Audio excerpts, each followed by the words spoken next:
Welcome back, everybody, to another day of the WePlay Academy League. Day 5, if I'm not mistaken. And of course, as always, the same formula, Scrawny, Launders, and 5 best of ones to get you guys through the meat of this season. Now, we've already learned a few things. We've got more to learn today, Launders. But first, I have to ask, did you dream about anything yesterday? I dreamed about Navi Jr. winning a map. Okay, yeah, I think they're dreaming about it too. But it was just a dream. I don't know. I could tell right away. I actually woke up. I was like, this is definitely a dream because right now it doesn't seem like they could buy a win. Yeah, tough spot to be in. Currently 0-2. But even though they're 0-2, they actually still have Headtrick in the top 5 highest rated players of the season so far. So one-man army trying to drag some, let's call them real young blood, over the finish line for once. Ultimately, I think that we'll get into the schedule, but obviously this first opening game between them and Apeks, if they can't win this one, then I think it's clear to say that this Navi restructuring is going to take a bit more time. Yeah, this should be their easiest game. I mean, it's there maybe should have their matches that they would have won with their previous lineup already. That much we know. But they played against Big and FURIA Academy. They probably should have got they only got 6 rounds versus FURIA Academy. That is a sore spot, and we'll see FURIA Academy play later today. But right now, here are the standings. MOUZ NXT, of course, they're in the lead. I mean, I say, of course, they could have been 2-1. It could have been Fnatic Rising 4-1. They definitely had a giant lead that they blew. Fnatic Rising still played really well overall. And the 2 new players on Fnatic Rising are insanely impressive. I mean, yesterday I tweeted that Volt is one of my favorite players coming out of the league this season. He's been great. And that's the top of the board. Over in Group B, we've got Big Omen Academy leading the way. They are getting ostensibly better and better by the match. Astralis Academy or Astralis Talent are still untouched, but they've only played 2 games. Yeah, that's the thing. We're going to be waiting to see if Astralis Talent can overcome Big Omen Academy on the standings once they've played a bit more, because the promise is absolutely there. Definitely looking like a continuation of Season 3, where they exceeded all expectations. Today's schedule, Navi Jr. versus Apeks Rebels. Navi looking for their first win. Still got to lift that curse. MOUZ NXT. We only talk about their opponents. We only say their names out loud if they can get 10 rounds. So that second one, still expected to be a lopsided affair. Now, Young Gods versus Eternal Fire Academy. That's an interesting match because EFA is still looking for their first win. We saw them lose on Dust 2 to the likes of OG Academy. And Young Gods, we've seen great promise. A hell of a comeback yesterday. Within Fnatic Rising and 0-0 prospects towards the end of the day, I think that's, a case for Fnatic Rising to just prove again that while they may not be able to close versus the likes of MOUZ, that they are still going to keep their head above the rest of the pack by defeating prospects who, may I add, looked good last night. Solid CT side to close Mirage, to close out the day, and to finally, start this tale that they are here to compete and that all of the experience they have outside of the WePlay Academy League is meant to lead them to victories here. It was rocky at the start, but it looks like they're now starting to get the ball rolling.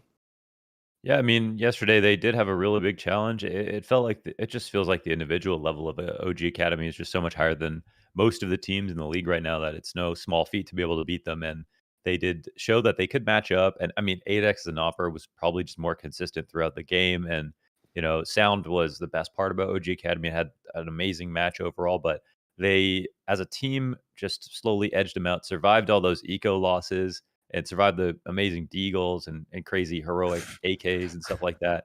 That was hell that they were going through at the beginning, and they really stood up to the challenge. Of course, first match of today. We start to think about that one a little bit. It's going to be Navi Jr., 0-2, so also haven't played too many games, versus Apeks Rebels, a team that we saw versus NIP on Overpass kind of show an unfortunate hint of lack of tactical depth. And then yesterday as well, I believe they played on Mirage. Hold on. My memory escapes me. Oops. Versus Big Academy. Yeah, a tough loss after that one. Yes, it was Mirage, in fact. They had a CT side that so first it was the T side struggles versus Young Ninjas, and then a CT side struggle versus Big Academy as they got smoked 16-5 by that one. So Apeks Rebels, we're kind of still waiting for them to show us that, they're not going to be towards the bottom of the pack.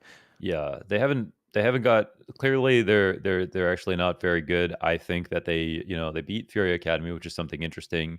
In that game, it still looked like they were a little stiff, but they pulled it out. but it feels like they're improvising a little bit. They're coming away with these Well rounds put. almost on the fly, but they don't look like they're super well prepared and comfortable. And their map pool still it looks like can be really, it's either really small. I mean, really don't even know what map they're looking for, honestly, because I can't say it's Vertigo after watching that game versus FURIA Academy. So I'm not sure where their comfort zone is. Well, maybe we'll find out. Maybe we'll find out. Of course, for them to beat Navi Junior, I think that would be in previous seasons a shock. And if they can get through the likes of Headtrick, then I think maybe there's a chance here because we still have just no success out of the Navi camp. But it's going to be Apeks Rebels banning first, so they do get rid of Mirage, where they took that L yesterday, and they're going to leave this one in the control of Navi. We've still got Ancient and Inferno. No, Inferno's still in. Or Inferno's out. Oh, excuse me, it's out. Ancient and Overpass. I know. It always happens. Vertigo. That's the 7th map. Yeah, fine. Remember what the 7th map is. It's so hard sometimes. Okay, Vertigo. And that's where we're going. Oh, this is going to be You just brought it up. Apeks Rebels on Vertigo? Yeah, an interesting choice for Navi Junior. Of course, they're taking Apeks Rebels on the only map they've won. But for a recap, for the played against FURIA Academy, they played their T side waiting for pushes for a lot of the rounds, to the point that it was clear they were trying to game plan against FURIA Academy. I'm excited to see how their game plan changes now versus Navi Junior. Clearly, they can win the map, but Navi Junior, this was always a great map for them. The thing is that, m0NESY has evolved into one of the best Vertigo players just in the game because of the way he can control A ramp. I mean, he hit some of his most absurd flicks on the A ramp. He has such a confident opera there. He was destroying Jame, at the bottom of ramp, one of the most careful players with an off himself. I mean, and they just don't have him anymore. And in fact, Headtrick is offing, which he's doing great. I mean, Headtrick is the best player on the team at the moment, and also the next closest to actually getting up onto the main lineup. But I think you limit yourself a little bit when you throw him on the op, and now you lose an excellent rifler. And so I think Navi Junior, they're favored in this matchup. They're favored on this map, but they are taking a risk by playing Apeks Rebels in the only place they've seen success. All right, well, let's get into it, folks. Pistol number 1, day 5, map 1, Berserk. He's got himself 2 kills already, but Fear. Okay. All right, listen, we're going to talk about Headtrick. We've got to talk about Fear as well. He is that other person that we could expect to just step up above everybody else. He was here when Navi Junior were competing at the higher level of the league. He was here when m0NESY was on the team. Yeah. And now he's come back to join Headtrick, and this two-prong assault from Navi Junior, we'll see if Apeks Rebels can even hang on, because those 2 taps, that's telling me he's ready to start the day hot. And I'll just repeat it for the people who don't know. Frozik and Demon are 13 and 14 years old, respectively. And they're the 2 youngest players in the Academy Leagues, at least from what I've seen so far. I don't think any team has either, even maybe a 15-year-old in Snowzin, I think, is the other youngest that is in the league. I'm not exactly certain about that, but definitely one of the few, if anything. So, yeah, and they've shown some ability. I mean, Demon's shown some really good entry work, I think, which has been pretty impressive. But these are players that are here to be developed. That is the whole idea. Maybe Navi Junior playing the long con is the best strategy. As they approach the B site, and looks like they'll definitely score a plant. All right, so the retake's on. There's a smoke and a kit here for Tapeware. Flash. Thrown over top. CT's going to go 2 over construction and 1 on the CT peak. Fear thinking about maybe the flank. They've got a player pressed close to green in Nipple, and Demon inside of the bomb site is waiting for the contact. But Fear actually comes out into the open, and then those headshots start to connect. Glock fires off, and it's only 1 from the green hold, therefore 2 survive for the defuse. Apeks Rebels pick up round 1. Hey, not always easy to win the retake, but they do it with confidence with the kit and together, most importantly. So that's well done. Another pistol security here for Apeks Rebels. A strong start. I think we've got someone dropped out of the server, so we just have to get them back in as soon as possible. We can wait. We can. That's great flow, gotta say. Yeah. Great flow here. Like, it's reminding me of Frozen, getting Frozen vibes. Yeah, getting clearly... That's another player who actually, he was getting Reddit posts about him when he was 13 years old, Frozen. Damn. Yeah. He's kind of the first super, like, ultra young player that people were talking about. Well, if he, keeps up this, then maybe he'll be able to play on MOUZ Academy one day.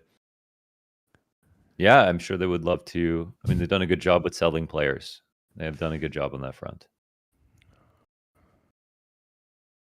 But MOUZ NXT are, I think they're pretty happy, actually. Ooh, I want to peel the no. That would be great. If Hedrick, hopefully, if they win this season, maybe he'll peel it off on stream. He has to. One does not simply leave the plastic on the monitor. Yeah, it's totally possible he doesn't even know. You know what I mean? Sometimes you don't realize. The monitor. But if that's his levels of awareness, then Navi Jr. they've got problems. I guess. All right, tech issue solved. We're right back to the action. So, Apeks Rebels 3 MP9s, M4 FAMAS. Scout double AK here for Navi Jr. Let's see if the force buy and the A contact can work out for them. They saw a little contact there. They saw Tapeware. His helmet quickly passing by. And the util trickles downwards as well from Rebels. Now we saw, like you said, right? Passiveness versus FURIA, hoping that they would play into their hands. I'm curious to see if Rebels give us a different look today. I think in this position, okay, maybe re-smoke, but you maybe not stick around here. Just show them that you're forcing them to delay. They're starting to cheat back over. Navi Jr. aren't working on any other space. They're actually just looking to wait out the ramp, which is actually perfectly viable because it's not that common for CTs to go for the full flank. So as long as you hold it, it can be all right. I think it would be, ideal to have a bit more map control going on. But after these two smokes come up, Navi Jr. starts to walk out, and Apeks Rebels haven't scared them as much as they think they have, maybe. Uh-oh.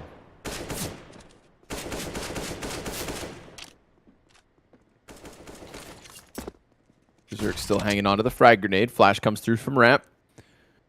There's nothing behind it. There's no peek. There's no pry. Flank from the B site. Two players looking to get behind Navi Jr. And now they're looking to sink their teeth into the A site with the smoke grenade thrown forward, hoping to block off the vision. But it is very much two CTs close short. Yeah. And the flank's now about to hit. Starts to come up from the ramp. Brave gets that first one. Everybody now has to run forward. Desperation, seen, fear turns his attention over Hedrick.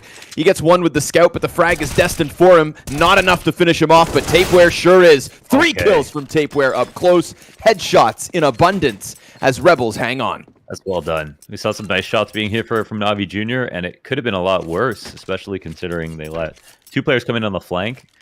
If you think about it, there's just a lot of free stuff you could have done here. Navi Jr. on this default, they could have been, more actively holding the B push. They could have been playing inside of mid with one player, and it wouldn't have affected them walking up towards A. And even if they held one all the way back to wait for the flanks, that was 2 kills they might have had for free and been able to go back to the B site, or even just had an easier time pushing forward.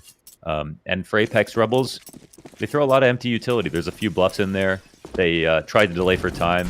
But, I mean, using 2 smokes when you're over a minute up doesn't do that much. Navi still almost put it together. They're going to try to charge this one down. Full force. Swoop. Into the B site. Bomb will get dropped here. Brave he regains vision. 3 rounds deep. We'll get there. Berserk holds mid. That's a cone, my friend. I hate those two. The menacing cones, Head trick, just 1 kill on this one, so the half buy doesn't work out for Navi Jr. either. It's Apeks Rebels to just hold on to that heat inside the B site. And we know on the CT sides, Apeks Rebels show a lot of individual level. I mean, you can see why these players are playing together. They definitely can aim super well. I think there's that. I like Berserk on the op. He's on the more on the reliable side, I feel like. But as a team, sometimes, I mean, they don't do enough together to get anything convincing, and they get exposed sometimes when you switch over. So we'll see about that T side in the second half. I have a feeling it'll actually be a little bit easier than FURIA Academy. So, I mean, if there was one place in the veto that this could have gone, that Navi probably should have avoided, you think it might be Vertigo. Come back to haunt them. We'll see. 21-year-old Fear.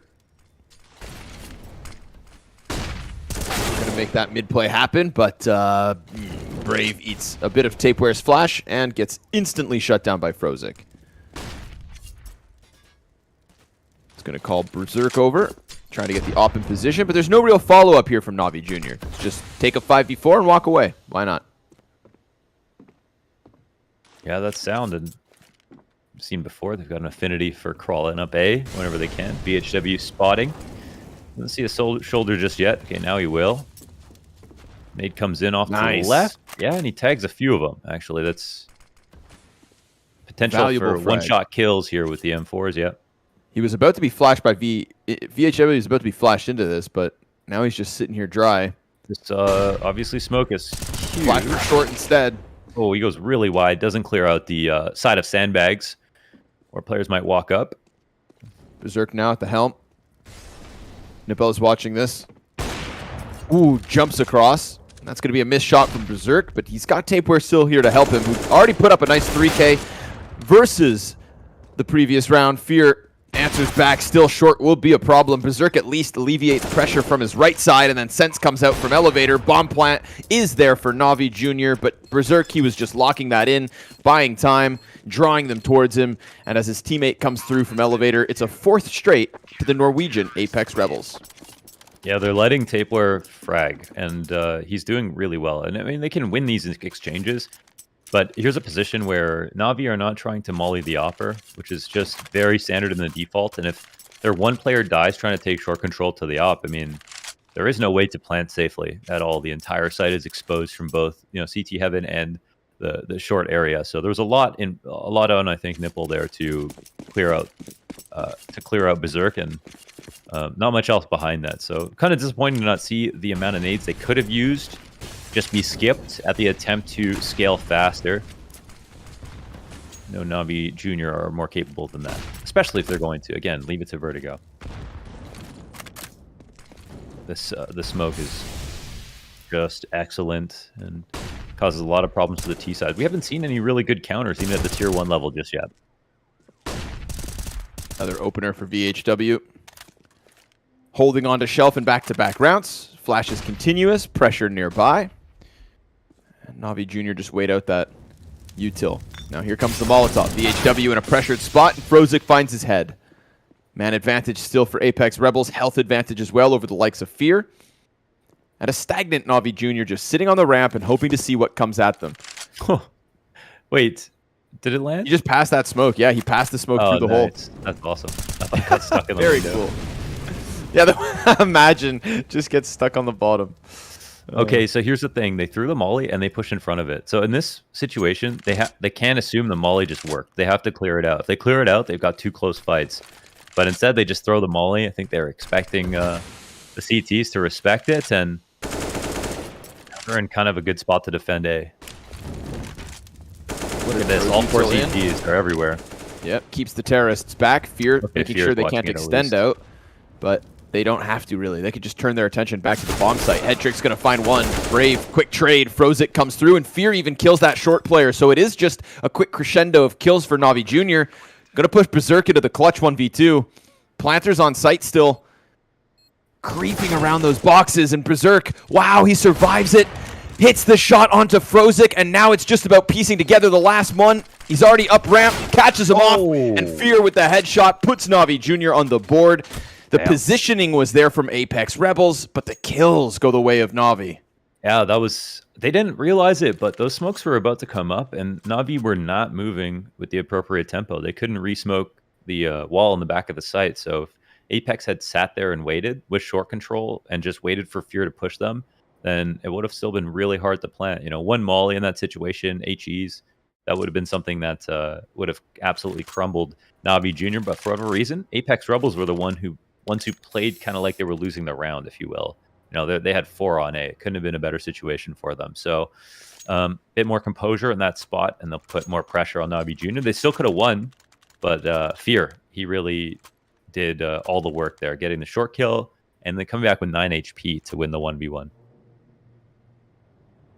Nice and proactive, too, right? Sliding out at the top of ramp while he plays that saw standard. Berserk switch guns. Screwed, yeah. So Fear showing a little bit of experience. takes to the top. 7 kills for him already. And, of course, Navi's first round with it. Buyback from Apeks. Rebels has limitations. This could be Navi Jr. puncturing through. Just got to convert back to back, and they'll go back to A ramp yet again. Different positioning here from Rebels. We've seen them with an affinity for the shelf. Head Trick watches the gap and almost finds VHW. He's not the only person there, though. Tapeware is tucked down beneath it. And then there's also the peek, perhaps, from Berserk. It gets by Head Trick. The scope doesn't find him, and he not only gets the kill, but escapes. Yeah. He's looking a little bit heavy on that op. Not able to move around the way he needs to. Head Trick could have definitely refragged in that spot. We've got the double setup here on short. This position from Tapeware is a bit gimmicky. If the opper clears it properly, they can actually just see him, and he can't shoot back. But they have to assume he's here. And Head Trick is watching this. Oh, they'll get 1 kill, and Head Trick will eventually take him out. Damn, the fact that both those players got a kill. I mean, the MP9's at quite a distance. The FAMAS just stuck in that spot. Headshot angle, and he hits the 1 bullet that comes out of the gun. Quick scope from Head Trick. Misses the mark, but Demon into the clutch. 14 years old. First season. Gets 2. Prepared for that 3rd one. Sense gets out silently. And Demon just holds. Ooh. Interesting. There's enough time to actually cause doubt that the rotation go back to the B site, but Sense is just looking to make a rotate over towards Heaven or peek from CT. I'm not sure if he's going to walk towards jump up. Demon waiting, and eventually he's going to have to walk onto the site. Probably should start making that move now, yeah, before he has to run. And time is now becoming an issue. He actually will not be able to get this plant. Oh, I don't know. This one's close. Oh my. Okay. Okay. Wow, that's down to the wire. Yeah, you get Holy hell. Out in the open. Yeah. He almost just died while planting to the deep CT angle. But yeah. All right, at least he gets the plant. At least he gets 2 kills. But that one comes down to the details. Demons in the details. Nice 2nd kill as well, but just kind of gets lost in the timing. And Apeks Rebels with the retake. 5-1. Op saved. See if they can recover and keep that early CT momentum going. Yeah, it's well done there by Sense. Just play it patiently, and there was an opportunity for Navi Jr., even though they had only won 1 round. Apex's money was low, but they still themselves will be able to buy again. Even if there's a couple goals in the mix, it's really, I don't know. I'm really not sure about Head Trick opping, just because he can still continue to get better as a rifler too. Like now, knowing he's going to be on the rifle this round, it's like solid. You know, he's amazing with the rifle. So, it's just when you see him play just now, you're like, hey, now he's got to learn all the maps as an opper. But is he really going to try to be the opper of the team, or, you know, for the future of his career? I'm kind of thinking, you know, is that something that he really wants to pick up, or is that just for the sake of trying to win right now? Because that kind of feels opposed to what Navi Jr. are trying to do with this roster and build up Frozik and Demon, who are so young, and really take a kind of a long bet on the whole team.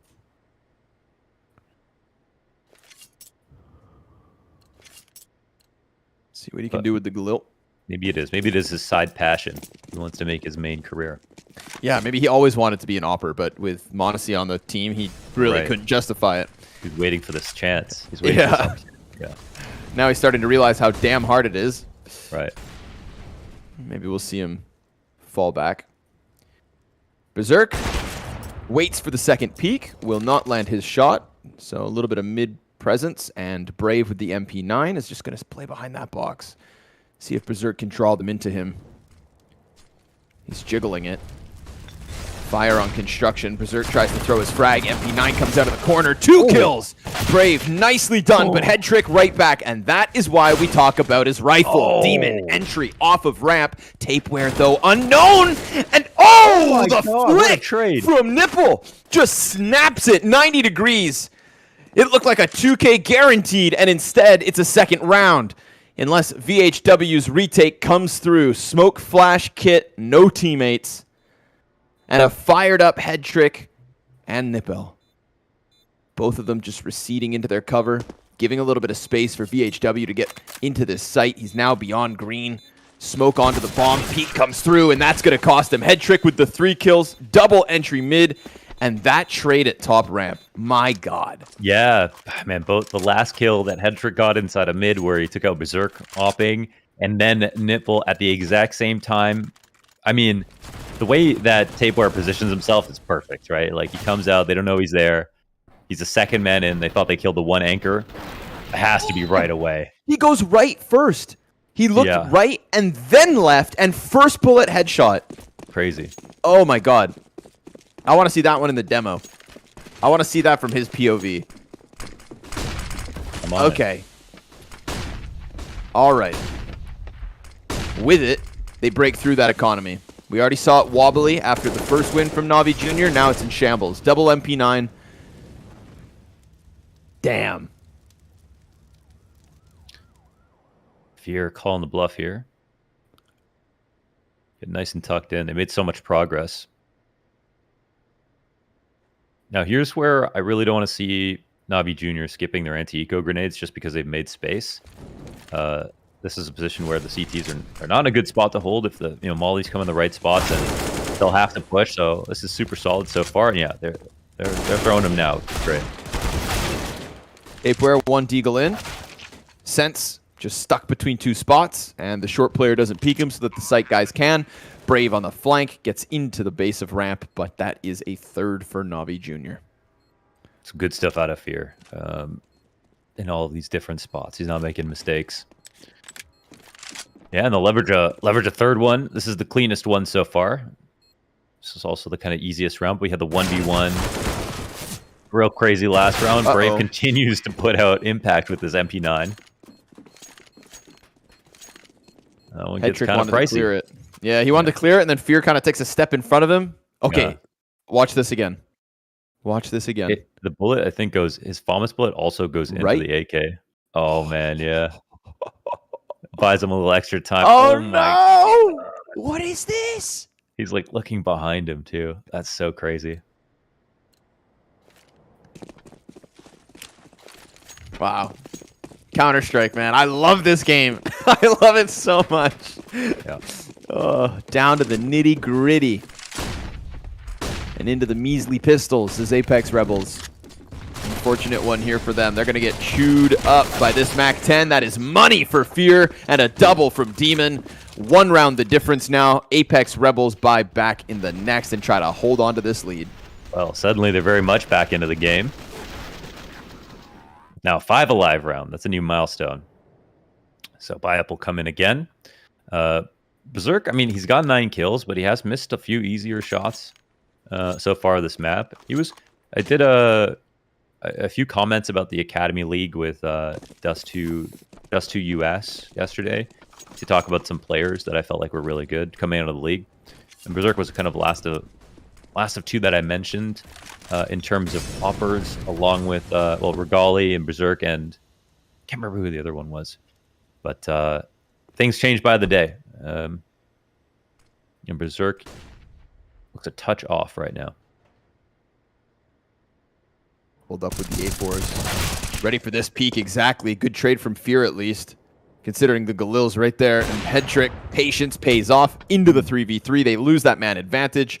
And we're going to see the B presence shown. A little bit of a walk-up. And nobody home to stop this. Yeah, they're going to let this happen. No up on the cross. CTs get the memo. Start to meander over. But just a touch too slow. Get another position where, they can toss utility to make sure the plant can't get stopped. The walking causes a CT to walk out, and now it's a 3v2.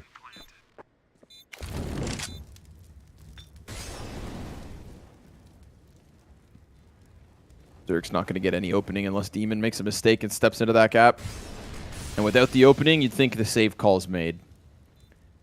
Tie game. Ooh. It's kind of nuts because Tapeware is actually in the best spot possible to be that close, but yeah, up on the other side and smoked out with this deep CT position, so they'll run away. And Navi Jr. tie up. 5-all. Well, yeah. It kind of felt like Apeks were maybe going to start walking away with this, but now Navi are running alongside him. Yeah, these Navi entries. Of course, it is still Fear, top of the board, 12 kills. Headtrick second with 8. The 2 remaining pieces prior to the Navi Junior rehaul.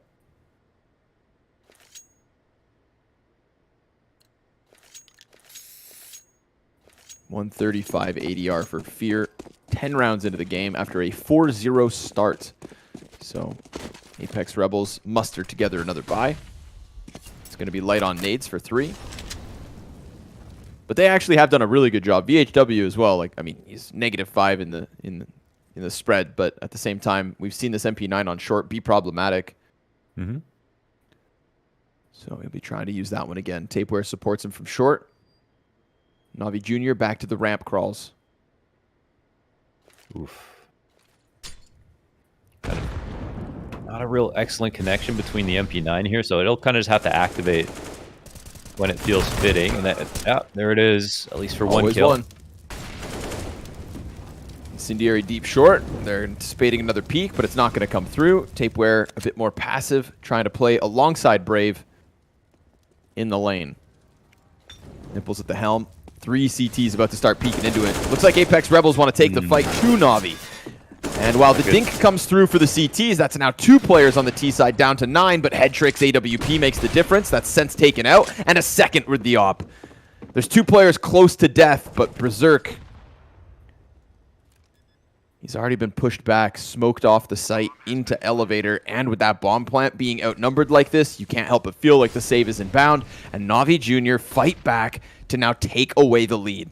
Yeah, they get the turn in the corner on the A ramp, and the way the Apeks Rebels fight is kind of the worst way to fight versus the A ramp. I mean, they don't do it with a flash; they try to stand back, but it's even worse than if they flash and push all the way out. Either way, their full body's exposed. But in this specific circumstance, all the Navi players are only showing their head, right? I mean, they have the best fight possible right there. You're demanding the best aim out of Apeks Rebels, plus they only have M4s.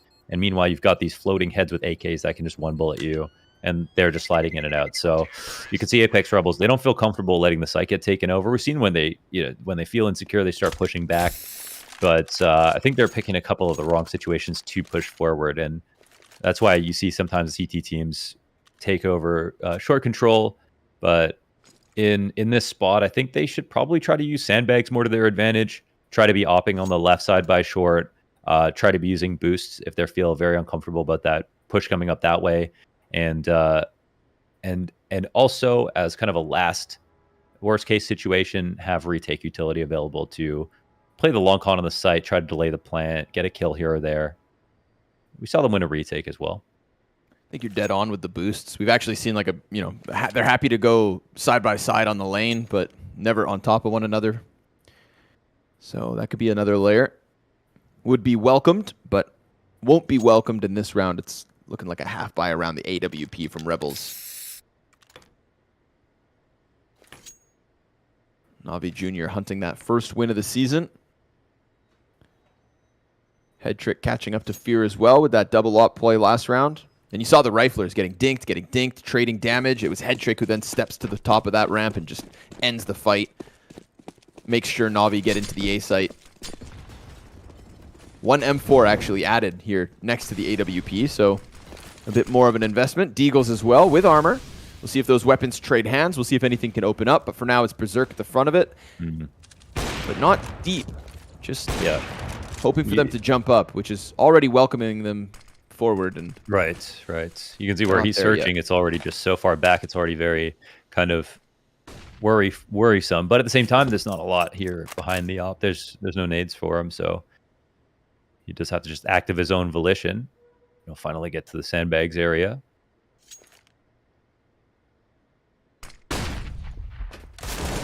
Oh, nice push. Flash was there. Timing could have given Tapeware something, but there's way too many AKs. He just gets mauled by them. Right there, how Headtrick is clearing that angle. That is a checkmate to anybody camp in the corner. They can be spotted. They can't shoot back. Eagle up close works well. Oh, falls all the way through. No guns picked up off of this, but it is still at least one more player from Navi Junior dead, and Fear's low, of course. Little bank molly. Berserk at the front end of it. He's got support right behind him. T-side flash bounces back into frosic's own eyes. Head trick, quick scope. Down goes Berserk. The op changes hands into VHW. And Braves Desert Eagle finds nothing. VHW, 1 kill, but he doesn't have enough time to get that op back on cycle or tuck into the cover. And so it will be Sense in the 1v3 with frosic on site. Bomb planting. Oh, respect it. Okay. No util here to take it over, and Navi Jr. score back another round. What a confidence play there by Headtrick for the clear after the flash misses. I like that. So sometimes you're opping the Molly lads behind you, and you're pushed up forward. It's actually not that bad. As a good opper in that spot, like, you've just got to be ready to dodge a flash, and then you still have a pretty good fight. When they come to fight you on the short side, it's not that hard. It's really a psychological thing. Like, how scared are you knowing that you can't fall back, that you have to hit the shot? Is pretty much what determines whether or not you're going to be able to, stand there or not. But not a bad place to be. However, even though their flash misses completely, Hedrick just says, "Okay, I'm swinging on this," and wins his duel versus Berserk. Brute forcing their way into the site. Yeah, muscles. Yeah, we got more muscles right now than Apeks. More muscles than Norwegians. Wow.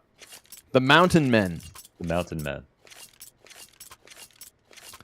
2-round lead and quite a little spree of round wins as well with this.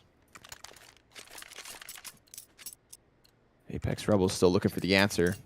I think they can keep doing their sandbag smoke as much as they want. It seems like their best look on the A-ramp is when they have that. Maybe they feel like it's tired a bit, like that there's going to be a response to it, but I don't know. We haven't seen much counters coming out of Navi for it, so I say why not? Go for it again.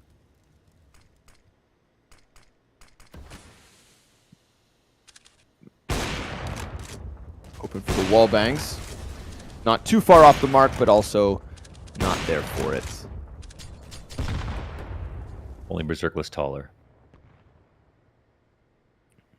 Maybe in the regular league, but not in the Academy League. If Rain was standing there, it would have been a headshot. Yeah. Man. Mm-hmm. Starting to look back at the scores, 5 rounds for Apeks Rebels, 4 of those 5 by way of retake. So Navi Jr. were always knocking on the door of success, and that is clean as hell. I wonder from Berserk's perspective, what did he see? What did he see? Run boost. He might have been looking for the next player to swing. Gave him the chance to go down, and sure enough, he will. So they're going to have to lean on the M4s and VHW on the crane. A little bit desperate. Blind and smokes behind means CTs can't help him. He was left on an island, and he ran out of resources, starved to death on the front side of the A site. Now, we do already have the ramp flank coming through, so Tapeware could strike them down if they're not looking, and sure enough, now he will get one. Head trick quickly there to answer. Smoke spade, and Frosic exits, leaving Fear on the other side of the fence, and leaving fear in the hearts of Apeks. They will leave, saving 2 M4s in this and giving Navi Jr. an 8th on the T-half. Wow, great tactic. Once they suss out the A-ramp, figuring out what Apeks might want to do in this situation, getting right over the scope of Berserk, peeking right back into it. And Headtrick, man, he's been doing great. 14-7. And yeah, leading the team and the stats for the whole league. And as an opper as well.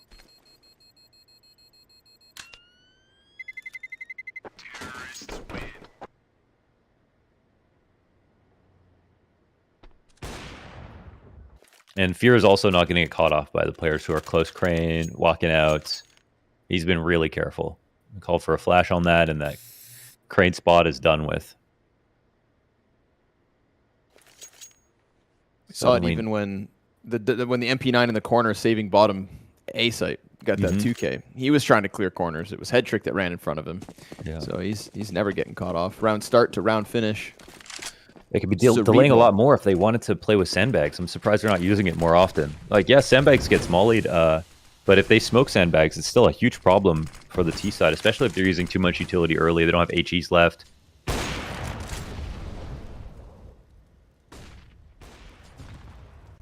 We still haven't seen those boosts that you called for.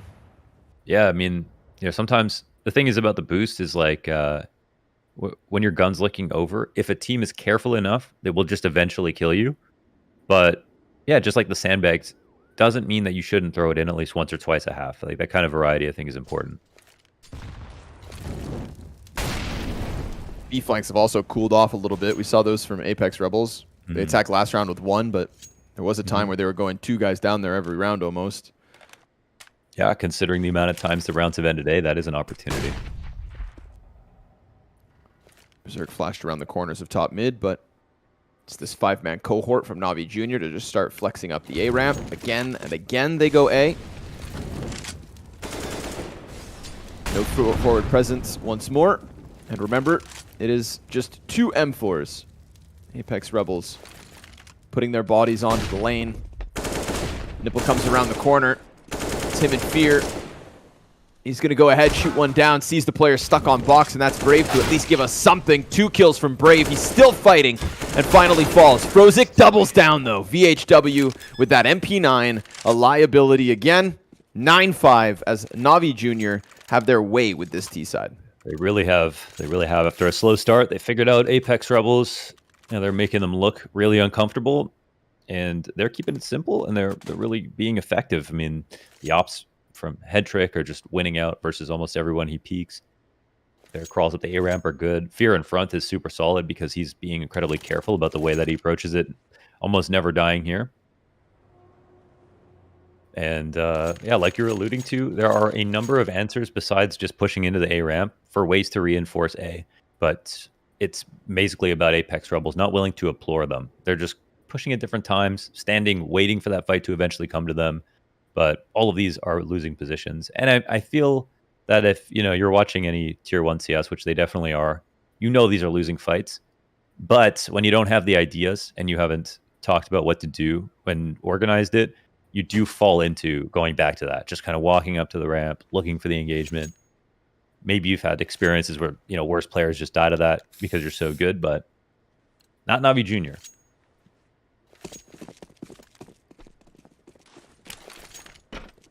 Final round of the half. Try to get something more, Rebels. It's been a long time running without a round win. VHW again just gets behind Henny. Looking for that gap. Head trick. Uh-oh. Oh! So close. So close. Little minute changes. Millimeters off the mark. Of course, with the op shot, Berserk's now hunting. He hits it. Wow. Even though he gets tagged down to 22, he wins the op fight, and now they're facing. Now they're fighting.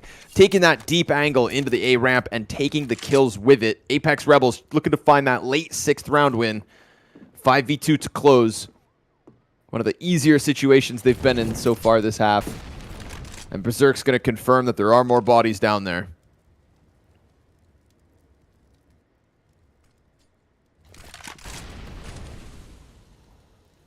Well, that was pretty one-sided. 3 getting that fight down.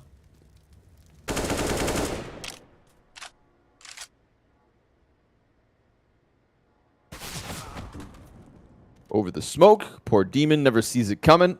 And now frozen in the 1v5 clutch 30 seconds. So a 6th round from Apeks Rebels. Going to finish this half on a positive note after that spree of victories from Navi. 8 straight. And again, it just kind of recalls to mind that at the start of this game, despite those round wins going the way of Apeks, it was with defuses. It was still little bits of success from NAVI Jr. They almost had their foot in the door, and then once they did, they swung it off its hinges. Some nice moments from Berserk, but outclassed by NAVI Jr., of course. Head Trick and Fear showing their experience in the league.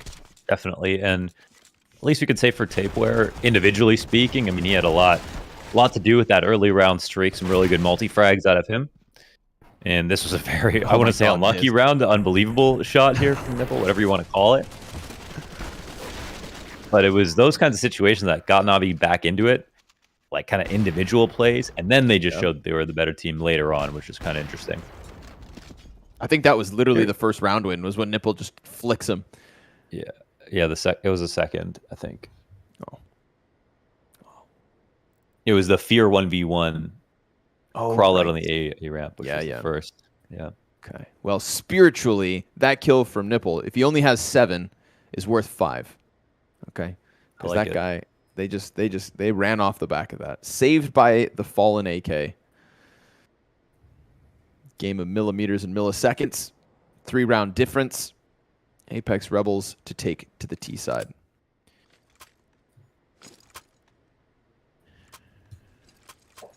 So, Navi Jr., they decided to bring us to Vertigo. And now their second half could maybe prove why.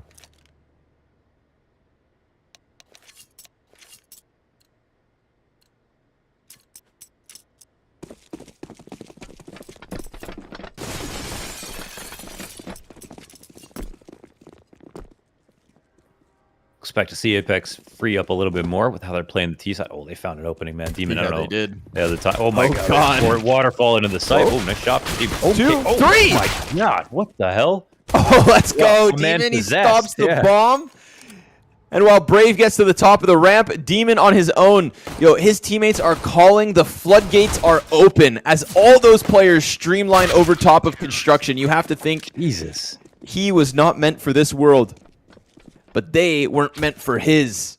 He drags them down with him. 3 kills on a solo B-hold as they jumped and paraded all around him. Awesome pistol round victory here off of the back of Demon.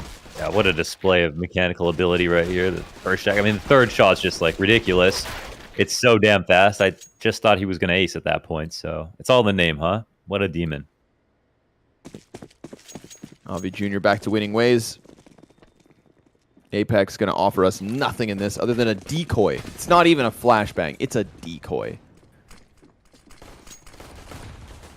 Trying to sell it with tapeware, but poor guy gets naded. Tries to sell a fake and just dies to a frag. And instantly Navi Jr. are going to call this bluff. Start pushing down to the bottom of ramp. Apeks Rebels with no tools left, barring 4 Glocks. Oof. They get hunted down fast. Fear's in fact running. He just knows that he just line up some free kills. And eventually he'll go down. They give up a FAMAS. Yeah, see if VHW can get another one, but there's more where that first one came from. More dinks done by the Glock. Not half bad, but he tucks into the side, and Frozik gives good cover. So 5-round lead here for Navi Jr. And the buy comes through from Apeks. See if Apeks can bandage up. No op and play this one. All but full grenades. And yeah, when they played the last time against FURIA Academy, of course, 16-13 win for Apeks Rebels. They played a style on T side that seemed tailored to the Brazilians on the way that they played their CT. But that's what makes this so interesting, to see if they really do change it up, or if they will play just as patiently as they did then. So this look at this A ramp control here. This looks a lot better already. First of all, Nipple in this position, these nades, but also all of this behind the A ramp smoke. Oh, and they even layer it with a deep smoke. So this was like the last round that Apeks Rebels won, where Berserk got tagged with one his op shot, and then they had 3 peeking. That was good. But the utility right here is so much better than even that round that Apeks won, and a good example of what they could have done better. They should have been trying to apply pressure with the deep ramp smoke and having someone push down short, have the player high and low above the sandbags and on the ramp, and then spamming down and getting the T's out of these close positions. Now, it's up to you if you want to stick around here. It can work. This position can get cleared out, hard cleared, but still a good angle. It will be. Yeah, and that's why people do this less often. Doesn't mean it won't work, but it's a top of the box is something you can clear without exposing yourself to anything else. So I think that's the one thing about that position that makes it hard to want to play all the time. Now it's all about converting off the back of it. So they win the fight at the bottom of the ramp. Leaves the door ajar. CT still smoked off. 20 seconds left over. Brave, an eventuality through middle. Berserk gets hit, dinked down to 10 HP. That could open up a retake, but if they start to leave towards middle, then maybe Brave can knock them down, make this costly. 2 kills from Brave, hunting the third. He'll nail it, and that is a great round from Apeks Rebels. The awareness to clear top box, the follow through into the bomb site, and then leaving Brave as the X factor to make sure that they sweep away all of NAVI Jr. Huge. Huge. With 4 alive, yeah. Coming down to 21 HP. No small feat. Even though they're kind of exit frags, they just wipes the board of all the CTs that would use those guns in the next round. There's no even way for Navi to buy back into rifles, and no real incentive as they know they can buy next round. So they'll upgrade a few pistols here. Good chance for Apeks to be able to get back in the game. Tapeware is on the hunt. Hot by sense, so making sure that they're aware of any flanks, but they actually don't have the bomb right now. They'll have to go back and get that eventually. CTs haven't found it either, of course, because it's deep in that T-spawn. See them convert it cleanly. This is where you want to watch Rebels just rack up kills with no deaths. USP peak will get the better of VHW. Looked like they wanted to go split that A site, but Sense instead, since he's the bomb carrier, gets to make the ultimatum, and they will go B. So an AK save perhaps for Frozek. All the while, 8 rounds to the scoreboard for Apeks Rebels.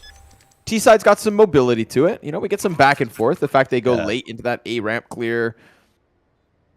That's what you like to see on Vertigo. Yeah, that's why it's all fine.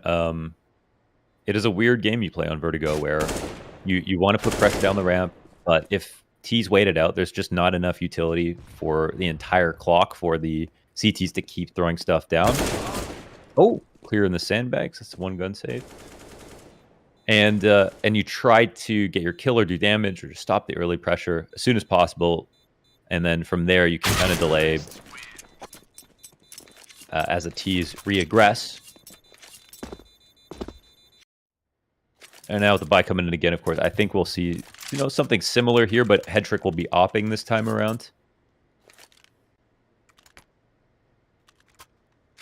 And there will be no head-to-head as Berserk does only have an AK.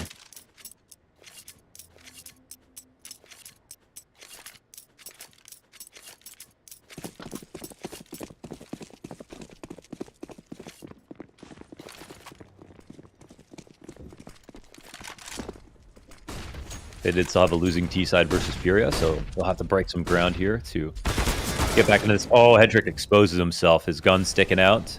As they run quickly up the ramp. Yeah, not wasting any time whatsoever. Follow-up utility comes through as well, trying to make that lane uncomfortable. CT's chuck frags back. VHW gets hit by that one. And he's waiting for the boosts. Waiting for the boosts that they themselves never used. Yeah, they need to... CT should be just constantly applying pressure here if they're taking fast ramp control, if they're not going to commit to getting up into the site. But now that they haven't done this, I think they're literally agreeing to save in this spot.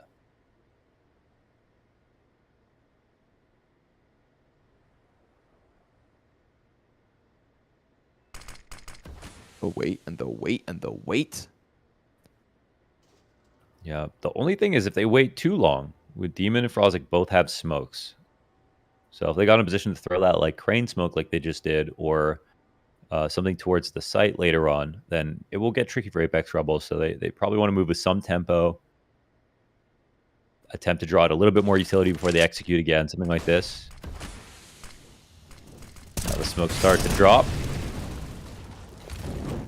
Back up a little bit more. Throw the fire to the feet of the default plants. 25 seconds. Still some coming util. back. There's a guy with frag grenades as well. Yeah, that one banks right on top of Tapeware. Oh, 5 HP is all that he keeps up with. Nice flashbang. Double kill.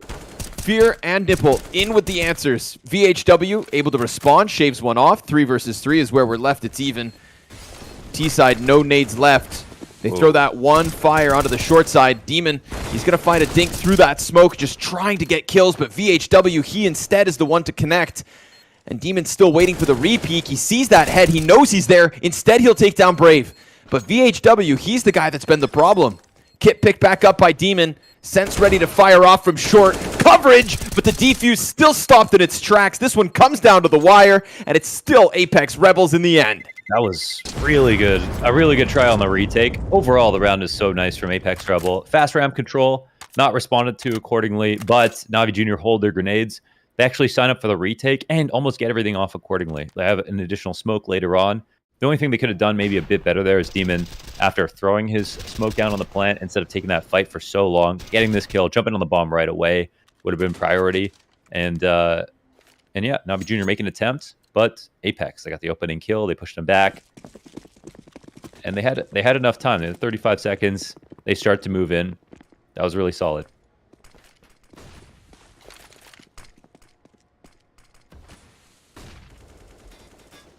Eastside starts to claw things back. Fear the solo M4.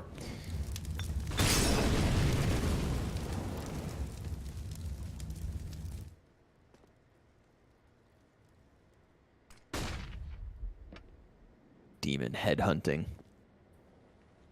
Want to see more from him ever since that pistol. But it's been a bit more quiet. Fear almost strikes one down with that M4. At the very least, he takes deep ramp control, puffs his chest, throws the smoke, and immediately leaves. They're going to try to stack this B site instead, hoping that that util forces them over, and it very well could by the looks of things. Yeah, they got them to go where they want to. I actually thought that Apeks were going to just wait it out and go back to A like they have been in the past, but the 1M4 also doubts himself. Fear will stay over on A.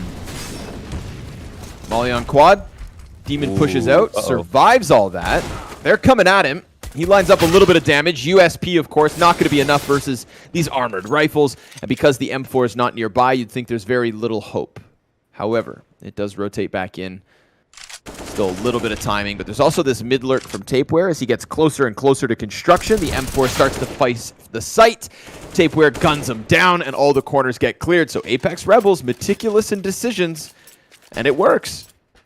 Yeah, sure enough, comfy. They follow through. They were corralled towards that B site, but like you said, right? It's funny. It ends up being the M4. It ends up being Fear who's most uncertain. He tried to get exactly what he wanted, and he was getting it, but then he second guesses it.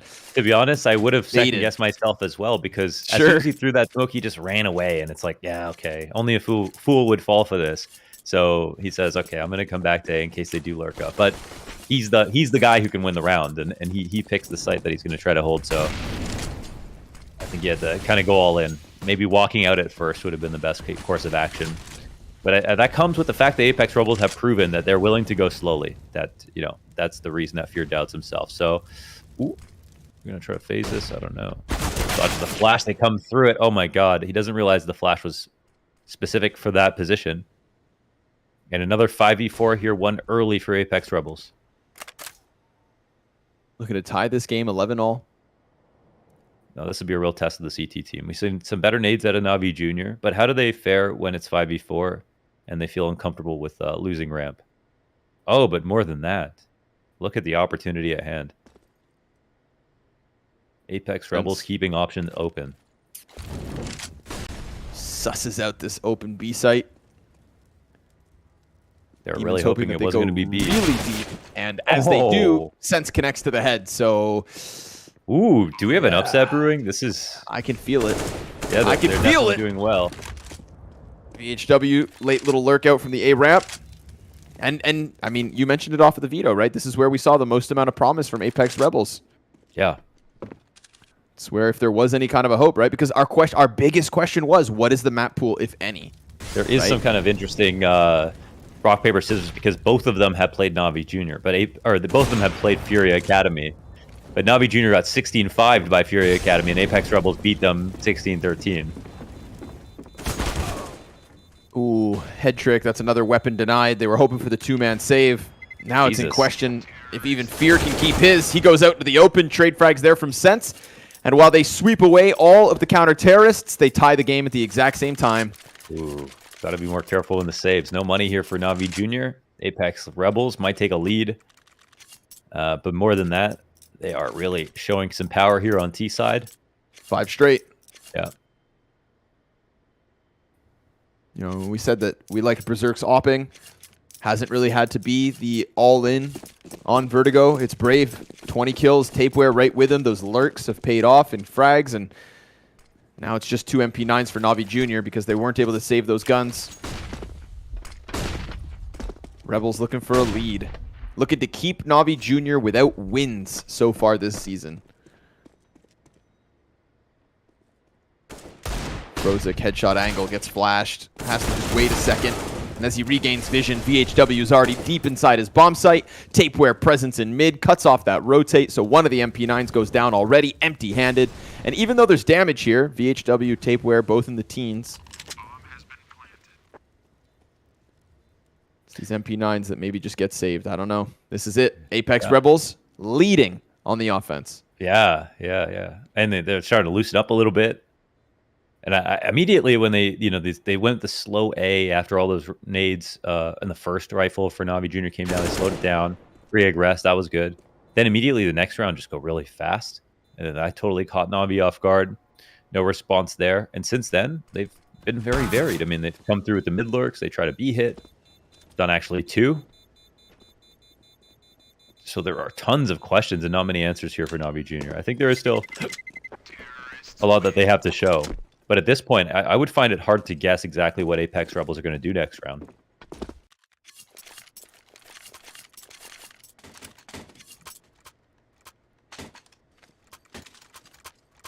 Would you say more varied on this T side than the CT side? Because that was kind of the question that we put in place with their A holds. Felt like there was less variance. But now we're getting, like you're saying, all these tempo changes and directions. I mean, their CT side was really poor. They didn't have any answers. There was one-tone aggression on the A ramp. I mean, yeah, they were missing a ton in the playbook. T side actually looks very good.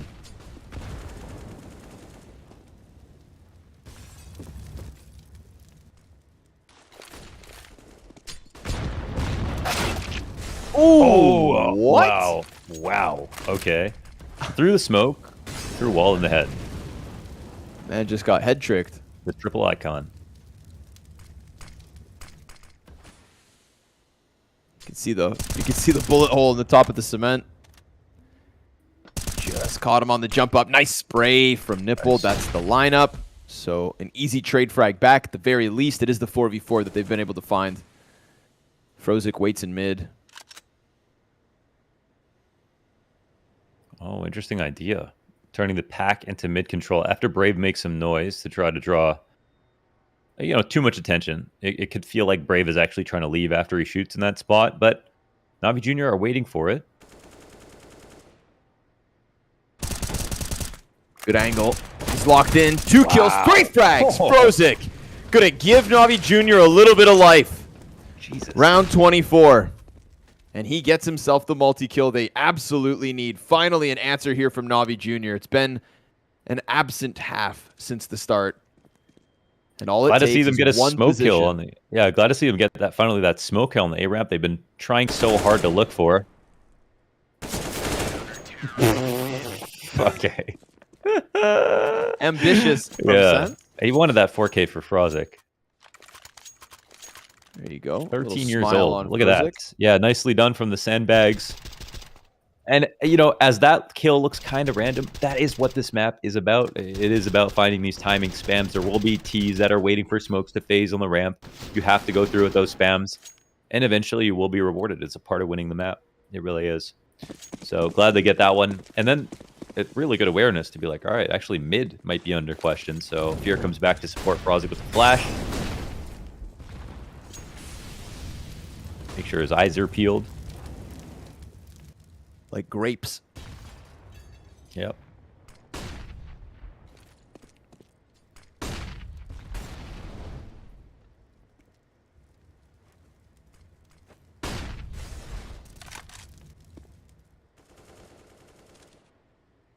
Oh, he's done it again. Wins another fight towards mid. That's the early lurk down. Solo lurk as well. 3 players weren't enough to kill him last time. You think one's going to get the job done? Frozik starting to connect. Looking to throw himself right there alongside Headtrick, alongside Fear, alongside the known entities of NAVI Jr. The 2 players who are meant to bring up the others. Frozik's trying to close that gap. Jump up on the right side of the stairs. Yeah. Demon behind orange boxes. Catches it. Nice kill. Slides it into Sense's head. 5 versus 3. Frozik comes back to support his young teammate. Oh, the smoke is good. I said young teammate like Frozik wasn't even younger.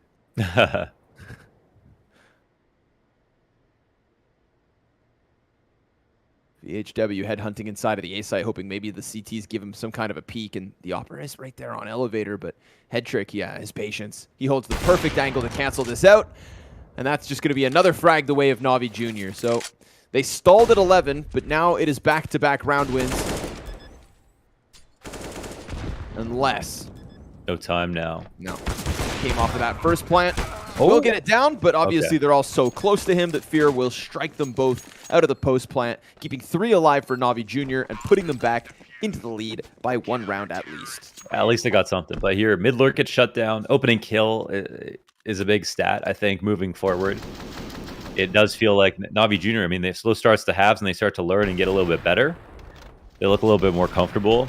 And now is the point where I think they're a little bit less scared of B. They trust in Demon. I think he's been doing a good job over there. When the site's been open, Apeks Rebels have found timings to get in. But I think I feel like now Apeks will probably start to think about going back to A.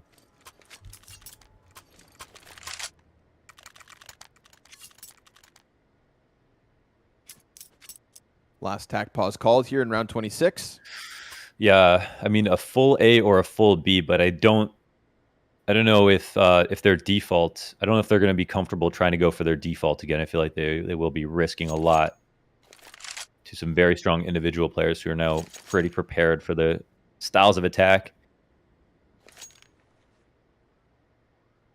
But hey, who knows? They have a lot. They have a lot to work with. Even though they lost that last round. Sauberzer get one really nasty kill from the A ramp on the responding op. Yeah, going through the fast A presence again, skipping some of the protocols. And what we saw last time actually was NAVI Jr. in this spot. They should be punishing them for taking fast A by trying to nade them in all these regular positions.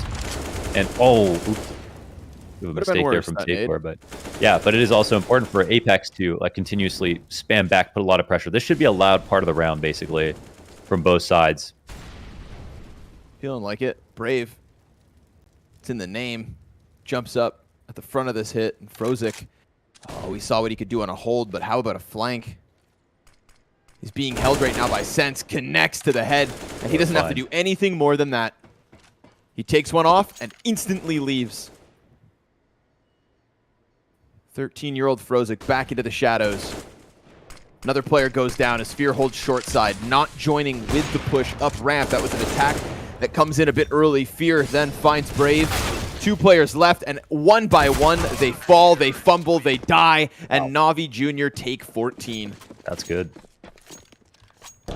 You kind of feel it coming. That was a super good round the last time that Apeks tried this, and they get away with a lot here, but this nade catches on a great, does damage, like just a good amount of damage to 2 of his teammates. And the flank, we talked about that with Apeks. So like in situations where NAVI were coming up fast, sometimes they didn't want to push. And NAVI Jr. haven't thrown it in too often. So it's kind of hard to expect. And it was a very nice angle clear from Feroz. Like they were watching it. But you could see he was really prepared for that fight. Wow, it feels like Apeks were this close, but now NAVI Jr. knocking on the door of match point. Dinks. Frozik in from the corner, 2 kills. Easy versus Pistols. Another mid-round multi-kill from him. Shut down is that avenue. Desert Eagles on the ramp. All that's left here for Apeks Rebels to deny that 15th to NAVI. Demon peeled between the 2, but doing a good job of isolating the fights, and then Frozik runs over, says, mine, gobbles him up. Can't finish them all off. Demon right there for the final 15-12, 3 match points. And sure enough, we now have Frozik up into the mid-20s, trying to take over that top frag spot from Fear. Pad the stats, bud. You've earned them. Because ever since that 4K mowdown behind those sandbags, it's been NAVI Jr. back to winning ways. Yeah, they're looking well-oiled at this point. Very comfortable position. They've won versus almost every single one of the rounds that Apeks won versus them on their streak. Answered each of these individual issues. Felt like there was potential for... Oh, wow, this run boost. Whoa, Nibble, I don't know if he saw anything there. They'll immediately fall back off of it. And again, a fast round, but Fear all through the smoke. And see the nades start to come down here. The punishment for taking all this space fast. This is what it's all about.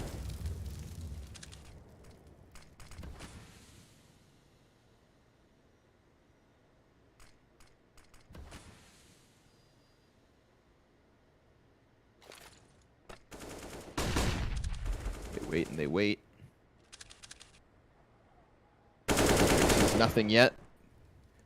Fear just going to keep trying to pump those bullets through the walls. VHW has managed to get behind the sandbags, but what can he do from here? They've got 2 Molotovs, 2 flashbangs, not a single smoke.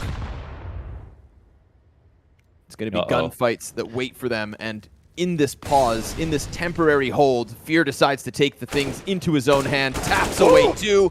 Beauty of a double kill, but that activates VHW, who has to do everything here, or else NAVI Jr. have finally taken a map win in Season 4. A slow start, surely, and a chance for Apeks Rebels to have robbed this one away. They had a good start at the first half. They were racking up rounds on this CT side. VHW comes back out for more, and Demon's gonna end it. A big grin on Frozik's face as he knows he put his name into that kill feed to get NAVI Jr. rolling and to get them to close this match at a 16-12.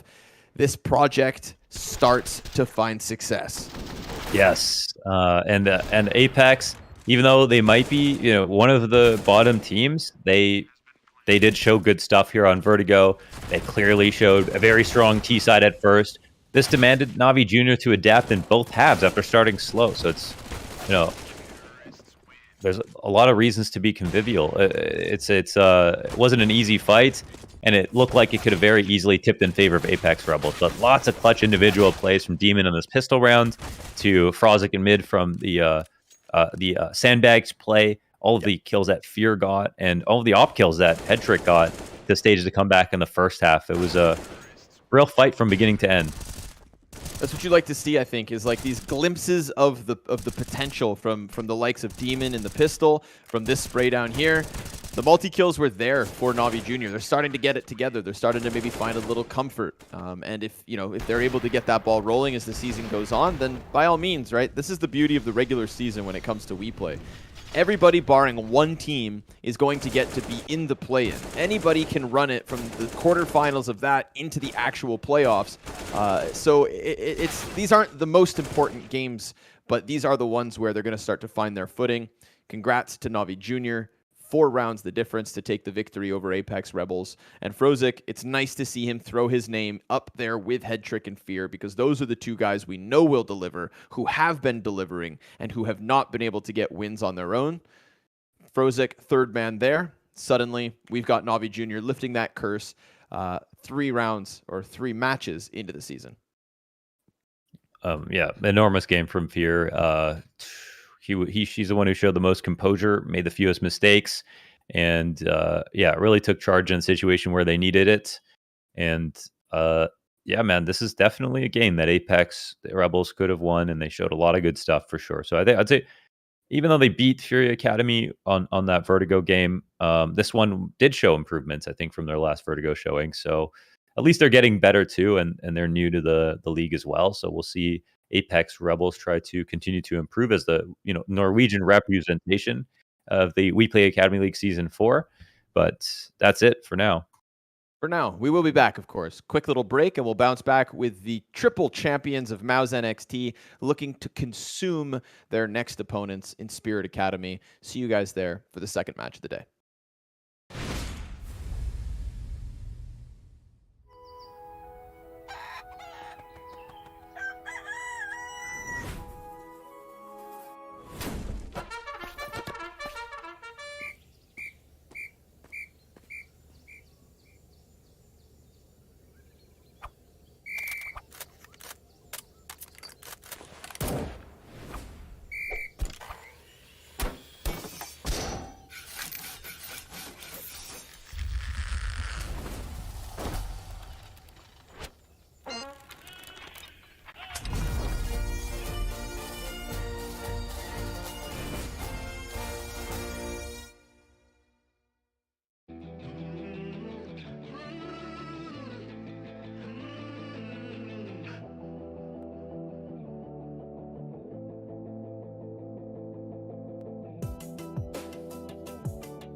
Welcome back, everybody. We've got another match lined up, and of course, this match features MOUZ NXT. Not the one, not the two, but the three-time WePlay Academy League champions who have absolutely shredded every opposition, barring Fnatic Rising. They almost lost that game yesterday, but Fnatic Rising have a hard time closing matches, and that was on full display. MOUZ capitalized on that hesitancy, got themselves another win, 3-0 record coming in versus Spirit Academy, who have struggled so far this season. Yeah, and to MOUZ's credit, even though we definitely should characterize that as a choke, they had to perform an enormous comeback just to get to overtime off of really quality rounds. So really well done there, and their hardest win versus MOUZ NXT. And the important thing for them is they continue to be undefeated, and this will be a very, very tough game for Spirit Academy. Probably the most lopsided game of the day on paper, considering Spirit Academy don't have any wins. They got close to taking down 0-0 prospects, but that's just about it. Of course, this is the MOUZ NXT League as far as everyone's concerned at this point, and they are surviving roster moves. MHL has been doing amazing as a replacement opper for Torzi, who got the call up to the main lineup, and MAUZ has also been an excellent replacement for JDC. He's been super impressive playing on this roster. I don't have any questions about the new guys. So, oh, sorry, not MAUZ is on. MAUZ is on Fnatic Rising. The replacement of Jimpat. Yes, Jimpat. Yes. They've all been good. Yes. MHL, I believe still, I'm going to double check real quick, but the top rated player of the season, because they've just been absolutely mauling everyone. Yeah, he's 1.46 rating over 3 maps now. So, going into yesterday with the stats, it was like a little skewed, but now with the close game versus Fnatic Rising, he's still keeping himself up there.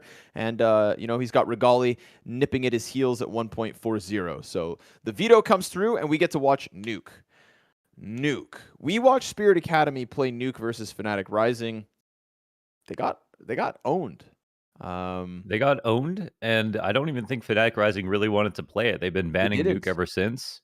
They did not. But the thing is, they did look excellent on it, which is the scary part. So I think in the best of threes, I would assume Fnatic Rising will probably leave it in. It might be a decider map for them. It can't be a map they don't play. They were just too good on it. Yeah. I don't believe it. So that's an interesting choice. I think Spirit Academy.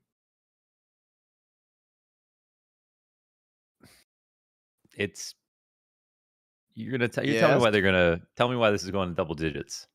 It's not.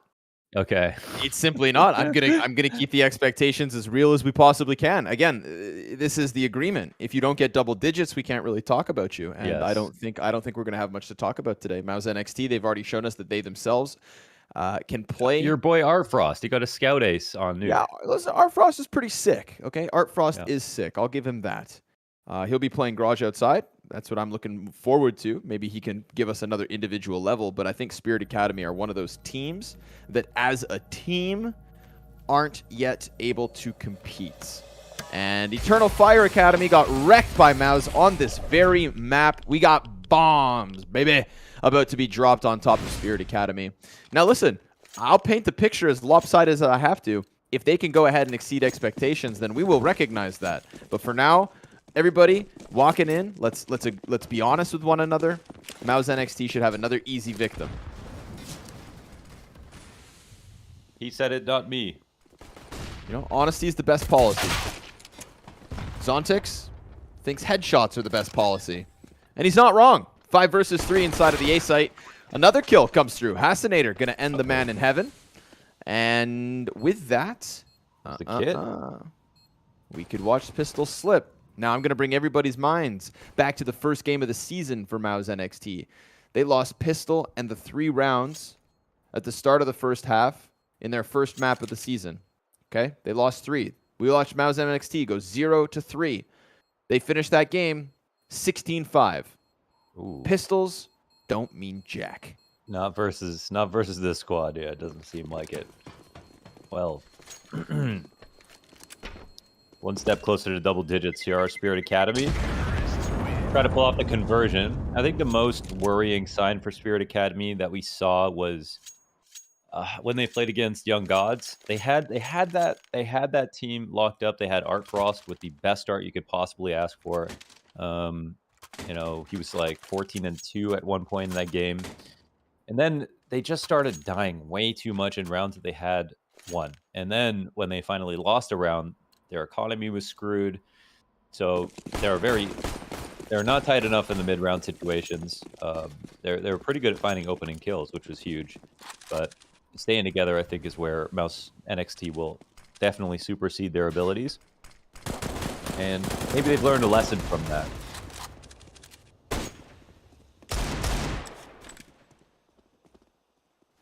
Hopefully they have, and at least maybe they can show us incremental improvements in that regard. Exertion's going to hear him crossing into lower. Shui's here waiting on the steps. A lot of good control here taken by Spirit Academy, but the CTs are in place. Pat Deagle comes up. Missed shots. Shuhei also going to give him a little bit of wiggle room. Well, they let Jimpak get away, actually. Wow, Ooh. He got up there fast. Climbs quick. They're still coming all around him, and Donk will get the kill. So there were chances here, but Exertion will also be caught on the flank. Art Frost dies to Shuhei up close. Shane looking to come down with his Deagle as well, but it is the Rifles to prevail. Shane removed from Decon, 2-0 start from Spirit Academy. For the record, I think still my favorite logo of the league. Oh yeah, so creative to work off of the main logo and stick the A in. Got to appreciate that, for sure. You know, expect nothing less from the major semifinalists, the TI winners. Finding the silver linings. Yep, they're thin but visible. I guess the other thing on an individual level, at least, you know, Art Frost really shone through. I saw some good rounds out of Donk. We had a 31 kill game out of Quail. So, individually speaking, you can see why they picked these players to represent the org.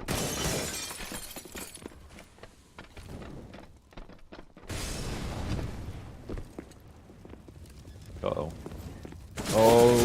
Okay, the door's open. Donk's like, why are you shooting at me? Yeah. Zontic saves the day there. USPs all around. Can I bring up something that's not WePlay Academy related for a second, just because it's pistols? No. I'm going to do it anyways. Are you ready? Okay. Boomich was just removed from Navi's active roster. Oh, fuck. Wait, really? HLTV confirmed. Holy. Wait, Yakinder's joining Navi. Oh my god. I couldn't not bring that up, man. Like, how am I supposed to read that headline and not say anything? Oh. I can't pretend. I can't pretend. Navi making roster moves. Ooh, I think we will be the first to cast them because they're not playing in Dallas, so they'll be playing at the at Blast Lisbon. But they only have 4 players, so I think they're gonna get Yakinder. More to come. I don't think they need an IGL if they get Yakinder. IGL's overrated. I really don't think they need an IGL if they get Yakinder. Wow, that's insane. Wow, what the hell? Okay. Well, we heard rumors, but it's just one of those things you never really can't be really prepared for when you hear it. Okay. Shuhei tucked. Yep. Shane's dead. Shuhei's got an answer. Dead. Oh, lurk here. Ooh, he gets through, nice but play. Exertion stays alive and stays vigilant. Look at him flicking back and forth. Gets enough into space the cover. for his teammates to rotate in, and oh, they've got all this covered. Oh, it's a little bit disjointed. They had to turn Art from Frost. that flash. Yeah, poor. There was a chance there. There really was. I like the split that came through Mini. We see Shuhei go down, but Exertion getting that additional kill and then falling back into the vent opened up a timing for the Heaven player to drop off, and suddenly MOUZ NXT just swarmed the site. And the most important part, the late squeaky smoke. They just didn't have an answer for that. They would have had 3 points of attack, but instead, Hut came out. Squeaky was not comfortable doing so, and the Mini could have joined up with Squeaky, but that's squeaky smoke. Spoiled everything. MOUZ on the board. And once they're on the board, that's when they start powering up.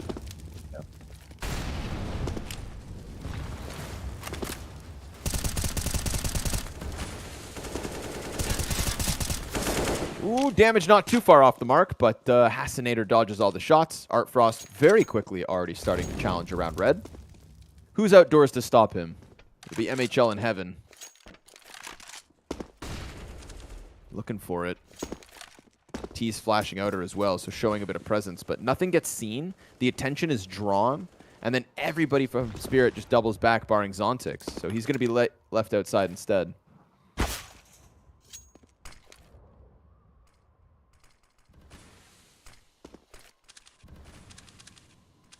Comfy waiting for this. Perfect flash. In a second, just for good measure. Oh, but then they just... Oh, they don't post up on it right away. And MHL is fine too. Oh, that's a bit disappointing. That was really, really strong right there. I mean, they got MHL off his angle twice, but they didn't take the space back right when they had it. 30 seconds left, and they really don't have any indoor footing. Coil starting to clear downstairs. Getting close to the double doors. That's where Shuhei sits. If he can get an opening, then maybe Donk brings that bomb. 18 seconds, and bomb is on secret stairs. This round's just going to fizzle out, isn't it? They're simply just going to lose to the time. They just hit a brick wall, a mental barrier. Wow, yeah, there's no space, and they're not even saving in really comfy spots, but... Yeah, that's not great. Our Frost thinking about it. Well, that's yeah. That's striking fear in the hearts of your enemies. It really is. It really is.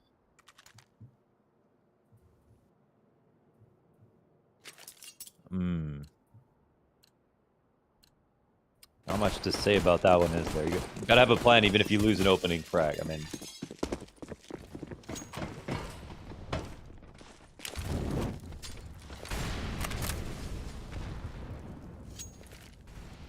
All right. Well, at least it doesn't cost them all their guns. So they'll have the tools they need to come into this next one. Miss smoke from Jimpat could serve as an invitation.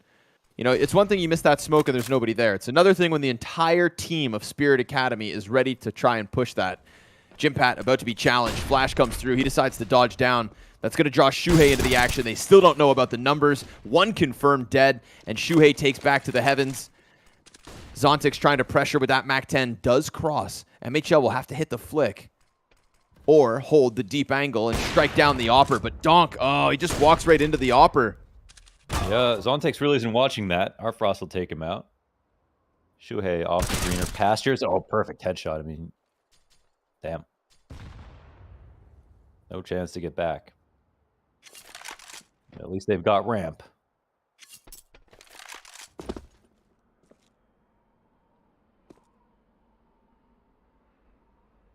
Artfrost has shown us some pretty crazy clips so far this season. 20-year-old Opper. But a 1v4, I don't know about that. At the very least, he can plant on this side of the silo, and that'll be safe. He actually exposes himself to double doors, and he still comes off the bomb. So hanging on for now. Flashbang falls in front of him. CT's going to swarm all around. That's 2 from ramp, 1 on double, and an additional decon. Those are the kinds of shots I'm talking about. But, of course, he's stuck back boxes. The numbers are there. And MOUZ NXT tie 3 rounds each. Locked up.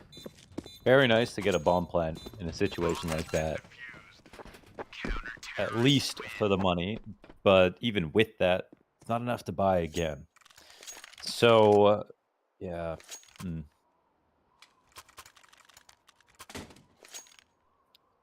It's tough. Don't want to harp too much on the calling. I mean, that it's obviously clear that they're struggling a little bit when things go wrong.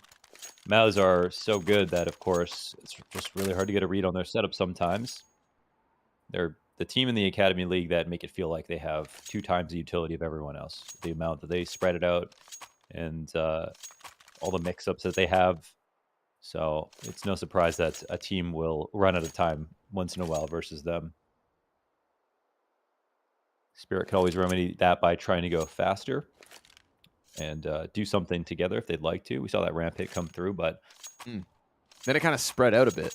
Then they spread out a bit, and also when they press up, they take ramp. Then they need to understand what everyone's watching. Like Zontix was inside a turnpike. Yeah, if he got pushed, he had that kill. But if MHL held that regular angle into ramp, they just walked into it backward, not aware of what Zontix was watching.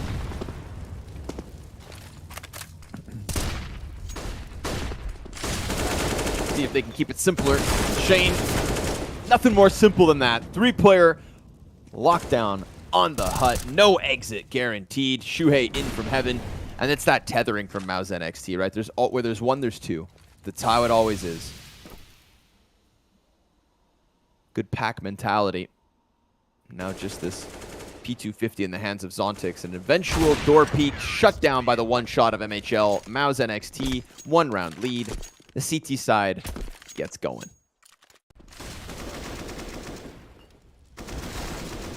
It's really nice from Shane using the silo itself to dodge flashes and also open up an angle that's perfect for the entry pathing, crossing the site to take down the opposite vent player, whoever's in mini or in front of Squeaky. And it's just really nice timing by him. It all comes down to if you can dodge that flash or not. Like I always talk about Perfecto playing the back of the site is like the best flash dodger in the game because that's his one job as the anchor. He has very nice angles for the fights, but the flashes can really instantly ruin your sight hold. And yeah, all the difference between you doing your job well and not is simply can you dodge that sky flash. We got players in front of the smoke, players back behind it. MHL looking for him, but nothing there. Ooh, hut player, good for one. Exertion on a silver platter. Donk drops him. Shane backside, stuck inside of the smokes. He's trying to come out, but Donk's going to find him just on the edge of it. In that case, unfortunate spot for Shane where he thinks he's covered. Shuhei, double kill as he comes up from the vents. Galil fires back, but Shuhei knows what he wants, and he takes what he wants. Jumps out of that vent into the action and guns them down for MOUZ's 5th. How can you not be impressed by Shuhei? I mean, first of all, best caller in the league, 4 seasons in a row, but also such an individual. I mean, he's been like top fragging in some of the games that they played so far, and yeah, he's on the vent rotation. I mean, he knows he's gonna have to aim like crazy as soon as he gets up the ladder if they let him out, and he puts together the sequence. So that's a huge streak here, won by MOUZ NXT. Single AK here on Donk, who did a good job with the trade spacing in that last round to get his team into upper. That's about all they got.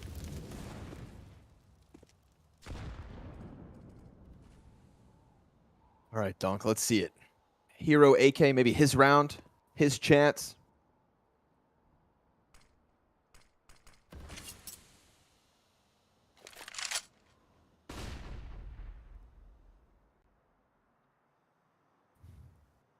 I just like watching Shuhei. I'm not gonna lie, you know, we look at this league and like, you know, sometimes oppers get plucked to the main roster, sometimes it's the stars. It's not always the IGLs. And I do truly believe like it's got to be just a matter of time before Shuhei gets tier 1. Or I think a chance Shuhei on... is going to be far in the future, wherever. I don't know how this will organize, but with the amount of Polish players coming up all at the same time, I think he'll be the the caller of that Polish team, that 5-man Polish team. If that's what he wants. Who knows? I think these guys are all great friends, and they've already been kind of split up, but they'll have managed to put together another squad. But you're also 19 years old and farming the WePlay Academy League, getting a bunch of practice while you settle in. Yeah. It's a formula. It's working for him. Also individually too, right? We talk about his in-game leadership. I think Shuhei's got sick rifle play, so it's nice to see him top fragging too. Yeah, when we talk about like individuals in NA, for example, like JTO, he's a great caller, but individually maybe he can't keep up as much. Shuhei, you wouldn't even be able to tell he was like on the team to be a caller, which is like a compliment in and of itself. Well, it's kind of cool actually. The top 10 players in the Academy League are, I think if I see this right, all from different teams. Except for, I guess, Altex and Fessor.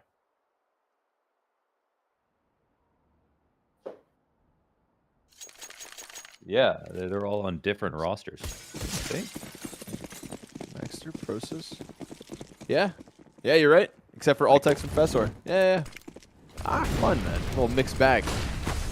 And that's why every day of the WePlay Academy League, when the narratives change, so do the individuals. There's someone to watch everywhere. You know, yeah, okay, the teams aren't always the very best, but there's always somebody to keep an eye on. It's supposed to be Art Frost. It has been in the previous games from Spirit Academy, but he's not quite being able to find that footing. Instead, it's Donk. Assassinator right there with him. We got a couple openings, but we also have a couple answers. And Exertion downstairs has been waiting for his chance to be tested. Lines up good damage on the side of the smoke, and they're going to come right through that. Oh, but he does get Zontix right before. He gets him to turn, too. Yeah. Oh, he gets nailed through the box, though. Donk a little preoccupied with that. Shuhei comes down with the cover. 2 kills from the ramp rotate. And that's what I mean. Like, Shuhei just throws himself at things. We see him come flying up vent onto the A site, 2 kills. And in this case, here to help Exertion in an instant. So good. Exertion. And like Shuhei. He's still in the show.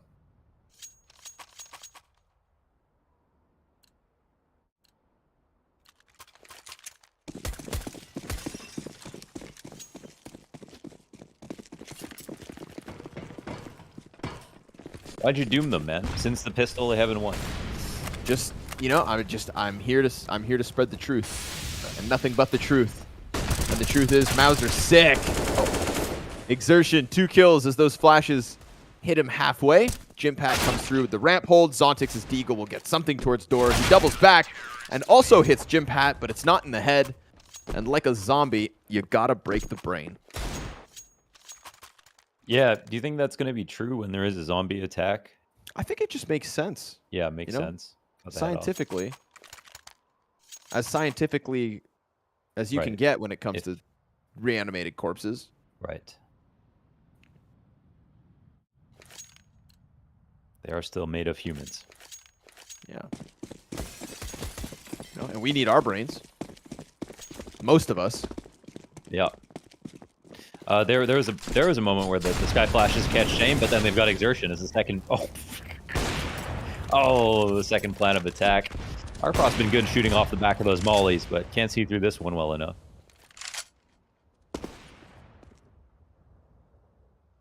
Always sucks to lose that duel in Squeaky, especially to a CT rifler.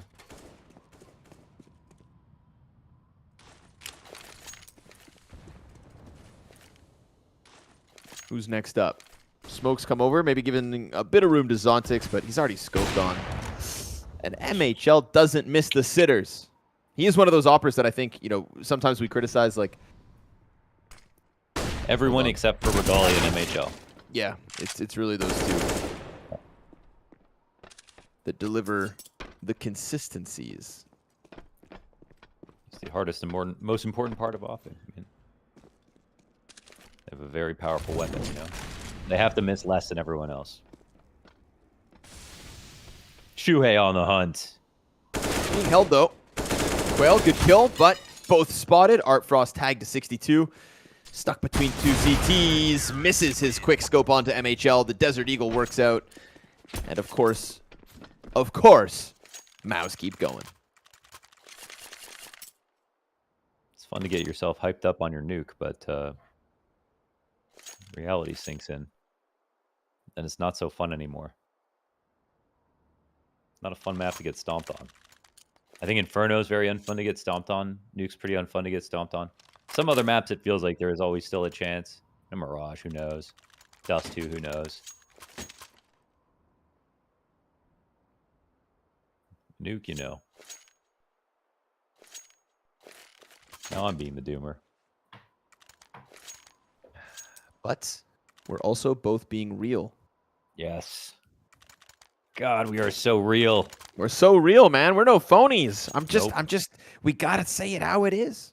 Yes. You can win pistol. You can win the follow-ups, but then it is a world of hurt that you find yourself in.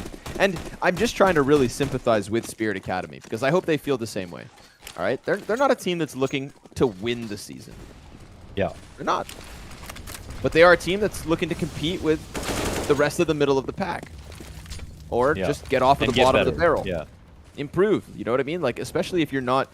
Some of these guys are at the age where you're only going to get maybe 1 or 2 more WePlay seasons. If you show enough promise to just earn your position for a year or 2, 3 years, then suddenly you're like Shuhei, where by the time you're 19, and in this case, that's like 3-4 years for some of these players, you could be the Shuhei of 2024, 2025.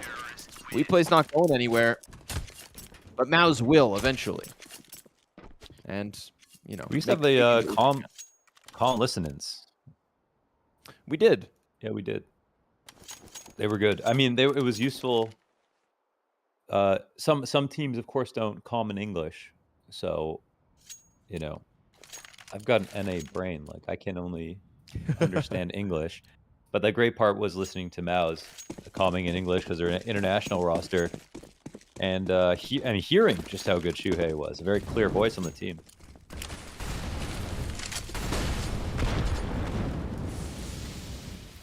Maybe we should learn to speak more languages, and then we'll get those comms back. It's totally true. We learned baka baka. I think it means.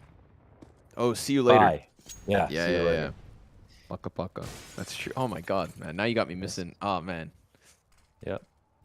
Shout out that on LAN family. at WePlay. Yes. Yeah, shout out the family. Flashbang. Not sure, man. It's been a little while. I already speak French, you know, so I've got 2 languages. Me too. Ball's in your court. I am French, so. Oh, okay. Yeah. Sorry, I always forget. My bad. I don't know why, but.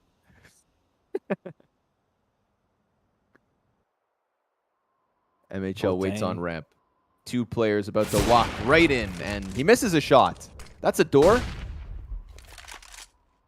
He's not swinging scared, wide though. slowly, and yeah, he's not going to go back. They don't follow up with enough pressure to really force him away. Exertion will be cleared off of the hut, as he has been, but Shuhei is always nearby. Where somebody dies, Shuhei thrives. Shane comes through with 1 kill.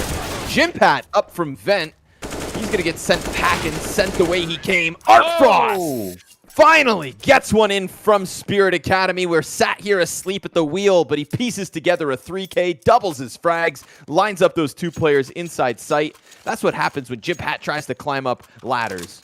Artfrost turns it upside down. Yeah, they've done it a couple of times. It's not really something you're supposed to do, right? But it has worked for them. So they try it again.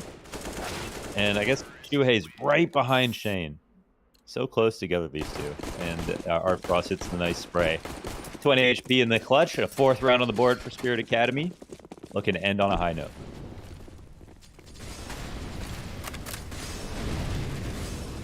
Get a 5th. Nuke is CT sided. But MOUZ, they are everywhere. Shuhei comes out from heaven again. He just throws himself at this. Yeah, he just the confidence. Wow, he's so because confident. he knows. He simply knows he is one of the best in this league. 20-7 so far this half. Yeah, I mean, look how wide he goes. In the textbook, it didn't say he'd go that wide. You know, they weren't ready for that. Another kill? Surely not. Okay. Artfrost. Replaced, of course, is Jimpat into Shuhei. We look at this scoreboard and we think, hot damn. Bomb plants. Only 1 retake needed in round number 6. The tidbits of success towards the end off of the Artfrost 3K. Shuhei ends this half 133 ADR. Holy moly. Monster map. I mean, he literally played with so much confidence. I mean, what were you going to do?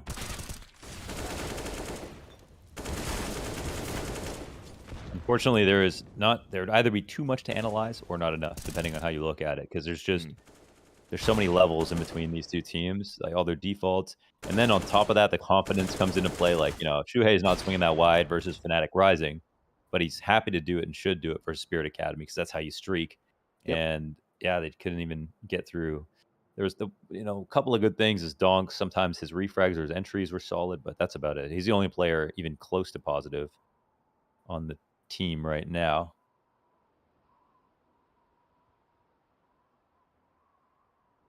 I feel like they know when they have a challenge at hand, and then they know how to adapt and change that when they have just an easier win ahead of them. You know, like you said, Shuhei knows how to streak. Evident in the calling, evident in the individual play, the decision-making, the rifle work. It's just there. Yeah. He knows he's the best. He plays like he's the best. And that is why they are the best. Mm-hmm. Three-peat WePlay Academy League champions. It's no fluke. It's no one-off. Mm-mm.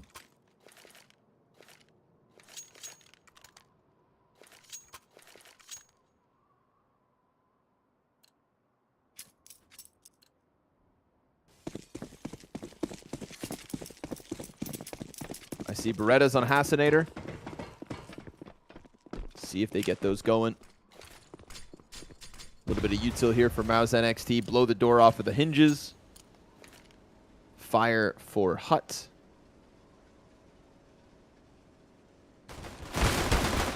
Oh, but the Berettas, they strike. Yes.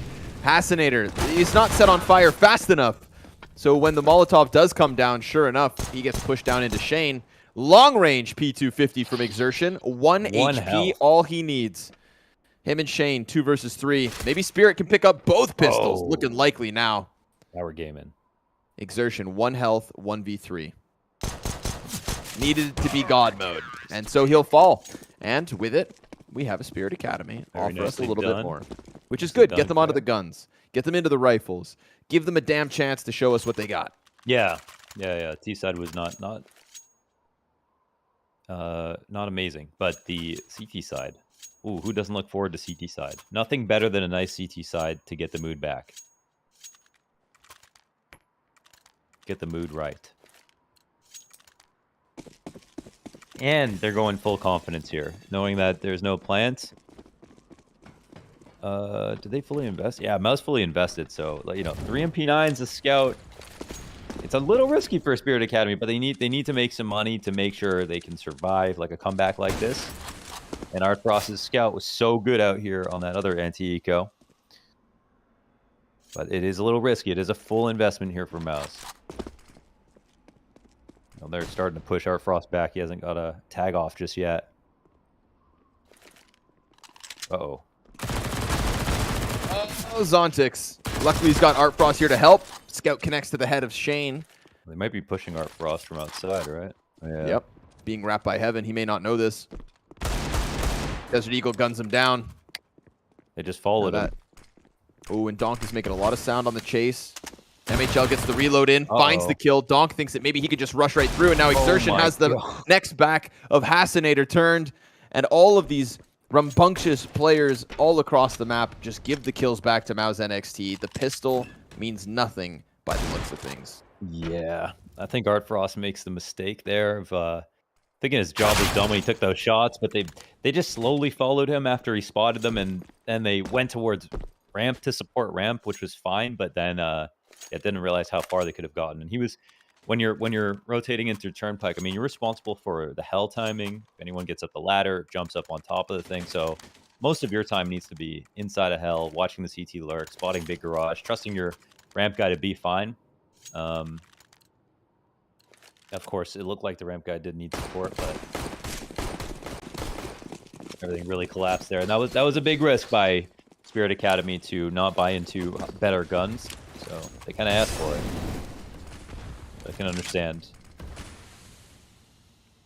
Wanting to get their economy back and stable.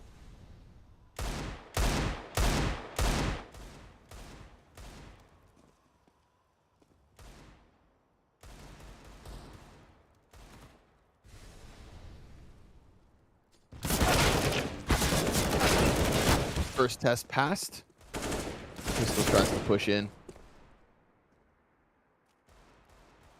And again, with the calls of Shuhei, I feel like once you lose pistol, it's one thing. Once you win the force buy, they're going to play this appropriately.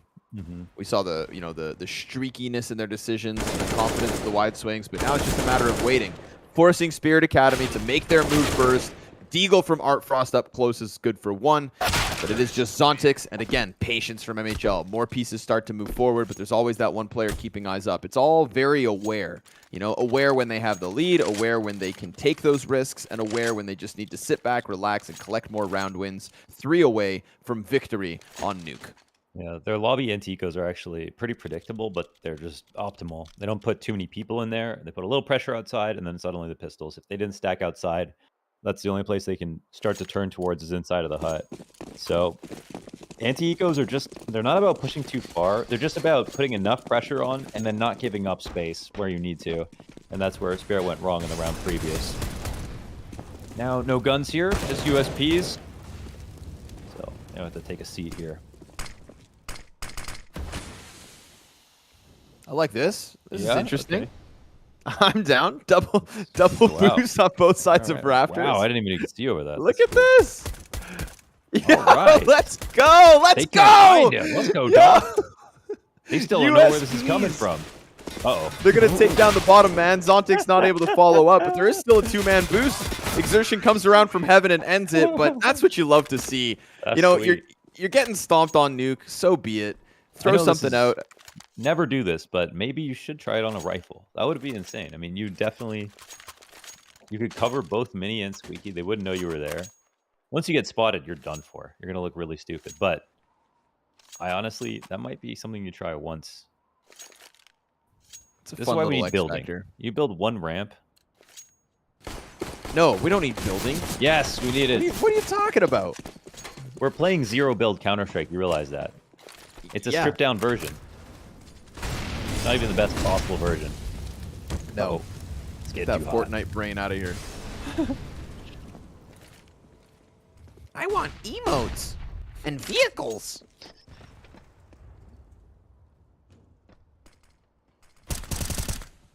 Quail finds Exertion trying to get through Mini. So, man, advantage here. Guns up.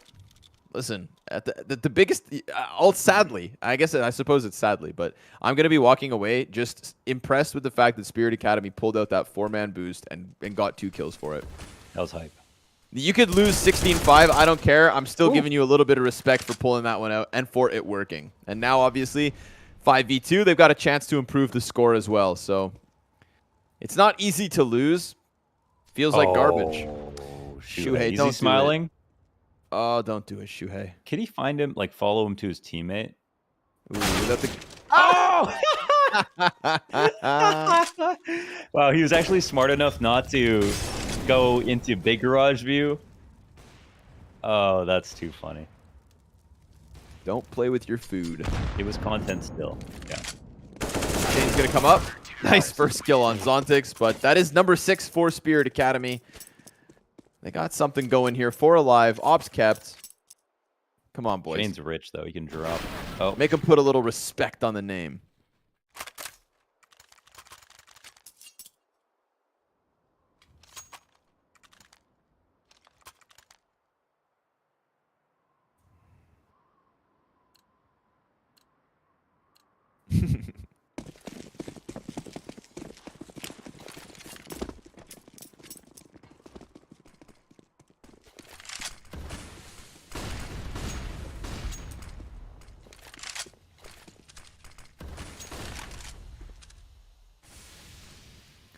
Quail looking to come out over top. MHL scoped in on this, though. He do be watching.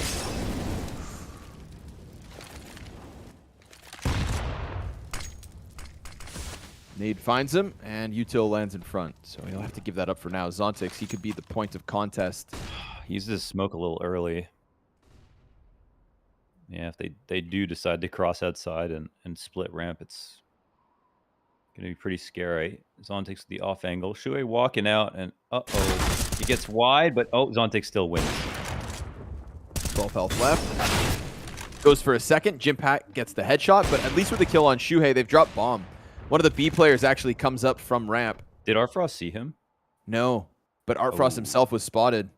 They're going to push into lobby. Shane's ready for this one. He hits the headshot onto Donk, gets dinked in the process, so he's real low. Artfrost actually falls off of heaven. MHL comes in through Mini, and that player that was spotted in heaven is now back A-site. Exertion, he just slides through outside. And Artfrost is stranded. If he was still in heaven, he'd have more options. But now he's locked into this bomb site, and he's going to cross MHL's angle. The op for 15.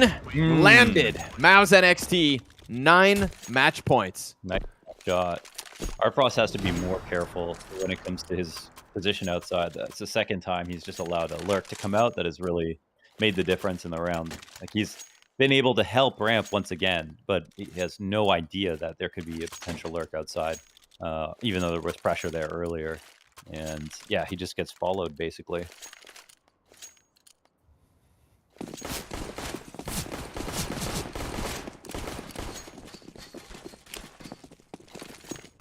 Wow. MOUZ NXT get themselves at a very tricky spot. A mousetrap. Fascinator. Burns Tucking close Shuhei. red. Quail has a Yeah, chance. Quail's got a spot. Damn right he does, or did. Shot. NHL is so fast on that trigger in the trades, right? That's what we talk about. MOUZ NXT, the best team. Emphasis, team. There's always layers. There's always a quick answer. And there's always a sharp shooter. Anytime you take one down. Another one appears like mice. Like rats. Mice. Yeah, how can we say mice kindly, but we say rats like they're nasty? That's what you did. I didn't. Oh. No, I thought I spoke for all of us. You said Zontix, I'm rats. sorry. I'm so sorry, Zontix, that Shane is standing on top of you. And ladies and gentlemen, more of what we've come to expect. MOUZ NXT with dominant wins versus the rest of the league. Gotta say, I feel like Shane has been looking pretty damn good too as well this season. It kind of felt like he was the kind of pure support player in a sea of stars for MOUZ NXT, but he looks like he's playing with a lot more bravado this season and winning a huge amount of his duels, controlling the flow. But yeah, him and Shuhei, insane. MHL also another great map. We can just go down the list, man. They're all owning. Yeah, that's the reality of MOUZ NXT. You're gonna have to hope that multiple players have an off day and you play the best CS you can if you're gonna even give them a good challenge. We saw that challenge happen yesterday with Fnatic Rising, but we also painted Fnatic Rising as the team, singular, that could maybe throw it at it. Unfortunately for Spirit Academy, the woes continue 0-4 this season.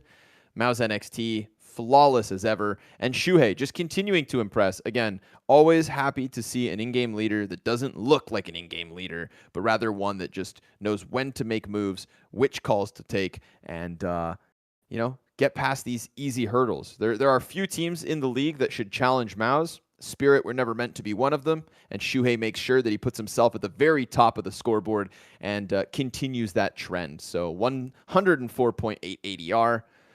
Man was doing entries, trade frags, and wild trade frags too, right? The amount of times he just flies out from heaven, throws himself up the vent. Like, he is very content to be inside of the chaos. He's not some fringe player. He's not on the opposite side from the action. He is right there in the thick of it. And for that reason, we say congrats, a victory here for MOUZ yet again. But, of course, more action to come, folks. We're only 2 games deep today. It is Eternal Fire Academy versus Young Gods in just a little bit.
Welcome back, everybody. We got another team jumping into the server now that is hoping to get their first win of the season, trying to do what Spirit Academy couldn't versus MOUZ NXT, but I think it's a much fairer affair when it comes to this one. Eternal Fire Academy, Young Gods. We've seen promise out of Young Gods. They've picked up now 2 victories.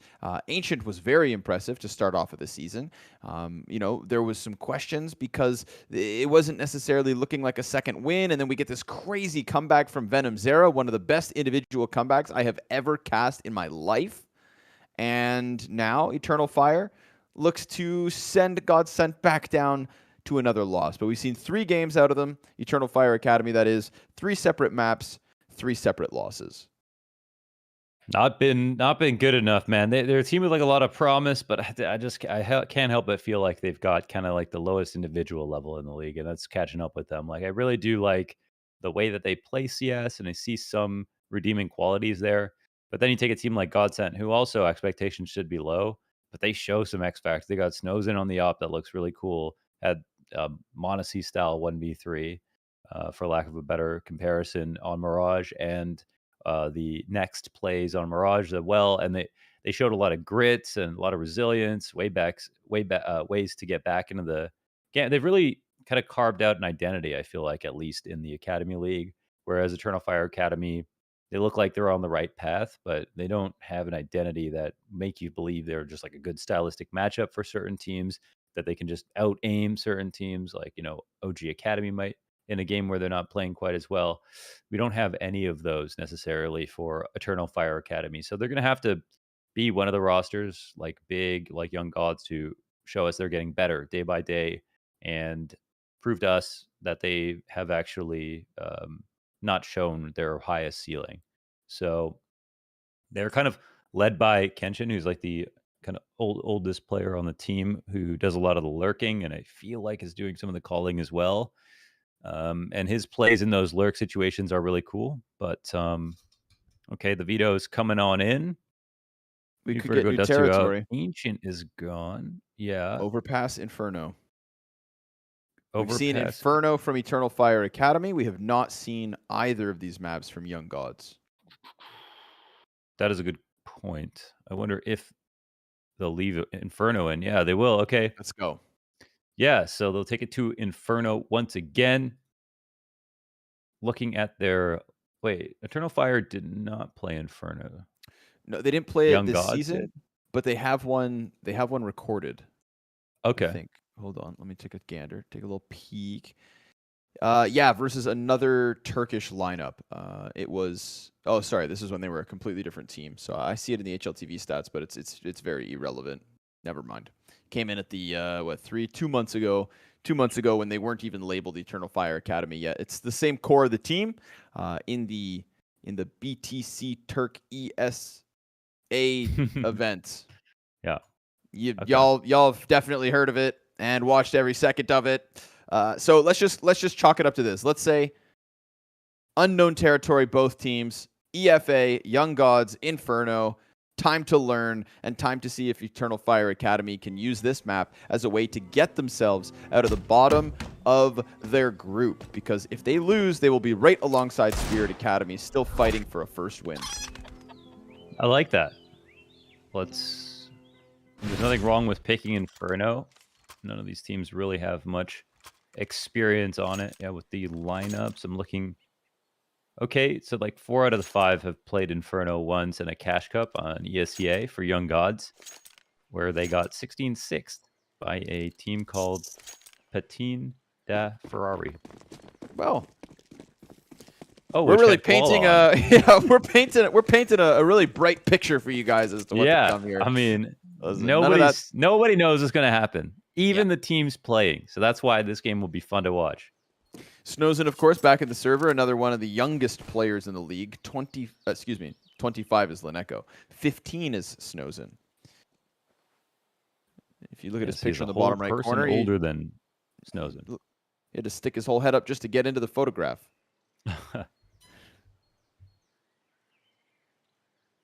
Young Gods. T-side.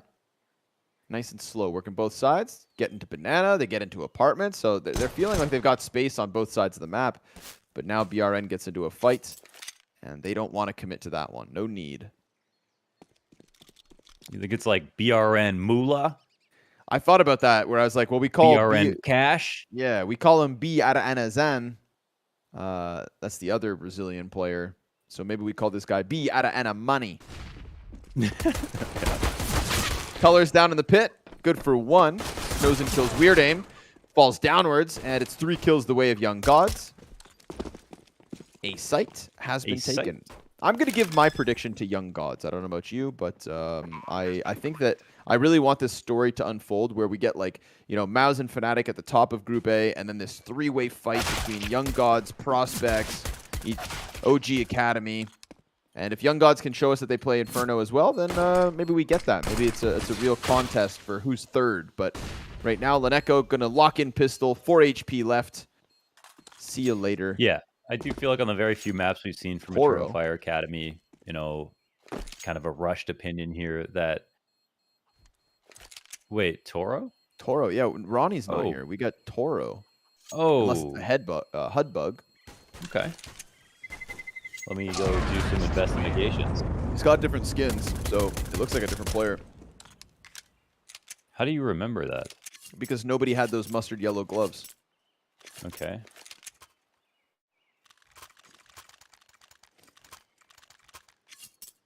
How do you remember that? Because I hate them, and I would have noticed. I always notice who uses them, because then I'm always extra critical when they make mistakes. Well, Ronnie was struggling a bit.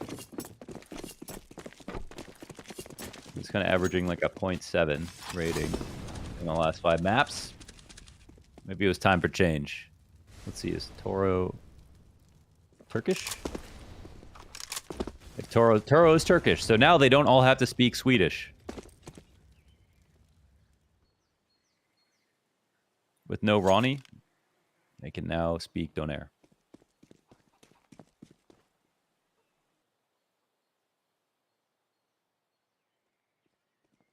MP9 and Scout both on B. His first match on record ever. Oh my god. No. His first match with Eternal Fire Academy. It's the first game of Counter-Strike he's ever played. It's gonna. Is that what you're saying? That's why he doesn't have gloves yet. Oh, he does have gloves, just bad ones. Does. Okay. Well, you can't show up to your first match ever without gloves. Well, the rest of his team didn't get that memo. Scout here for Kenshin. Like you said, kind of the leader of the pack, trying to get Eternal Fire into the wins. Missed his one shot. Venom Zera very quick. Venom Zera, ooh, hold on. We'll come back to him because right now the Desert Eagles are popping off. CT's trying to lock in this A site. Weird Aim waiting in the apartments. Gives his back to BRN. Smoke fades and the AK bests him. So Toro with the MP9. Yeah, Venom Zera. Oh, hold, nope. Still can't talk about him because Toro's got a live wire. Missed smoke. Puts him through, and Godsent puts him down. You've been saying live wire a lot. What is a live wire? A live wire is an electric wire that still has like a current, a current through it. Yeah. Okay. Yeah. So if it's like power's off. Electricians would say, like, "Oh, yeah, careful, there's a live wire." Exactly. You know, Would like you say, don't step on that. Okay. It's a live wire. So I imagine it's also used like colloquially in like the army or something. Like it's a figurative, like you've got to be careful. We've got a situation. Yeah, we got a situation. We got a live one. We got a live wire. Okay. Gotcha. Yeah.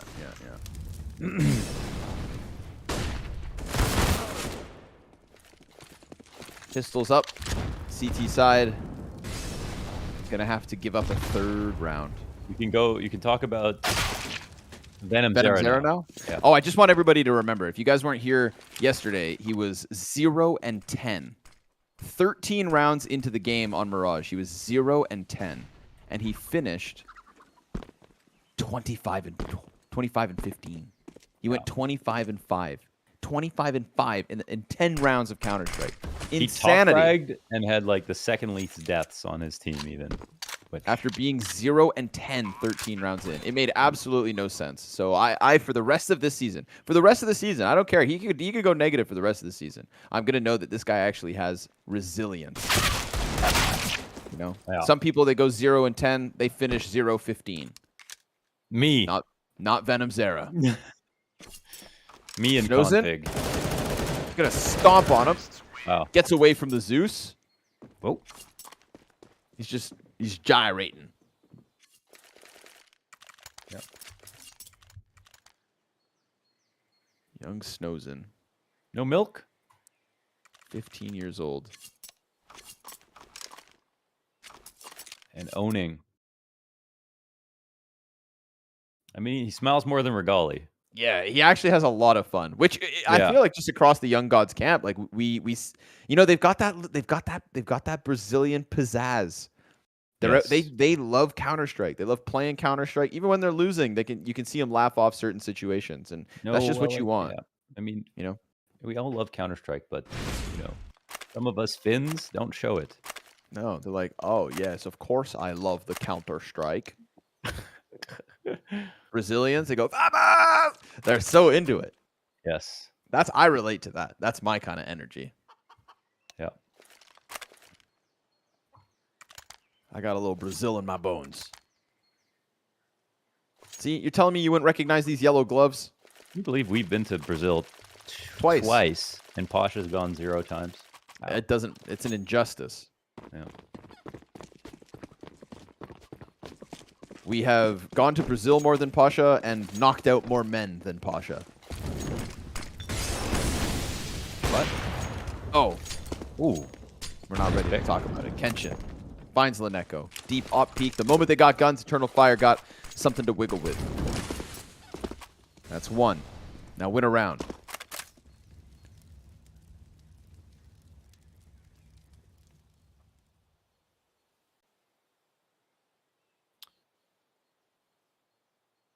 Kenshin on the op. I feel like he wasn't opping.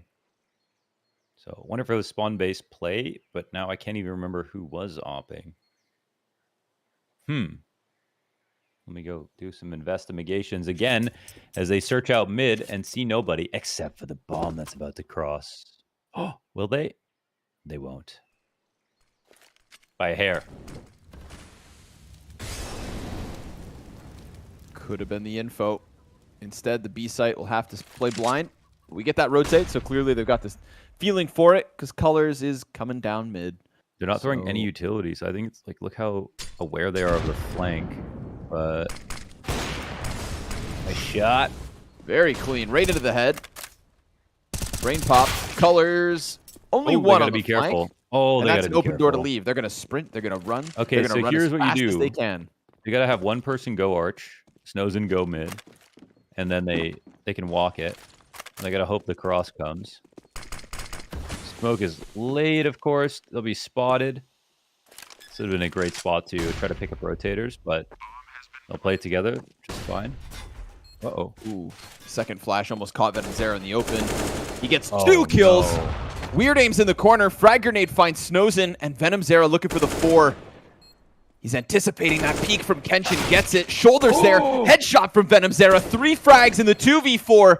And it's only Weird Aim left. Bomb halfway. He dodges back. He reloads. He picks up a piece of utility as well. The frag could make this even easier. He toys with the peek. He toys with the final kill. 1 left. And Venom Zera plays this one to perfection. My God. All 3 kills in that 4. Oh, man. That could not have been played better. The insane shooting from Venom Zera.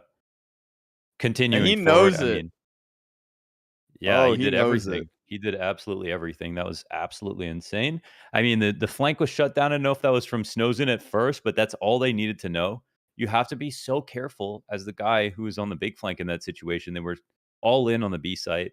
And the thing is, when that flank guy dies, if there's not a second one pushing at the same time, there's no other reason to go forward. You know that the overstack is coming into the site you're trying to entry. You're going to run back.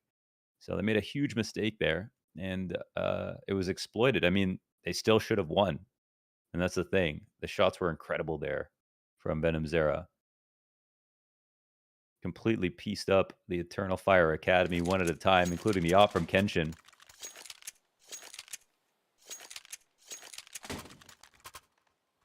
Shredded, man. Dude, in the late rounds, bro, these guys are Their 2BXs, insane. That's it was a key piece on their Mirage game. And you know what's cool is it's those guys too, right? Venom's there and Snowzen. It's like they've just got this. It was Next and Snowzen. Oh, it was Next and Snowzen. Okay, well it's always Snowzen. Yeah. It's always Snowzen. He's electric. BRN opens up, headshots there. Oh man, I love the pop off too, because just think about the mood now. Like that's just a little 2v4 to get 4 rounds straight. The Nothing mood feels better. It's all there now. Like the early pieces of the puzzle have been put in place, and now Young Gods just gotta hammer them all together. They have fun when they play CS. And I know I'm a romantic, but at the same time, like it is actually psychologically the best place to be playing from. Unfortunately for Eternal Fire, they had the rotates. They thought they had that one in the bag. Wicadia comes through with 1 Deagle kill on Boiler. Leneko shuts him down. 2 frags left to clear this and get that 5-0 start to the scoreboard. Young Gods 100% looking to be that, 3-team pack fighting, jostling for 3rd place in their group. Hell, give me Young Gods versus Fnatic Rising ASAP. Yeah, let's see them play versus an upper echelon team. They'll have to clean up their early rounds still. Still get into low number situations a little too easily. It's great to have that second half. That makes them so easy to be fans of, right? Because like a lot of teams, they talk about the first 20 seconds of the round. They're so good at opening tactics, and then they fall apart. That's less interesting. The teams that go down into 2vx's and can mid-round and really create a sandbox out of the map and put together situations that you've never seen before. That's really fun. So, Young Gods, they already have a big win versus Prospects. That is a decent team that they beat right away. I think they don't know, and we don't know exactly how good they can be. They just don't have enough of their own maps to show us. Toro's going to draw Venom Zero out of the apartment, but his teammate's not peeking whatsoever. Kenshin saving his USP. Yeah. Maybe should have.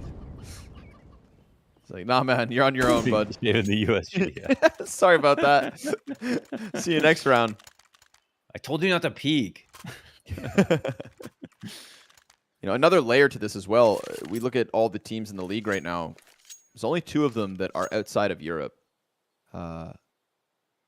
Away from home, and that is Young Gods and the FURIA Academy camp. So Brazilian teenagers flying to the other side of the world to just try and gain experience in European CS.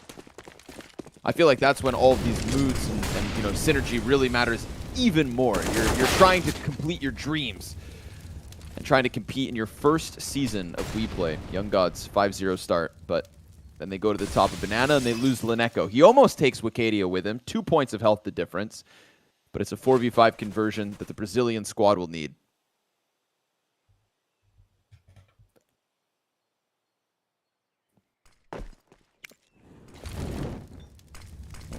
Comes through. There's a good kill from Kenshin.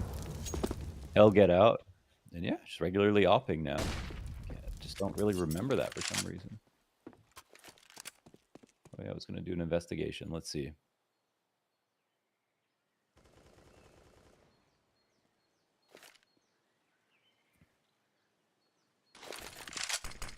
Smoke front sight. The orange player. Yeah, easy for Wicadia. 2 versus 5.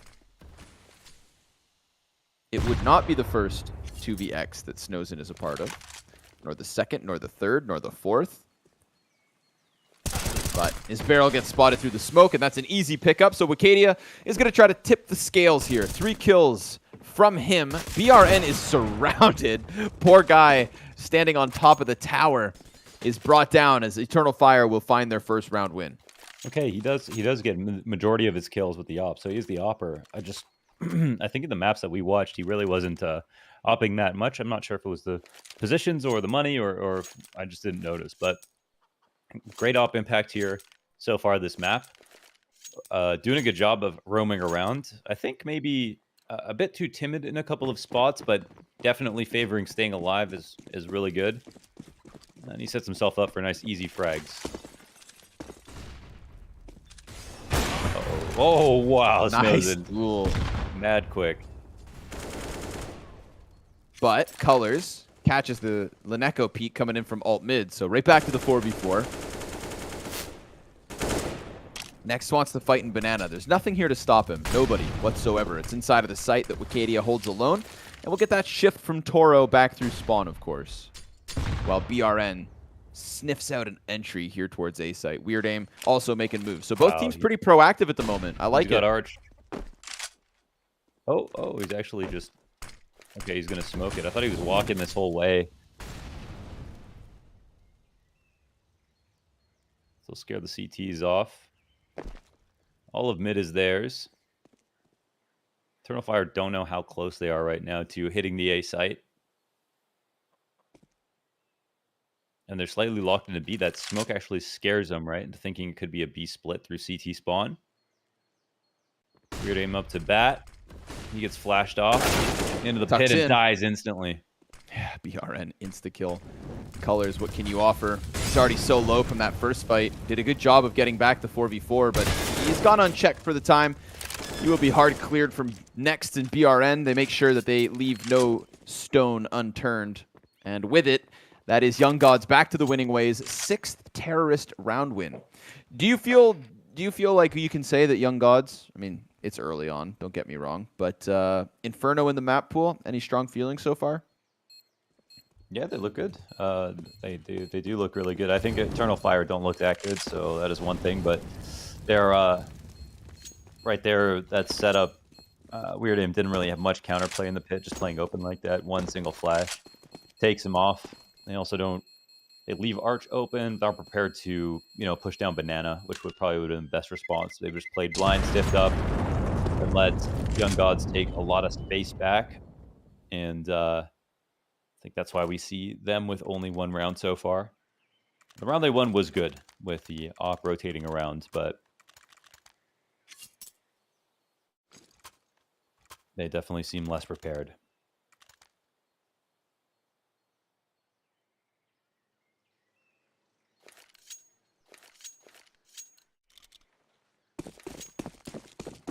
Young Gods, I only hesitance is they still sometimes aren't aware of where they can get peeked from and just lose players sometimes. From, that was kind of free. So still some cleaning up to do.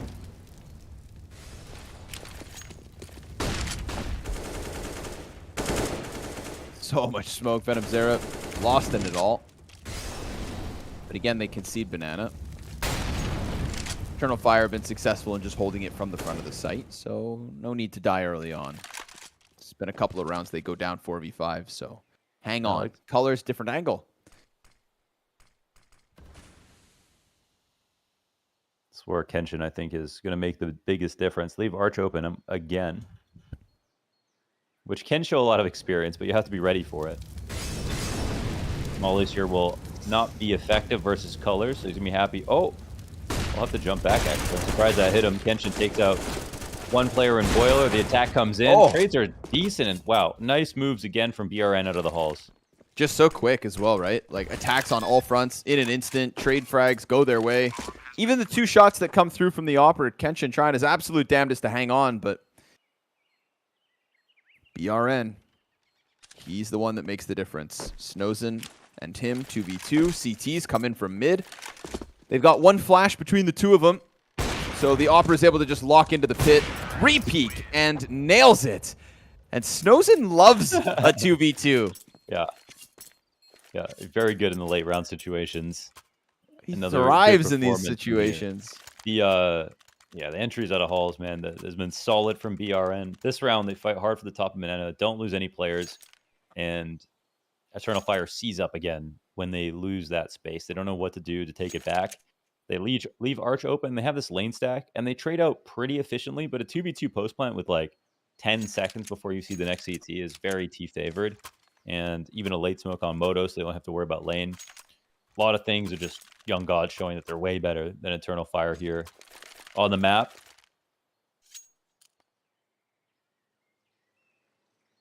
Yeah, they look really good.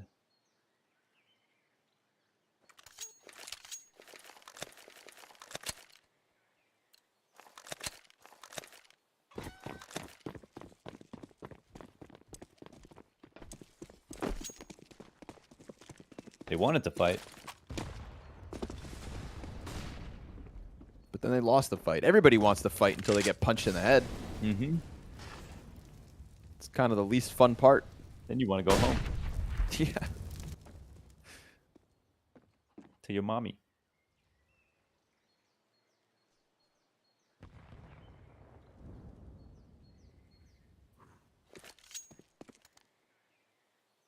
Eternal Fire really just continuously leaning into the back of the B site. They'll throw these smokes, but if they actually come and push behind it, more often than not, they don't, but now they will. Boost over on logs. Could have caught it, so good thing there was a flashbang with it all. Having seen that presence, Young Gods realize their job's not done. They're going to come back and take Banana again. You want it? Well, we've got it. Wicadia, rinse and repeat. Second attempt. There's no boost on the logs this time, but Next is still nearby. Oh, they're waiting for this. I think... Oh, they're playing smart CS, man. They go back and peek just to show. It's like a bluff. That's like all Eternal Fire are willing to do. Just do the flash retake, that's it. Oh, then they try to take mid. Oh, man. Venomzera ready to fight. From inside of the fire, Leneko dies to Weird Aim. Pick going to be held for the time being. I think here they smoke Moto, put some pressure on the site, and they could actually go back to B if they'd like to. TCC's make an emergency rotate in. T start to make their way over. I think Wicadia gets spotted. Ooh, and he dies. Damn. It's oh, crisp, and Weird Aim dies clean. in the pit. Every time it's headshots from Young Gods. Dude, they BRN. show up, CTs die. That is one of the hardest things to do. Entry out of halls on Inferno. You're usually supposed to come out last. You're just supposed to make presence.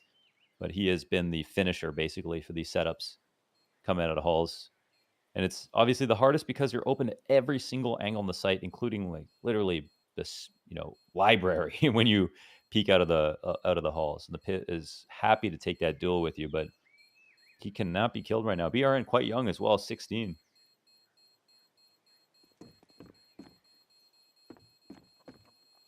True, Snozen kind of gets that spotlight, but he's just as young. He looks young, too. He looks so much younger than even BRN, even though he's only 1 year younger. Yeah. The world needs more T-side entry fraggers, that's for sure.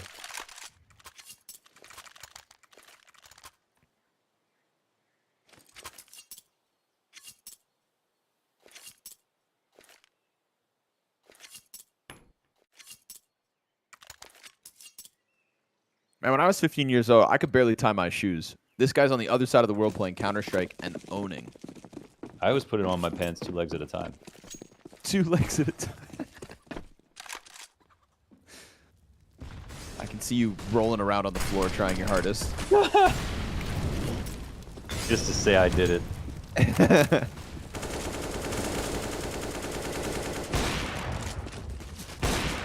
Ooh, shot's not far off. Finally, a bit more than just top of Banana. Eternal Fire Academy trying to lock into the logs. Playing car. Kenshin locks in 1 kill towards this A site, and now BRN will be tested once more. Oh, the wallbang's almost there to finish, but both players actually escape with their lives. 16 health to BRN. Next, waits for flank. Venomzera finds an opening. Interesting. This is the best looking round, but if we're going to go back to B, and Wicadia, he finds his frag. Oh, Venomzera's going to let him rotate out. Jesus. Now they just have to chase down one in the site. And this one in the site thinks that... Oh, what does he think, actually? Because they just filled up Arch. So he must know with lane control, it's going to come back this way. They need to let Venomzera take first contact. And he has more than... I mean, he can literally knife him. There's no way that he turns around in this position. And that's it. Kills now him. you just deep smoke. And yeah, they're just wondering how this happened. It's Toro's rotate that left that open. Ooh, but Venomzera gets tagged. No, no, sir. Yeah. Looking for an early kill is nice. Let's go, Snozen. Could definitely die. Yep. Could also just rock their world. If he times it right. Comes in. 1 kill. Weird Aim, quick trade. Venomzera. You'll be able to cut off that CT rotate. And with the Molotov, that's going to keep them back on Banana. They've got nothing they can do but wait out the fire. And at that point, Bomb will be beyond the halfway point. They're still going to try their damnedest. Weird Aim jumps over into the pit. Frag over the roof. BRN waiting for that defuse. Weird Aim, hands on it. They're going to stick this. It's down to the wire. They get it. They get the defuse. Venom Zera, 4 kills, clears the board, but the defuse still gets stuck. Ooh, he had to push through that smoke. I mean, the whole reason that they peek from Khan is so that he can make that push through, and all they had to do was stop the bomb from being planted once, and it's most likely over there. So, little misstep in a moment where they put together a really creative mid-round once again and nearly brought it back from a 2-on-3, 3-on-4 situation. But it does cost them the round, and that'll be Eternal Fire happy to grab that, even though they all die. But now Young Gods know that it's been very expensive, even off the back of the round win. They'll instantly win Banana. You have the deep grenades here. From Eternal Fire. It's almost always a bluff is the problem. And I think Young Gods definitely know this. All they do is they just peek right after. They don't even throw any more nades. They've never been intimidated enough. No, to they just give haven't. up Banana. Not once. 100% right, and yeah. And even though they win that round, I mean, it could actually turn out to be like worst case scenario. Every single CT dies. Young Gods still get the bomb plant, still move forward with a player. You can see it already, right? 4 smoke grenades, no incendiaries behind it, an MP9 within the equation, but that MP9 will find a kill regardless. Smoke on Kenshin, smoke deeper towards coffins. Counter-terrorists need this round. Eternal Fire Academy, you've got to hang on, and Toro's MP9 is doing a good job. 3 versus 5. They get a feeler out from Boiler. BRN looking for some impact on this A site, and Colors, he's going to rotate back around the site. That'll be heard. Oh man, Colors leaving Arch, and BRN takes this. Uh-oh. Not again. He could get all the way. Oh, they're going to smoke Moto so he walks through it. This is the rain play. And yeah, they oh man. No the timing works. The timing works wonderfully. Wow. Jumps up, sees the guy. Grave gets both. Goodness gracious. BRN on this A site. Doesn't matter which end he's attacking from, but you still got to make sure you cover that plant. Kenshin, smoke fades. He gives it up, doubles back. He's got utility to try and set up this retake. It's a recoverable situation, but it is a 3 versus 5 that Young Gods have thrown BRN into. And Snowzen, all he has to do is lock out Wicadia, turn his attention back towards Moto, where his 2 other teammates will fight. That smoke goes ahead of the first one. A little bit of a pocket for the counter-terrorist, but Snowzen shoots the shoulder straight off Wicadia. Venom Zera with a tight angle over top of the smoke, but a player does still get across. Toro's on top of the bomb. Kenshin's going to peek into the default. Venom Zera gets the diffuser, and with it, the round comes through. 3v5 for Young Gods. Why is it always 3v5, 2v4, 3v4? How do they do it, man? How do they do it? These guys are so creative. That was a great play. There was a mistake there from Colors to leave that Arch timing open. He wanted to go help his teammate, but this is about as good as it gets in terms of Young Gods making the most of that situation after losing 2 players trying to search into the B site. Arch timing taken, Moto smoke down, and as the rotators are coming, see the issue is the gap between him leaving Arch and his teammates rotating back to A. It was too big of a window. There can be a small gap, but there needs to be a moment where the rotator comes in from CT, picks up Arch as soon as he's leaving, and then then it's free, right? Then it's instantly 5v2. There's no way actually they can win from that point on. And then BRN, I mean, he's just not the guy you want to leave alive because he is going to get those entry frags. Both players in the site die. They don't even see the rest of the attack. It's just BRN. Wow. These Young Gods are playing extremely well. What an awful situation they're left in as well. 1 M4, Deagles sprinkled across it. Yikes. 10-2 T side looking very likely. Brazil! Brazil. Oh, come on. Now he knows what they want to do next. Come on. Poor Weird Aim. Just mauled. Toro, 1 and done. M4 cannot be picked back up by the Deagles. Not without killing next. That would mean Wicadia has to leave the safety of his bomb site. Porch and balcony open for the taking. It's this double boost here from Kenshin in colors. This is a classic. Yeah, for better or for worse? No, it's a great angle, actually. You can still lose, of course, a boiler. The walkout comes, but if they do peek into mid, you have your bodies hidden, and it's solid. People don't do it anymore. It definitely was used a lot. You know, a lot, even in pro play, like back in. We're going back like 6 years or something, but it's still good.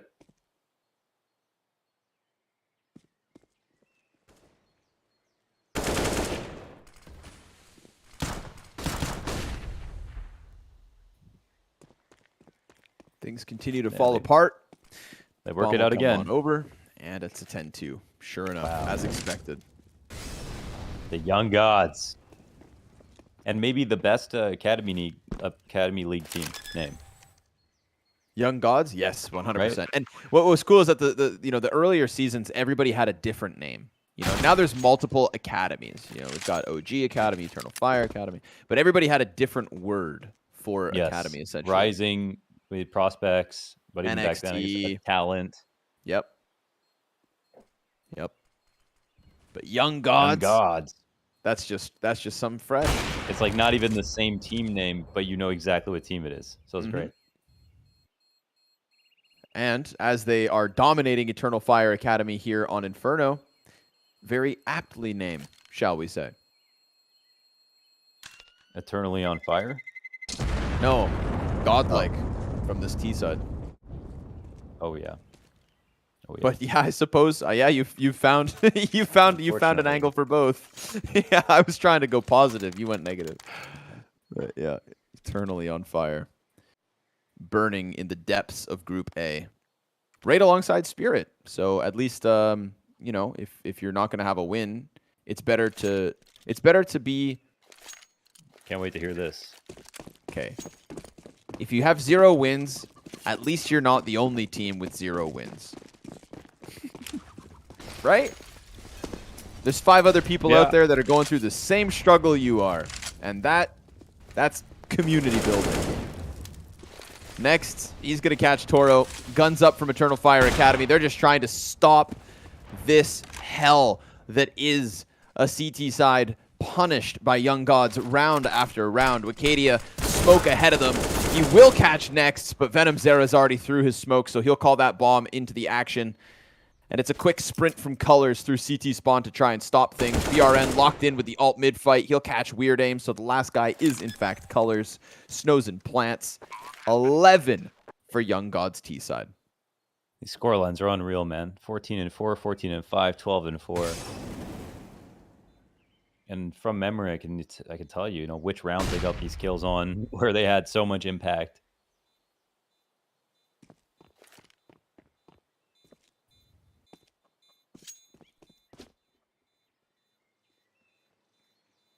Yeah, what a team to watch, man. They've been awesome. Venom Zera dead, but at this point, it really doesn't matter. So what are you going to be Scrawny Zera, Scrawny Zin, or Scrawny Zhao? What are you again? I'm Lao Zhao. You're Lao Zhao. Okay, so Lao Zhao's taken. That means Big Lao. Yeah, Big Lao. Okay. Someone told me that using Zin is like too cute and would be weird for me to use. It's Lao like Zin. Like, because Zin means Lil. It's like makes Lil sense. Lao? No Zin. Yeah, exactly. So yeah, but I mean, I think Lil Scrawny's got a ring to it, but yeah, I don't know, man. I'm getting big, so maybe I'll go with Zera. Yeah.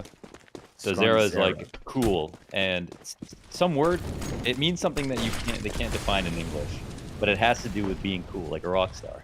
Zera. Oh, well then it's perfect. Okay. Fast one here. Young Gods, they just, they're feeling it. They've been feeling it ever since that 2v4.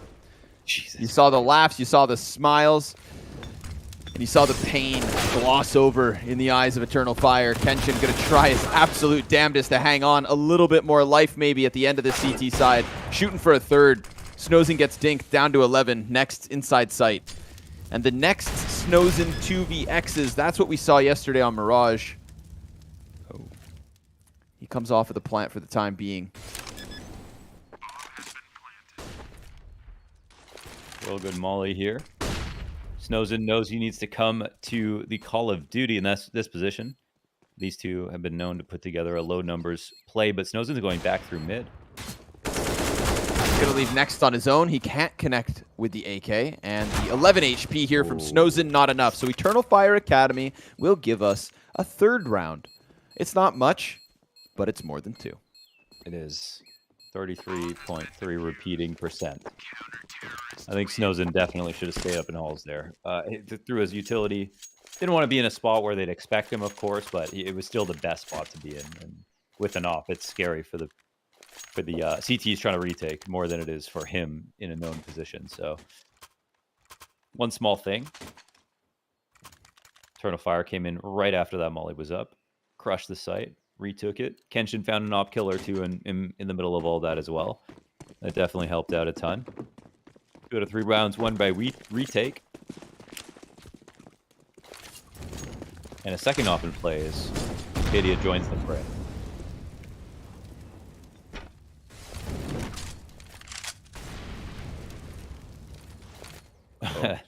Snozen has been definitely killing Kenshin quite a bit. Yeah, the op battle is 100% leaning the way of Young Gods. See if Kadia can swing it himself, but all of a sudden his intended targets are gone. They leave off of that one pick. They decide A-site is the target. Colors on Arch, pushes ahead of the smoke. Nice double kill from him. But Leneco's able to get him out from the corner, so it falls onto the shoulders of Weird Aim. 2 players on lane, 1 inside apartments, a typical spot from BRN. Snozen shoots him through the floor. Perfect passing. And will plant that bomb backside.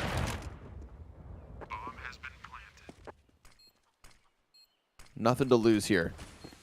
Gotta try and shoot for that 4th round win. Gotta try and shoot for the 2v3 retake. Snozen already looking for this boost. Nails him between the eyes and connects for the assist. As it's a full house inside the A site, Snozen lets him know who the boss is in the server this evening. Young Gods. A hell of a T-side. That was awesome. That was super exciting. I mean, they owned them. They had so many low numbers, clutches, so many big individual moments. Yeah, this team has earned a reputation at this point. First win was something. We had no idea what to expect from there on out. And then, you know, they look fallible, but they seem to also be getting better. I think they are a serious threat. I feel like they could even, you know, I want to see them versus a team like Big Academy now.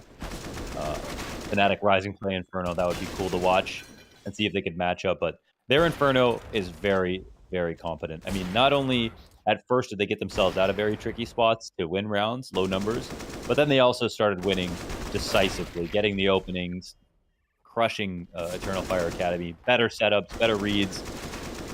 The best part was the way they called out the utility. I mean, everything that Eternal Fire threw, when they watch the demo back, they're going to feel really silly. They threw so much stuff that they expected that Young Gods would turn away from, that they would be scared of, that they would rotate off of. No, every single time they threw a piece of utility, it was used against them. It was so clear to Young Gods what they were trying to do in each of these situations that they might have well have saved the money and not thrown the utility in the first place.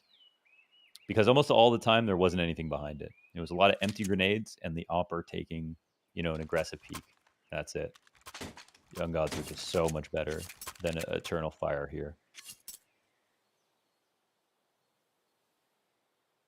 Taking a look at the group as well, going back to the standings. This will be the 3rd win from Young Gods, assuming they close. They'll be 3-1, which means they'll be tied with the likes of Fnatic Rising, only short of MOUZ NXT. So they're now, at this point, 100% pulling ahead of OG Academy, pulling ahead of 0-0 prospects, at least in terms of wins and losses. We'll have to see some more of those head-to-heads between them, but you know, they already have a victory over prospects to start the season, and if that's going to be another one in the middle of the pack, then it's good to see for the young guns on this Brazilian lineup. B-side under question. Venom Zera going to be already coming up from the back of Banana, but Wicadia, they lock horns, and Wicadia comes out on top. It's low health for a lot of these players. BRN could just use these Berettas to shred what's left of them. and they catch the play inside of the smoke as well. Next, good awareness. They know where Wikadia's got off to, but with the P2K, he taps to the head of the first, gets the second, and the third. Wicadia taps down to 4 frags in the pistol and gives Eternal Fire a chance. He needed that, dude. He got back from 8-12. He was getting bullied on the balcony in the first half by BRN inside of pit. He was having so many struggles. Oh, sorry, that was actually Weird Aim, wasn't it? Playing pit. I'll get that right. Either way, he gets near positive here. A huge clutch to his name. Insane shots. Well done. And even that last one, I mean, if he doesn't hit him with the first bullet, I think the bomb just gets diffused, right? I don't know. Like it was almost 10 under seconds. a second there. It was close. Okay. It was close.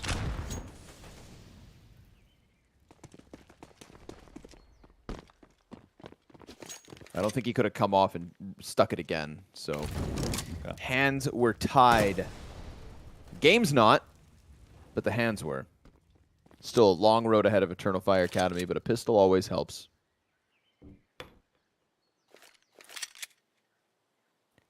Just please don't lose to the force spot. Do me that. Please, Eternal Fire, do me that favor. In a game like this, I mean... Oh, it's possible. But Colors, clean with the 2 kills into the B site. That's the round to come with it. Nice. Nice and easy. Right. CT's this time around a little more adventurous as they played on the front of the site, and they get rocked because of it. Galil connects. Deagles will be saved into the next one, or singular at least. Rinse and repeat, try again.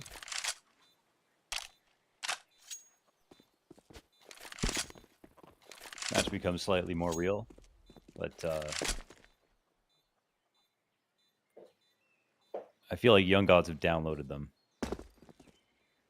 I think they know Eternal Fire better than they know themselves. And I say that unironically. Computed and synthesized. I mean, they just...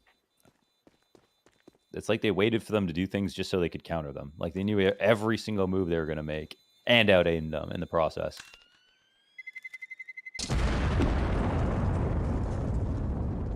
But on the upside, Eternal Fire might not realize that yet until they watch the game back. They might just think Young Gods are insane.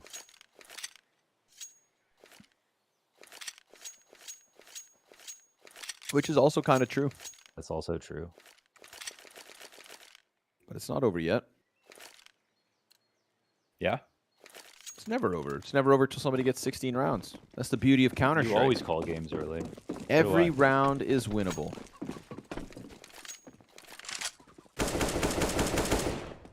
It's a new day, my boy. Oh, Colors. Barely hanging on. He's on life support. 2 health after the frags find him. I would just start breathing funny if my legs got blown off. I'd definitely just sit down. Might not have a choice. That's not funny. Oh, Weird Aim dies. Wait, what? Yeah, he got pistoled. Down alt mid. He just back alt. Bro. Oh, Jesus. From down to Leneko. He was spotting. Oh, no. What? Oh, no. The P250 again. Next, Venom Zera with just pistols. Kenshin's going to go for that bomb plant. Venom Zera could just chase him down. It's a P2K. It's a P2K, and they line up. That's a bunch of damage. Stozen finishes him through the smoke. No. There's a Galil in the hands of BRN. Oh, BRN's alive. Kenshin leans back into the new box. Time is going to be critical here because there is no kit on the play, so they have to get it going, and they've played this sneaky. They've walked in. A little bit of damage. Snozen barely alive at this point, but they need the frags. They've got to force this, and they get it. They jump on top of the bomb. They have the time for the defuse at a 13th round from Young Gods, a highway robbery, a backbreaker. If you are Eternal Fire, how do you recover from that? Mentally, yeah, that might cause a lot of anguish. That's P2K kills. That's huge. I mean, the setup was beautiful. They had enough players there on the site. They hit some ridiculous shots, and they got that early 5v4, right? Was it a Deagle kill at least into the back of ult? Hopefully. I think it was a P250. Was it? if not a P2000. No. That would at least have wasn't. to be 3 dinks from that range, right? I don't know, but it Oh, looked no. tiny on the kill feed. It looked like a tiny little No. pea shooter. Oh my god. Tiny little pea shooter.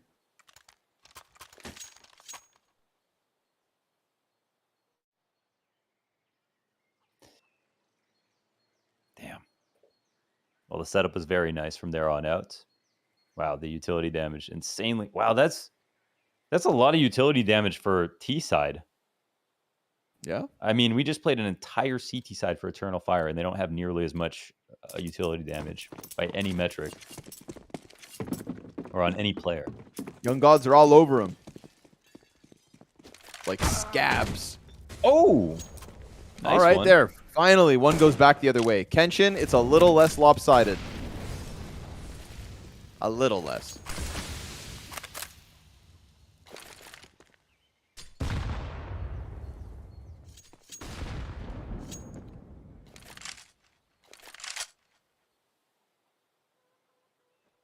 Some revenge. I feel like Snow's in 18 and 7. At least 8 of those kills are Kenshin.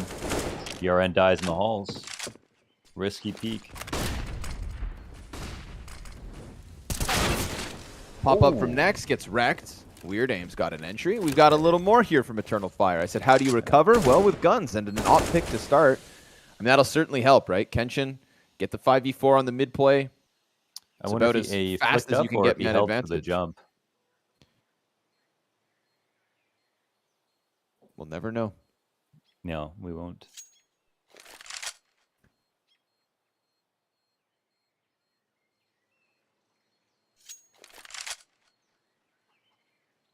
Save here from Venom Zera and Leneko.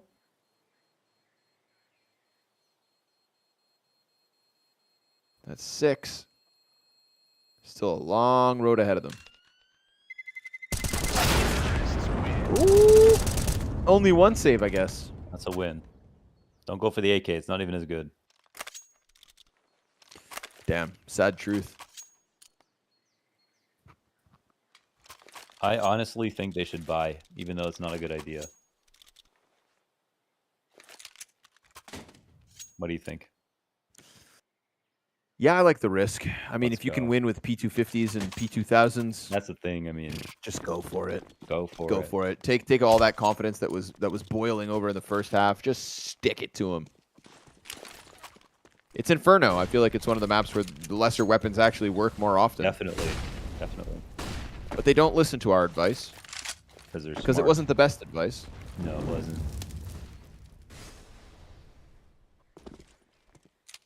We'll have to wait before Young Gods come back in with the competent buy.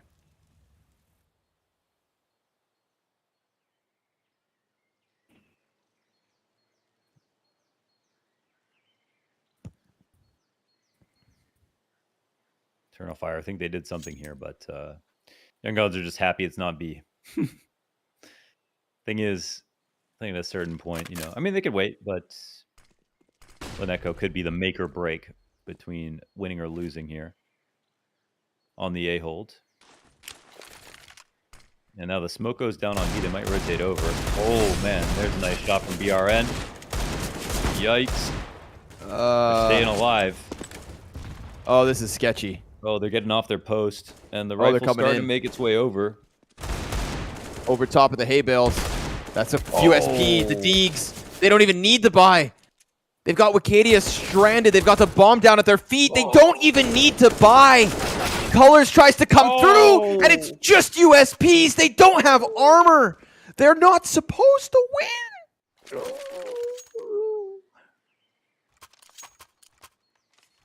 I mean,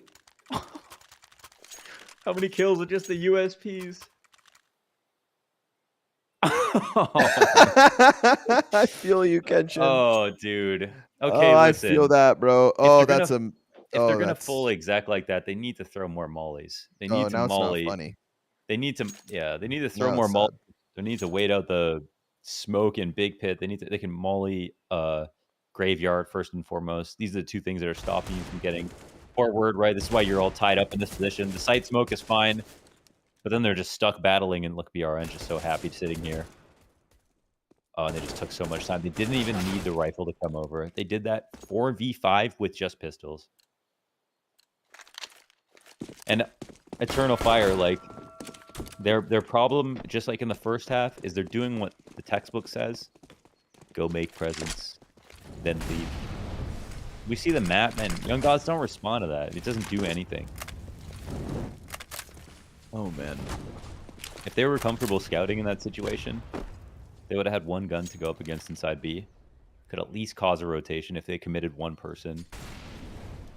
And then ultimately, they should still win versus 4 pistols on A. Like, they should still win. Yes. So that would Yes, come they down should. to just that exact, yeah. BRN inside of the pit. He's got next to help him. AK's looking to prevail. Kenshin comes through. There are limited pieces here for Eternal Fire, but damn it, they'll fight every step of the way. Weird Aim comes wide with a kill as well. Venom Zera already on the heels of the lane play. Peeks into it. There's Weird Aim with another headshot, so he's going to try his absolute damnedest to keep this thing alive. And you saw the disappointment in the face of Kenshin after that last round. You understand how bad that must have felt, but there's still a chance to keep the game going. For better or for worse, they will keep the game going. They got eco'd, and then they got full eco'd, basically. But those are the only 2 runs that Young Gods have won. I'm not even sure what to make of this. What an emotional roller coaster this has to be for Eternal is. Fire. Yes. I mean, I feel like I'm riding it with them.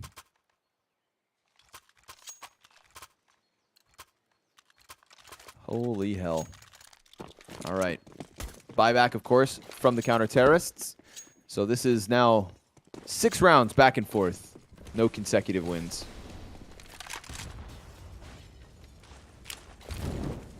You do that a couple more times and the game's over.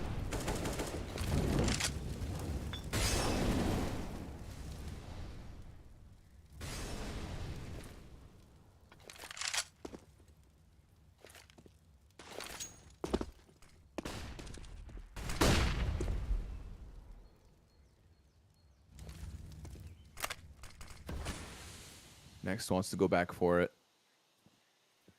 Oh my god, it's being watched. He jumps up. He sees 2 backs. Easy spray down on the first one, but he's not quite able to finish off that next frag. And then Colors comes in with the headshot to Snowzen. A-site under question. BRN preemptively puts down the smoke, and he's got 4 players wrapping his right side. Nobody coming at him from lane. Frag grenade shaves him down to 62. Venom Zera starts to attack out Arch. Crossfires here between him and BRN, and Venom Zera's nearly dead. They line up for Toro.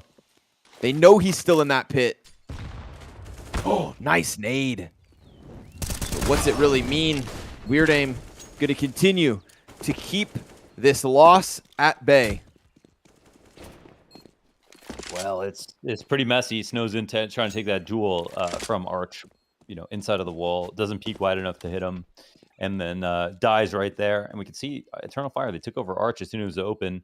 It was interesting because Young Gods, they smoked lane off, which might make you think, okay, there could be some Arch presence. Eternal Fire, once they see Next do that boost, they take him out. Then they just go Arch, and there's actually no one there. It's not even a bluff, or it is a bluff, I should say.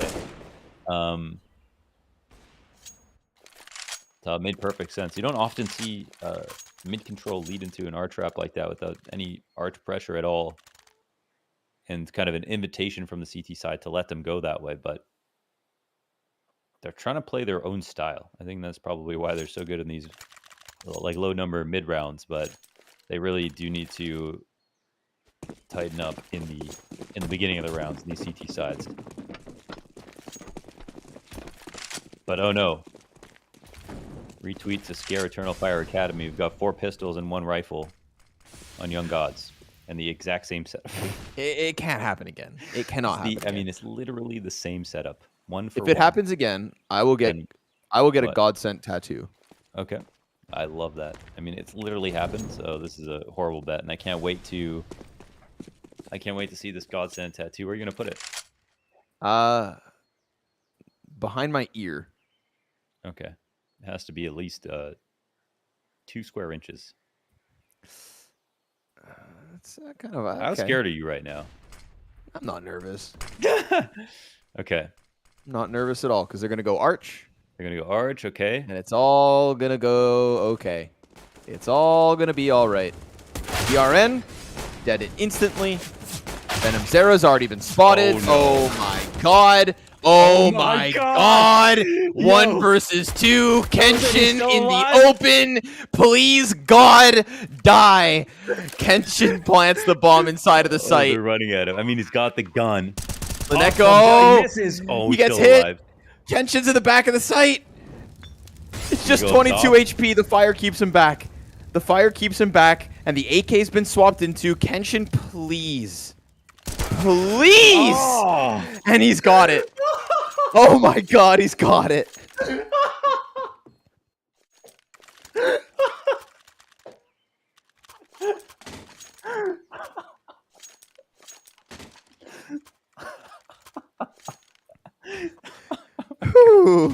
Was that a godsend tattoo? Dude. Scrawny does not have any tattoos.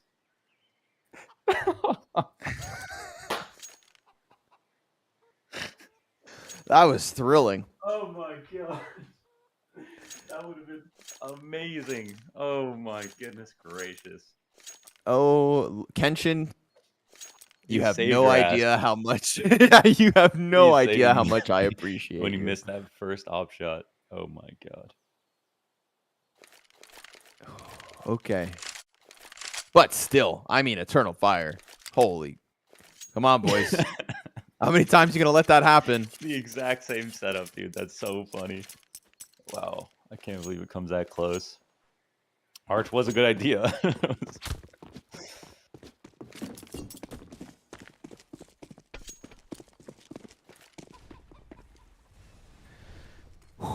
There's a version of reality very close to ours where Oh, yeah, very close. Very close to ours. Yeah, I wish I was in that one. That's happening. I mean, it's real. We're just not in it right now.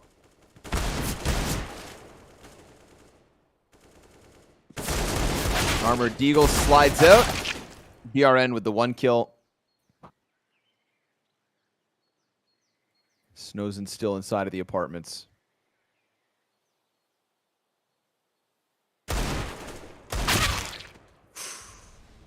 Eternal Fire Academy are somehow, like, I don't even understand how this score has gotten so close. If this had just ended 16-4, I wouldn't have been shocked. You know, like it's starting to put some of the earlier performance from Young Gods in question. Well, nah. It's just their No? CT side zone is good.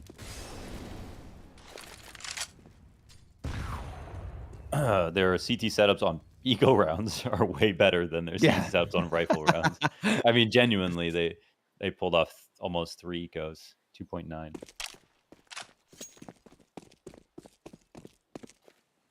But they do weird stuff in the rifle and the gun rounds for some reason.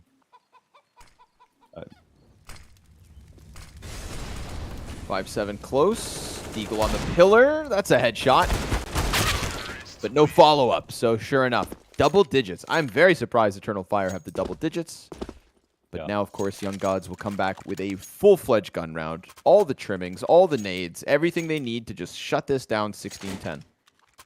It's kind of weird advice, but I feel like they should just try playing vanilla once.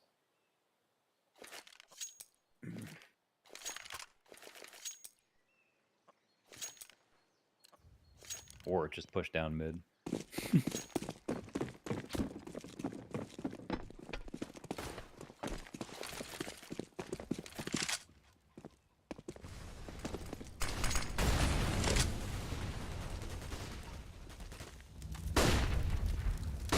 Yeah, this is good. And they cover the arch timing. Leave lane a little open here. It's fine. Nice, that's an important molly.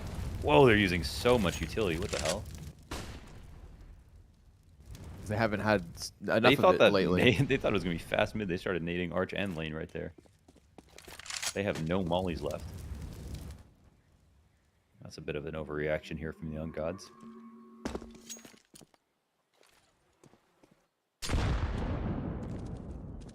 Look at that. They use all those nades, and that's all they get. 16 damage. 5 on Toro.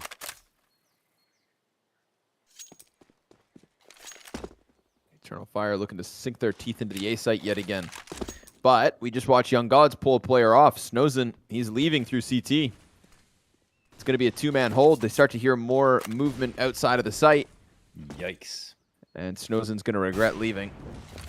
Oh, man. Op shot comes through the wall. BRN puts out the fire. But this site could still be engulfed by Eternal. Next, waits, buys time, comes up with 1 kill. BRN still alive. He also gets one inside of the pit. 50 HP on him. And Young Gods trying to rotate through. The library smoke fades. The angle is now open. Kenshin behind the hay bale. 2 players inside of the site. Young Gods going to try to stick it with the retake. Push around. Kenshin and Wicadia kill a piece. Falls into the 1v2. Snozen with the headshot.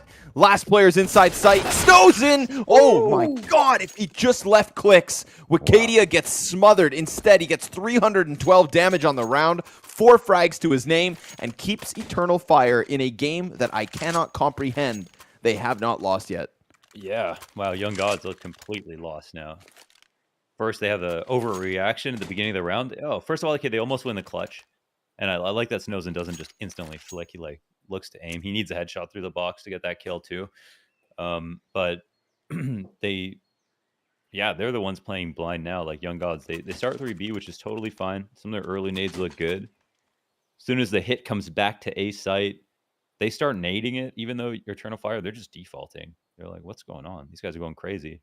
And then they just start moving. Like, they just cheated over to B. I mean, they would look like geniuses if Eternal Fire randomly picked the B site there.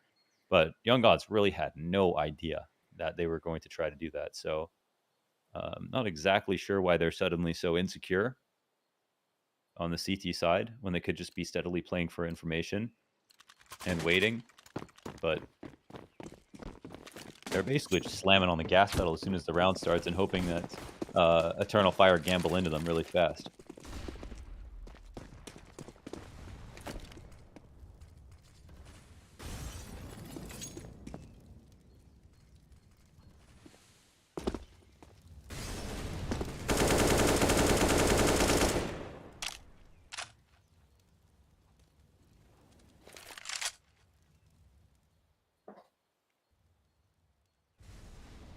Man, I almost had a Godsend tattoo. The WePlay Twitter tweeted out that you would get it. And the way they worded it actually means that any eco from now on. Hold on now. You'll have to get the Godsend tattoos square behind your ear.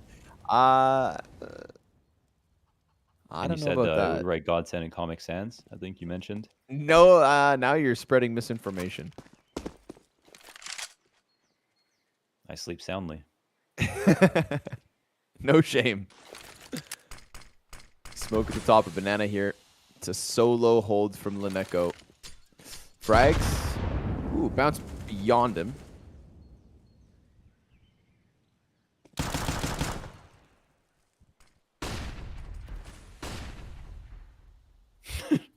They did the same. Look at the smokes they threw. And they don't see anything. No one actually commits, so they just rotate over. There's only one here, though. Oh, he stayed alive for a second. Brings one down with him. They could stop the bomb plant. No, they can't. Oh my god. Oh my lord. They haven't crossed to the quad, and now they're not comfortable to try. More deagle damage. Jesus. Holy hell, Kenshin. Well, Venom Zero knows now there is 1 quad and 1 emo, and he's starting to move in. Oh, pick up a gun. Oh, all positions known. Weird Aim comes out from new box. Wicadia off of Banana, and they lock this in. Weird Aim's 3K from the new box gives Eternal Fire 12. Every time they've got pistols, it somehow seems winnable. And then they get guns, and it's just less. Yeah. Because they're not playing Inferno like anyone that I've seen when they go into rifles. So they'll try it again. Let's see. They just need to relax, honestly. They're playing like extremely aggressive without actually peeking anything. That's the weird part. So they just end up wasting all their utility, not holding control of anything, and then rotating blindly.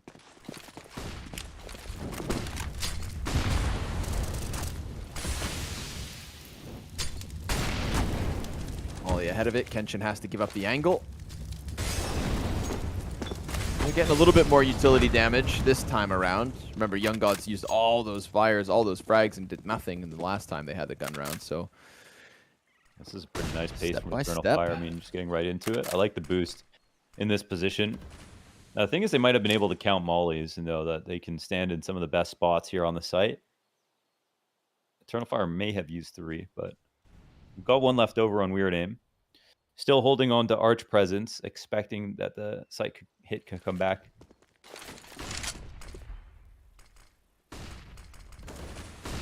Smokes in the front. They try to press leaving that the open. CT. Snozen misses his chance. And they lose Laneko off of the site. Colors Ooh. able to get 2 entries. Man Oh my advantage. God. And that's enough to force them back. Young Gods go for the Let's save. go. And Eternal Fire. A miraculous comeback that has survived the most ridiculous rounds is now just 3 away from a victory.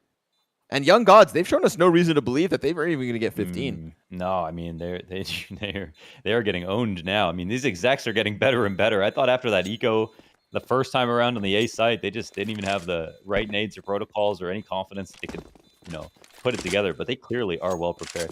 Dude, this is the Eternal Fire that, was showing itself a little bit versus some of the better teams. Maybe still a little bit too late, but who knows? 1 round away from tying up. At least 3 guns saved here for Young Gods. But they do a good job of getting that banana control. Young Gods do try to hang around on the top of banana, but they get mollied on Hobbit and Sandbags. And then the front site smoke is so good. Wrap in a CT. Sometimes you see teams push too soon before the deep CT smoke lands because it takes too much time. But they don't make that mistake.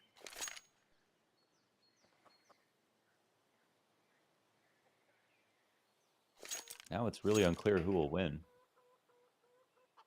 Oh, I can't look at this. Oh my God. 7 rounds in a row. First time we've really visualized the scoreboard. Those 4 rounds back and forth made it feel like it was over. Like Young Gods could have better so far than Young Gods Yeah. did in the first half.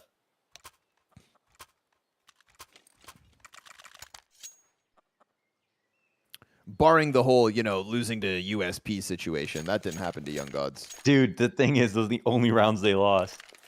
They didn't lose to a single rifle round.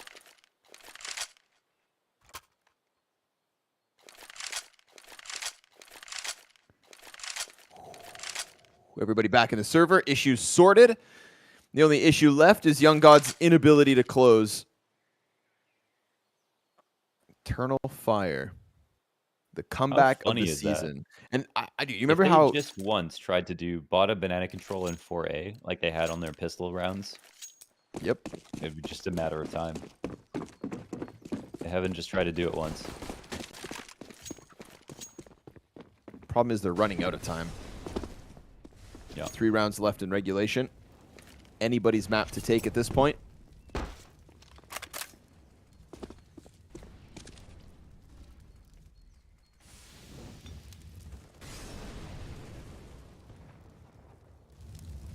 I wonder if this is a good call from Young Gods because we've seen Eternal Fire take B control and then... Okay, now they're trying to cheat over, but they don't leave anyone inside. No one's spotting here on banana, so they're going to... Not a huge fan of this right now. The smoke will be used to scale. And the other problem is when you have three on lane side, the rotations are so far. They miss their smoke, but it actually doesn't matter. It's actually only helping them. Because there's no one here spotting. The only mistake Eternal Fire can make right now is committing into lane. They win that top banana control. Maybe they expect an overstack here. Oh. Yeah, I guess they expect them to overstack, so maybe this is finally the time. This is the one, right? They're in the appropriate positions. They've got the better guns. This should be the one that Young Gods finally figure out. But Wicadia kicks it off with the kill. Toro gets a trade back. Snozen with the no-scope. Can't manage the kill into Kenshin, but Next is still deep on pit. He gave them just enough space to trade out all those kills towards mid. No. Kenshin 1v2, 10 seconds. He loses. He's giving it up. 15 seconds. No. Or rather, 15 rounds. Oh, he could have run it back if he just ran the whole way, but now there's no time, and that's it. Young Gods will win it. They get to 15. Oh, they finally pull it off. Okay, they do. I mean, they do 4A. They put some pressure on bottom banana, but Eternal Fire get it back. They go and look. They don't see anyone spotting. They just don't. They just believe that Young Gods were going to play 3B. They just believe it. They just think, oh, they've been so vulnerable here. No way they don't over-rotate. I feel like Young Gods win this off of a gamble to play inside a mid with this many players, but... It's no scope. Yeah, this is sick. Ooh! And then next, I do like that he just kind of gives a little bit more space, right? They think once Snozen's dead, they've taken 3 players off of the site. The other 2 must be B. But next is just patient with it. Player walks into the site, back turned, and he gets his impact. 2 rounds to close a game that should have never been this close. Young Gods, at the end of the day, a win is a win. They've lost a lot of the impact that would have come with a sooner close, but at this point, just get out of the server with that victory. This game might not even be over. They still have only won 1 rifle round in this entire half. So. First one's the hardest.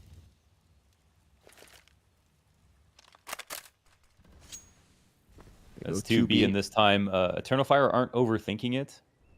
They're taking the B control with the bomb and looking to exec. But okay, Young Gods are playing for a little info. They don't see anything, but they've locked up 2 players on Arch. The rotations are closer, but the exec is coming. Flashes start to come over. Venom Zera and Leneko. They get a player to start wrapping around construction. That could be a problem for Venom Zera. He's racking up a ton of damage, but Wikadia's already behind him. Sees both, but Leneko gives cover! Leneko, he stops it! It's Kenshin! No scope close! 3 left to go. 35 seconds, and he's swarmed on the site, but he gets another kill, and we've already seen what this guy does. Cold-faced killer in the clutch. Last round, the time decided his decision, and Kenshin is halfway there. Go back. He looks deep into construction with that bomb. 15 seconds. You cannot let time dictate the decision again. He goes into construction. He sees it, but Snozen will lock in the frag and the victory here for Young Gods. Wow. All of those rounds for Eternal Fire. That struggle for the Brazilians to just end it. And it comes down to the 16-13 win, the B site hold. They manage victory tonight. Well, it wasn't perfect, but it was exciting. It was a whole movie from beginning to end. Young Gods put together one amazing T side to start things off, but Eternal Fire show us why they left it to Inferno with some of those site execs. Everything went so well. The problem is they had no room for error. They lost to 2 full ecos, 1 rifle, 4 pistols twice. Can you believe it? And then, even after that, bring it all the way to the final seconds. And I think it ends. It starts with a gamble here from Young Gods at the very end, but they get that 4A play finally, read the site, attack correctly, and on this final round, it's Leneko with the cover, because they didn't even realize that someone had gotten through CT on the same exec. He got there so fast. That one was supposed to be free. Yeah, Leneko, he may not have had the most amount of kills, but the fact that he's able to shut down that coffin player and not fall victim to it, that is a difference maker in the final round win of Young Gods. A 16-13 that genuinely could have been a 16-5. Yeah. But listen, we got that action-packed adventure that was a roller coaster back and forth. 30 kills for Snozen by the end in regulation. And then we look at Venom Zera and Weird Aim in the head-to-head. Weird Aim tried his absolute damnedest. Put up 109 ADR.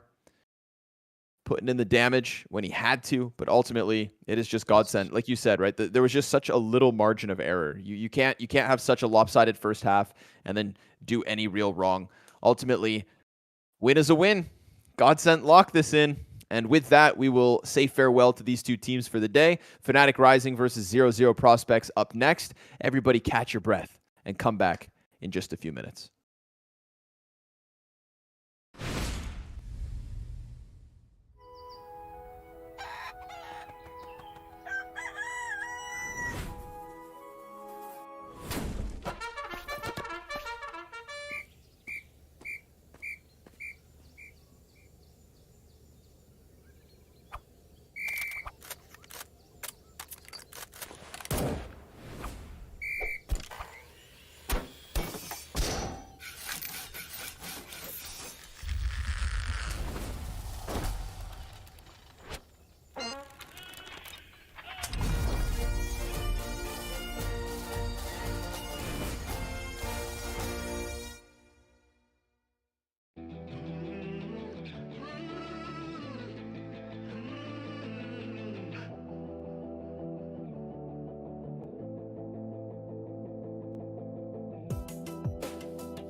Welcome back. Map 4 of the day here. Scrawny and Launders still with you guys. We'd never leave you.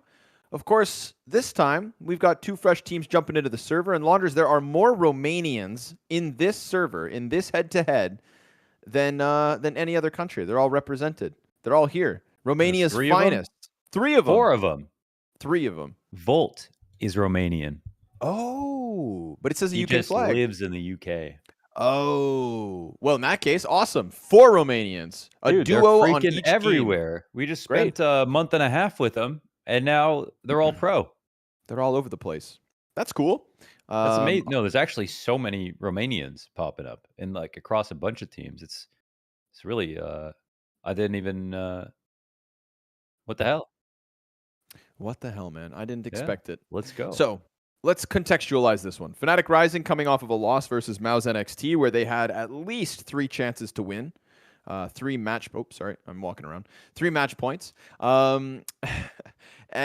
Meanwhile, despite that loss, they are still very much at the top of the pack with MOUZ NXT. They are meant to be the challengers, and they proved it. And 0-0 Prospects, they started this season, this first season for the organization, with a loss versus Young Gods on Ancient. Then they lost to MOUZ NXT, as so many other teams will do. They're starting to turn the tail, however. They're starting to kind of make this little bit of a comeback. It looks like their season is starting to begin with their most recent win. This is a team, obviously, that has a lot of reps outside of the Academy League, but then within the Academy League, weren't able to really piece all too much together. Close victory over Spirit Academy, 16-14. It was the 16-9 versus OG Academy yesterday that really kind of impressed, because it was a flawless CT side on Mirage that got them there. But here's the problem I see. They leave Ancient? Mirage, Vertigo, Overpass in the map pool, and we end on Ancient, where we already watched this team get run over twice. Yeah, they got a total of 13 rounds in the last 2 Ancient attempts. So, one versus Young Gods, which we don't know. Maybe they have an amazing Ancient. It's unclear. Limited context. MOUZ Sports, of course, destroyed them. So, I mean, it makes sense this is just an advantage that Fnatic Rising have to be able to veto against them like this. I think we've just been consistently impressed by what we've seen out of Fnatic Rising on every map. Their T sides look very solid. Of course, Mirage was kind of an exception, but that one seemed to have a lot more to do with the mental game than anything else. I think they still organized up until points where they look very, very solid. Their Ancient is somewhat of a mystery in terms of recent performances, but again, as these maps have popped up, I think we've seen them be really well prepared. So I could foresee them expecting the veto to end this way. And for that reason, I think Fnatic Rising will be a pretty big threat. And because we've only seen bad results from 0-0 Prospects on Ancients, I can't expect more in this matchup versus a team who is probably second best in the league. Yeah. The only standout half, really, that we've even gotten to see was that CT side versus OG on Mirage. The Spirit game was really split straight down the middle, so it's not like anything kind of separated them from the pack. And we're talking about a team that has 0 wins in Spirit Academy. So if 0-0 Prospects were that close to maybe losing to them, then there's reason to doubt that their first WePlay season is going to really get off the runway. They're taxiing forward, but they're burning out gas. They're losing a chance at some early victories. And being on Ancient, you can't help but feel like we could just get more of the same. Again, a 16-8 from Young Gods versus 0-0 Prospects here. 16-5 versus MOUZ NXT. Let's see it. Fnatic Rising, time to show us what you guys got. It's actually the 5th map that Fnatic Rising have played so far this season. They have not played the same map twice so far in Season 4. Fun fact. Love of fun. Here it is. Volt. Okay, well, everyone in the UK says they claim him. Okay. So, I mean, he does live there. But Regali also lives in Denmark, and he doesn't have a Danish flag on HLTV. So, don't know really what to make of that exactly. But we do know that Regali and Volt are 2 peas in a pod. Looks like a fast one. We've seen it before. See it again. Fnatic Rising, hold W in the pistols. Charge straight up into the B site. There's 3 CTs here, and Spooky goes unchecked, so easy taps to the back of the head. Volt able to answer, but Urson, he comes wide. 3 from Urson in an instant. Damn. Those last 2 guys go down. Urson, we know about the entries, man. We know about the entries. We know about the openers. He is a very sharp shooter. Another impressive Romanian on a litany, on a laundry list of impressive Romanians, just in the Academy League. Really great aim. Always expect a lot from him on the pistol round. So it's a good start. So very unfun to go on the T side and lose the pistol. That one's supposed to be the easy one. So we'll see how they set up here. Waiting at the bottom of banana for some action. Late door smoke. Oh, that'll take the wind out of your sails. Fnatic rising, though. They say, hell no, we're going to pop through this. Yeah, and, well, like you said, wind out of the sails. They just dead on the water. Now they're a bunch of floating corpses. 0-0 prospects happy to convert with that one. Easy does it. Who is controlling the clock? You know, is it God? I think it controls itself.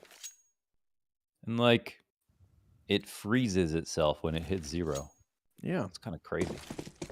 It just does its own thing, man. Time. You can't capture time. It just keeps going.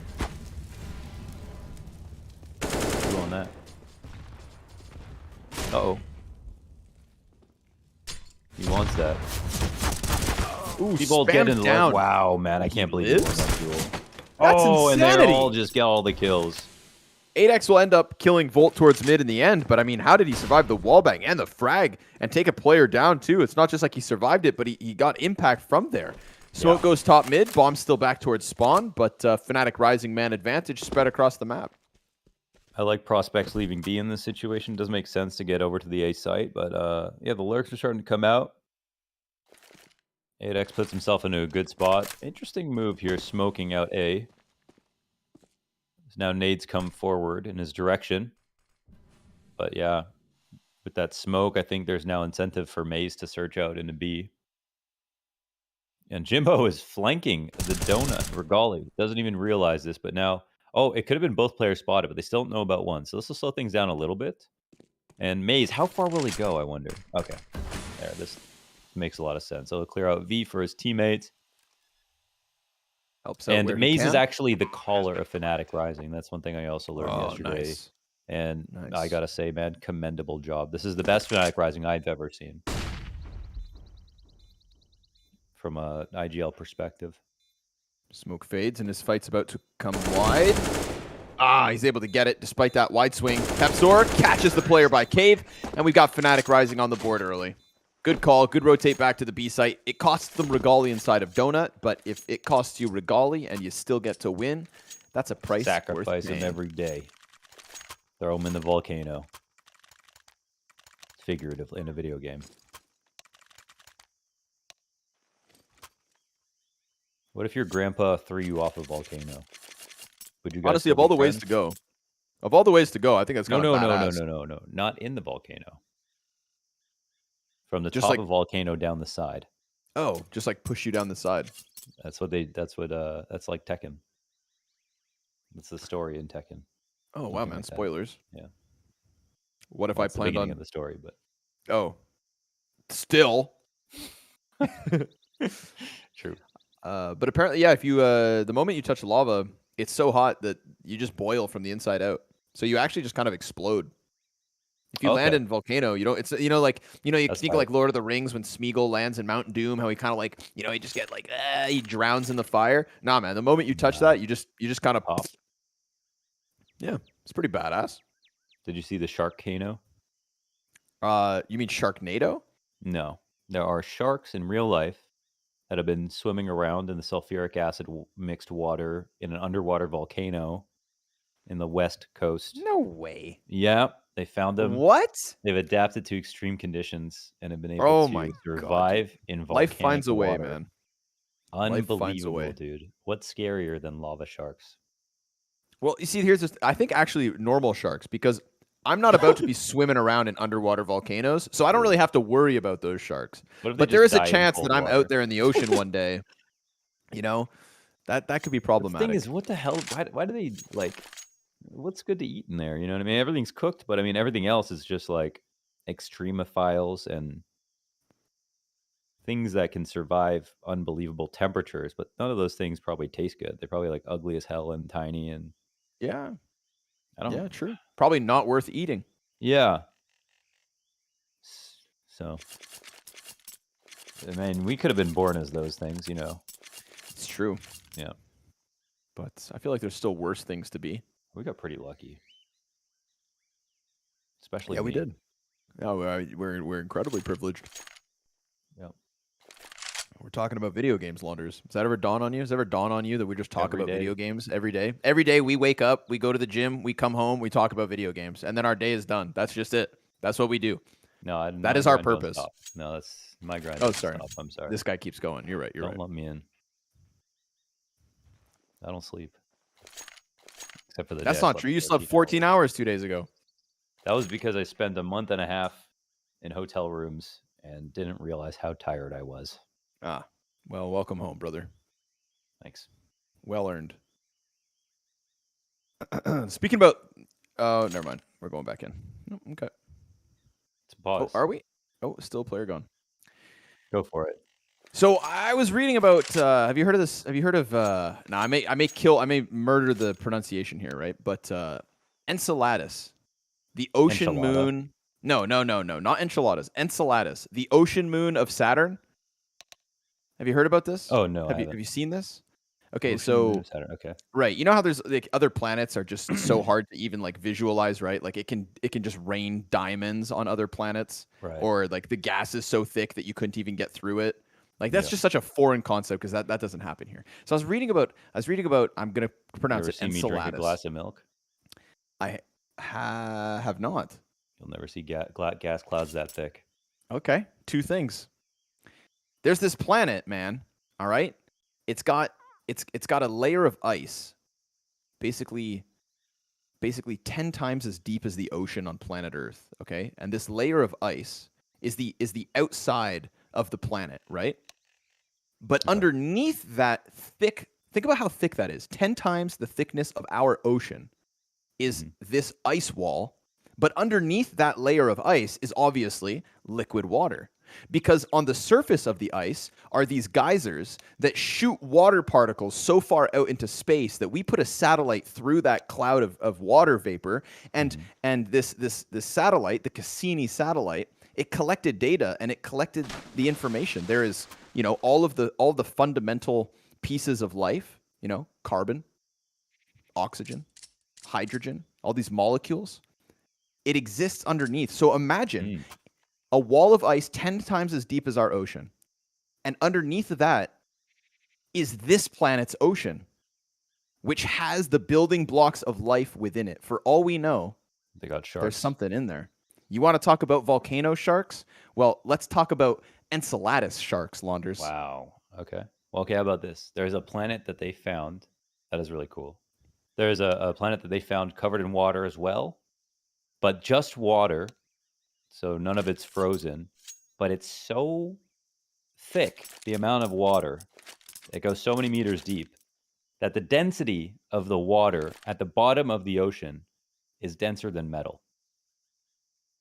What? So the water is compressed to the point that it can't move, and in fact, nothing can go through it, but it is still liquid. So it's, oh my. Amount of gravity because of how deep the ocean went. These are the kinds of things that I just can't picture it. It's so crazy. I just can't picture that. I actually made that up. No, I'm just kidding. It's real. Well, now I can't believe you. No, it's real. It's real. It's real. I saw some documentary of like 200 planets that we found, and that was one of them. Yeah, that was one of them. All right. Well, the planet I'm talking, I think this is the craziest part about Enceladus. It's a moon in our solar system. Oh, true. Yeah. It's not. And that far. and in the water, that's where all the aliens are anyway. Exactly. Octopi, dude. squids, jellyfish. What else? Those are aliens. As far as I'm Look concerned. no farther. Yeah. anglerfish. Oh. All right. We'll see you guys for our TED Talk at the next Tech Pause. Let's call them Tech Talks. Nice. For now, it's an MP9 on Adex. And Fnatic Rising looking to convert off of what was, of course, that B-site play. They win with last round. 3 versus 2. Slow play to get onto the scoreboard. Already through top mid. That's going to cut off any potential rotate. Now, there's a guy inside of A main, and that guy is Adex with the MP9. So if anything's supposed to happen here for prospects, it's supposed to be him. He's trying to get out of there. Well, they move in at just the right pace. Wow. Don't see a damn soul. Pacifist mode with this bomb plant here in round 4. Game's going to be tied up 2 each.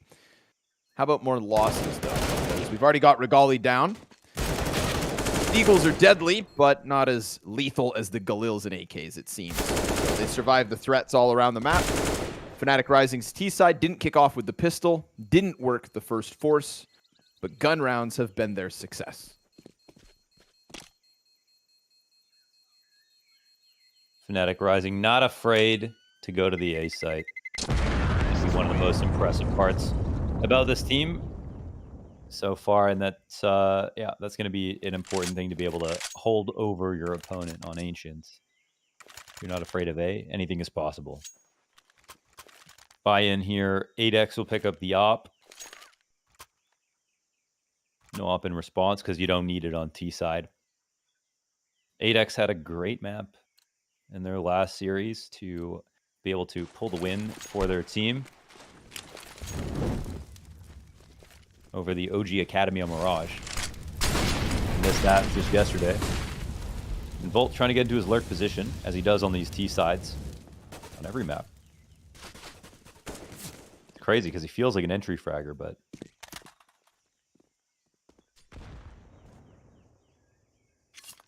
Ooh. Lax gives him the angle.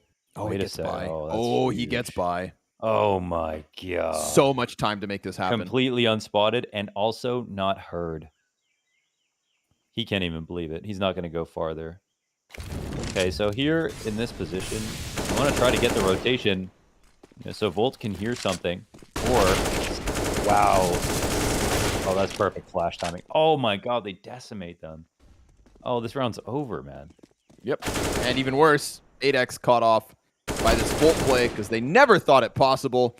Lax, well, he does them dirty, but he doesn't even know that that one hinges on the top mid play. Pepsor over towards Cave, trying to keep it clean, but Urson will actually have a chance to escape. He's got an open road to just try and hold on to the M4. But he sticks around because obviously I'd be scared if I was him too. You don't know where the next fight comes in from. Fnatic Rising have him now stuck inside of caves. Nowhere to run, nowhere to hide. 6 bullets in the gun as well, so it better be clean. And it is. Quick swap out to the AK. Keep going, Urson. Fight, brother. Fight for your right to live. I'll try. I mean, that was perfect. Whoa. Regali's excited. Oh, Regali smiled. What the hell? Never before seen. He's having a good day. I was really worried. Like he plays so well, but he like always just seems so somber, and can never understand why. Even when things are going right, and he was hitting all the clutches and everything. I mean, remember that round where he got the 1v2, and he literally just put his head in his hands. It was just like it wasn't even elation. It was just relief. It was just so much relief. Like, I mean, that's what it was. It was this tense moment. And he was just glad he got it, but like, feels like he's just always very stressed out. But I mean, it doesn't really matter. He has consistently high impact. It doesn't affect him at all. So, I mean, that was just perfect. The cave control, player on both sides, a long flash they can swing with it, a smoke on the other side. It's the perfect counter. That was too good. MOUZ waits. Oh no. No. Poor Spooky. His teammate just decides to change directions. He's the guy that gets gunned down. But sadly, they're all going to die in the end. That's how it's meant to be here in round 6. Volt tries to fight versus Lax and Spawn. Fnatic Rising continue to rise through the ranks of this T side. 4 rounds to 2. Rounds like that aren't the ones that should stop them. It's these ones. The guns come back from 0-0 prospects. You got to make sure that you don't let a guy like Volt slip through the cracks in middle, because he will be problematic and they will call around whatever info he gathers. Yeah, I'm really actually, when we saw him play that Mirage T side, it felt like he would go Palace and wait for the round to get started and then try to join in after. And I was really hoping that he would do more because he's been so good and doesn't seem like one of the players that gets nervous. But in his role, he gets kind of locked into lurking a lot. But here on Ancient, where his job is to kind of cross to the opposite box, hold on to mid as long as the 0-0 are not playing in there, that's pretty good. But I like that he's taking initiative, getting up into the snipers by himself, because he probably should take a fair few opening duels. Like, his aim is actually, it's top shelf, right? I mean, he's been consistently nuts. He's always hitting headshots. He's out rifling most people I see. So sometimes you don't want a player like that just kind of waiting for the round to get started before him. But yeah, one thing that's key here for Volt is he's not seeing any pressure in mid. Not enough. It's kind of like what Nip were trying the other day. So, oh my God, what a pickoff. Yep. That's Donut Lax still smashed. Jesus. At least it's answered back for the sake of 0-0 prospects. Yeah. But that's the aim you're talking about with Volt. You mentioned it? Yeah. So he showcased it.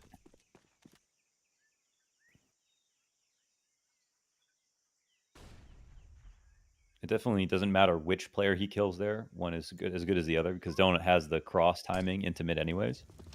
But either is also good. Right swing here from the CT side. Op shot miss from Regali. Banjo with the rifle, waiting with a rifle behind it as well. The taps are good. Banjo, can he get the next kill? No, he loses to Jimbo. That would have been in the 2v2. 50 seconds up for MOUZ. Not a lot of health. Nah, tough I mean, spot he for can him. just pick up the bomb. Ooh, they see that he grabs it. But, He's got 40 seconds to try and piece this together, but Jimbo should be able to get him. Yeah, this will be free. They both pop up. It's over. Sure enough, back of the head, splattered on the side of the wall. Fnatic Rising going to get hit here by 0-0 prospects. The ramp play, the mid-round decision to take a risk and lock in that fight up close gives them a third. Keeps that lead not too far away.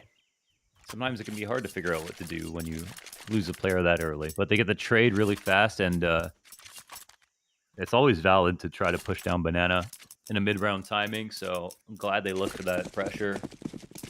I think 5v5, maybe it's CT bias. 4v4, it's instantly not so much. Person has an angle. Oh, yeah. And Volt gets caught by it. So does Regali. Individuals starting to kind of come in together. And also looking for these early fights, right? Fnatic Rising want the early fights. 0-0 prospects say, all right, let's go. Let's tango. Head to head. Toe to toe.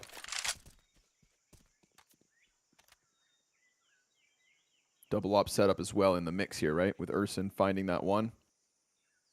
So how do you try to recover? That's a good question. Late mid on every map makes a lot of sense because people are less prone to play mid late. But yeah, I think smoking out snipers is the big one because you're very likely to spot from back there, but less likely to be out in the middle of it. But it's just something here for Fnatic Rising. They could try to create a timing, but there are a lot of ways to die crossing into mid. Oh, and they'll smoke deep CT to cross B, and Jimbo's actually playing outside the smoke. So they're separating their fights a little bit. Jimbo could come through this. Oh, and he will die in a 1-for-1 situation, but it's 4v1 now. Banjo continues on, trekking towards the A site, caught by the op and Urson. So both the snipers survive. 4 up for 0-0 prospects, and 4 to the board for both teams. We're tied up. Counter-terrorist half starting to get pieced together by prospects. And, well, the money's still there for Fnatic Rising, so the test's not over yet. 2 ops. Love that. So I think now that we've seen Volt try this play a lot of times, it's worked every round, except for that one. So now I think he might want to change gears. If he tries it again, I'll kind of be like, oh. A little one-dimensional, maybe? Yeah. Getting on mid is fine. But yeah, it looks like immediately he'll not go for mid. We'll throw some of the same utility. They have to respect that Volt has been consistently going out there. But, oh, they're gearing up for a fast B hit. There is enough control to justify it. Maybe a good flash here from Jimbo. Perfect. Wow, take out 2. Nicely done. That's a solo play from Jimbo, flashing himself into the fight. Not just 1, but 2 kills with it. Apeks waits and waits and waits with the op, but Jimbo's just continuing to cut them all down, and this one fizzles out fast for fnatic. No answer, no life on it.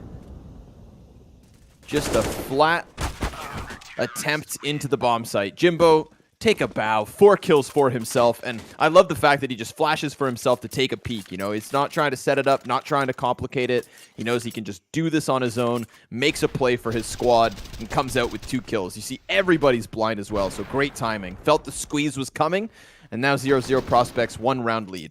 Yeah, saw one smoke coming over to the site, said, let's try something here. And that was enough space for fnatic Horizon. They'd be lucky to get a situation like that, right? To exec B with no one pushing, no one in cave, ready to punish them. So made sense to take that moment. But I think they treated it as a low buy exec, and it looks like they might try something similar. Right into the fast rush. Oh, cut down. Jimbo with the double. An assist thanks to the native Spooky. USP's out. Get out. B site is closed. Jimbo's B shop. Opening hours. Not right now.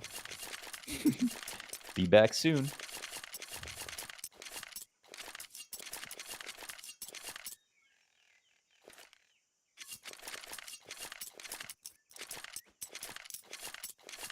Feels like that's the most important thing to keep smoked on the cross into the site when you're swinging looking for cave, and it's open pretty often. It's also easy to dodge a lot of the nades you see from back there. Okay, now a lot more pressure into elbow. Horizon will concede. They'll start to come out late, and Volt gets another opening, man. There's another one in mid. See if they forget about it. I don't know if they mollied this and lax smoked it, but they're holding it. Confirmed. Oh my god. Jimbo off of the B site and into mid. Epsor is able to answer well. with 1. Regali also good, but Jimbo fighting. Jesus. Banjo, team kill. To give Apeks a chance. He's still outnumbered, but it's better than a 1v3. God damn, they just killed 4 CTs in mid. That does not happen that often. Yeah, look at all the kits here from Banjo's perspective. Each of them represents a soul that was lost from Prospects in this mid-hold. And Apeks, he's going to be preoccupied with just sitting on that A site. So sure enough, bomb plant for Rising. Yeah. Not as fast as a fight this time. We get a little bit slower from Volt to come around that first corner. But once he does come out mid, he still, as he has in the past, picks up a frag pretty quick. Mm-hmm. And the refrag is nice. I would always take the first kill, though.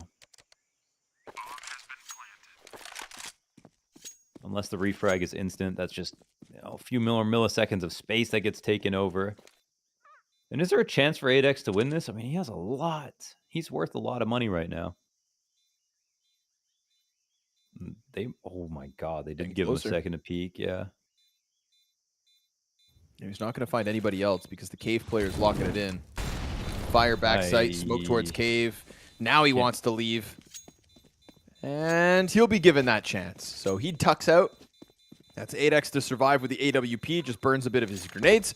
And a 5th one here for fnatic Rising. But I'm even surprised with how quickly all of the Prospects players were there towards mid. Like Jimbo's been that B anchor, and he was just gunning them back the moment that they showed any kind of presence. Yeah, I think they wanted to directly respond to the amount of pressure that fnatic Rising were putting on mid. They wanted to establish they weren't coming out. And typically, if you send 4 CTs, like that should be it. Like they're coming out. They have a one-way smoke on the stairs that you can use. You have the donut pressure. They put one in the pocket as well. It's a lot of good angles to work with to get those kills. But Volt gets the key opening. Then they spread, and then it's just overwhelming. And fnatic Rising hits shot after shot. So, wow. Try again. Put Volt at the front of it.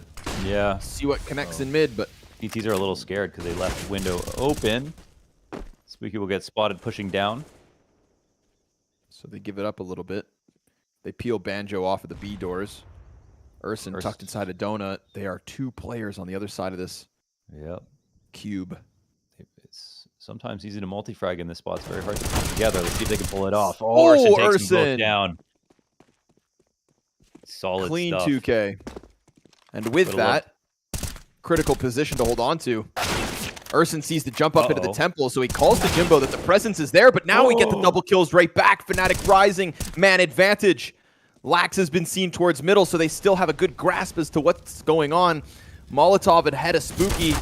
He actually kills Regali over top and finishes MOUZ, but not before that bomb goes down. Banjo to the 1v2, half health, 2 players to drop out of this. And Spooky just finds that superb angle over top of the flames. Banjo with a little bit of a jump peek here. Bomb is planted for him. Spooky's sticking the defuse. Banjo goes in, gets the first, needs the second, and executes Spooky in the final seconds of the defuse. Denied. Well played. Banjo, no problem. I mean, it's played perfectly. Bomb is planted for him. He doesn't overreact. He doesn't overswing. And it is just way too hard for them to have no utility left over in the 2v1. They come through. Spooky makes a hell of a move to take out both players, Bomb Planner and his cover. But that's all they'll get. Fnatic Rising stay tied. Another pretty good go of it inside of mid control. Urson makes that sketchy. He tries his hardest. Fnatic Rising instantly off towards B again. Wow, very fast on T side. It's been fun to watch. Hi, Jimbo. Caught with no gun ready. Spooky mows down 2. AK's going head hunting. Fire bounces past. It's going to be a little bit awkward there. I think Spooky has a pocket to play from. We still smoke it. Bomb's not getting planted. It's uncomfortable here for the T side. A little bit of a gap. Urson comes wide. He's going to try to charge right through. Regali shuts him down. Banjo's still playing the front of it, and Lax comes in from cave. Regali, 22 health. Trying to piece together the clutch, but Spooky this entire time hangs on for dear life. His teammates distract and save him, and that allows for him to come through with that final frag. A back-and-forth affair here on Ancient. It is, yeah. Prospects, I mean, the best that we've seen on this map from them yet. It's a tough decision to make, but right there, Banjo, if he just throws his molly on the floor, it's going to spread. But instead, he tries to throw it perfectly into the wall and get that, get the player out of there, Spooky. But instead, where he throws it, the smoke goes down and just creates a one-way. And that small decision, of course, is just what gives prospects enough leverage to be able to peek from both cave and put pressure through the wall, Spooky with the one-way, and all the rotators coming in. It's already very hard to get that bomb down and win a post plant for the T side, but that made it even harder.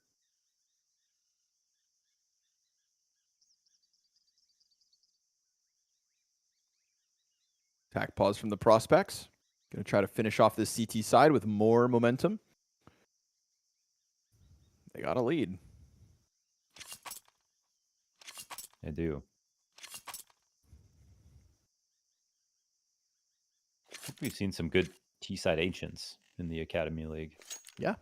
Yeah. Agreed. CT side aren't just givens.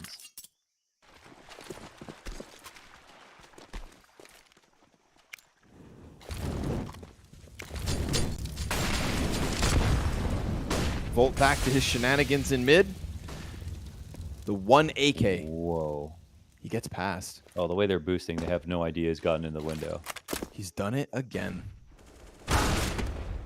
Now Spooky pushes out of cave, so Pepsword dies before Volt's able to really get much done. Actually might help, because I don't think Volt would have even taken a risk if he didn't feel like it. Oh, man. They're going to walk by him? Yep. Golly dies inside. Lax trying to hang on inside a donut. He's got a Galil to worry about. Banjo's trying to come through. It's actually Volt to kill the donut player, and then he goes back to CT, prepared for another frag. Volt's still in CT spawn. He dies to Jimbo. Banjo's fighting inside of the site. Op shot misses him, so he's given a chance, but 8X survives 28 health, comes back with it, won't miss his second shot, and so it falls onto MOUZ with the dig to the teeth of Jimbo. I mean, this would be ridiculous, but it's actually possible. The amount of health that 8X has. Spooky will be their best chance to deny this one from Fnatic. Oh, we just saw him. They exchange glances.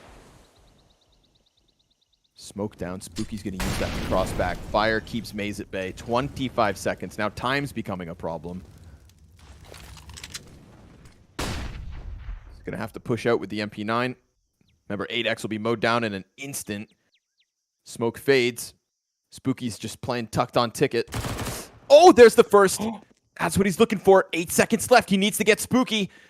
Spooky's just playing the corner perfectly, waits him out, and as he tries to go for the plant, MOUZ will fall. One survives, but only one is needed as this round, this half, starts to come to a close. 8-6 for Prospects, shooting for number 9. Yeah, tell me how MOUZ almost made that real. That was a really good attempt, but Spooky's been equivalently reliable. So round 15, the buyback will come in. No telling where this game goes now. It's a pretty good half from the Prospects, but also been a very good half from Fnatic Rising.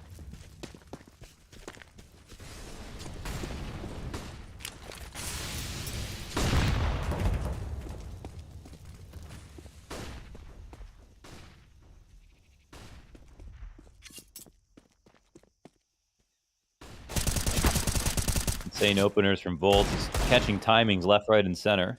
This time they're finally playing inside of mid. Opshot gets missed, activates the MP9. Even though Volt gets one, it's answered back. And Urson called to action to just make sure that there's no further presence in mid, but there is. 2 players walking forward. They line up for the A1S spray. A little in the hands of Banjo. They'll be able to finish off Urson. Desert Eagle and Pepstore's situation not ideal.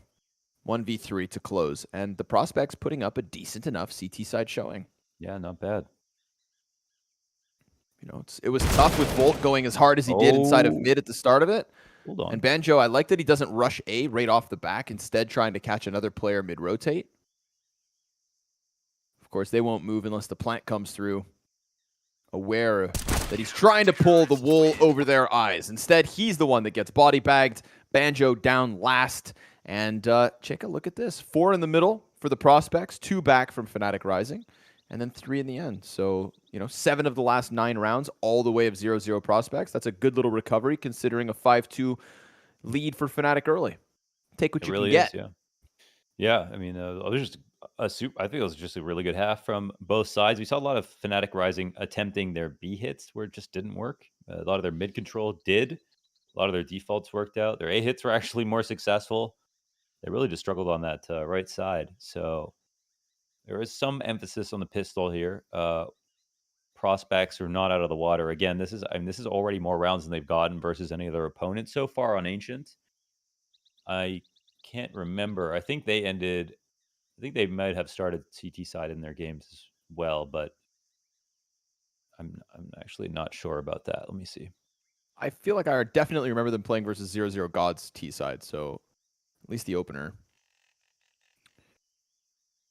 Jimbo 16 and 9. His ADR 118. Spooky 110. So 2 stars shining bright on Prospects tonight. Jimbo and Spooky.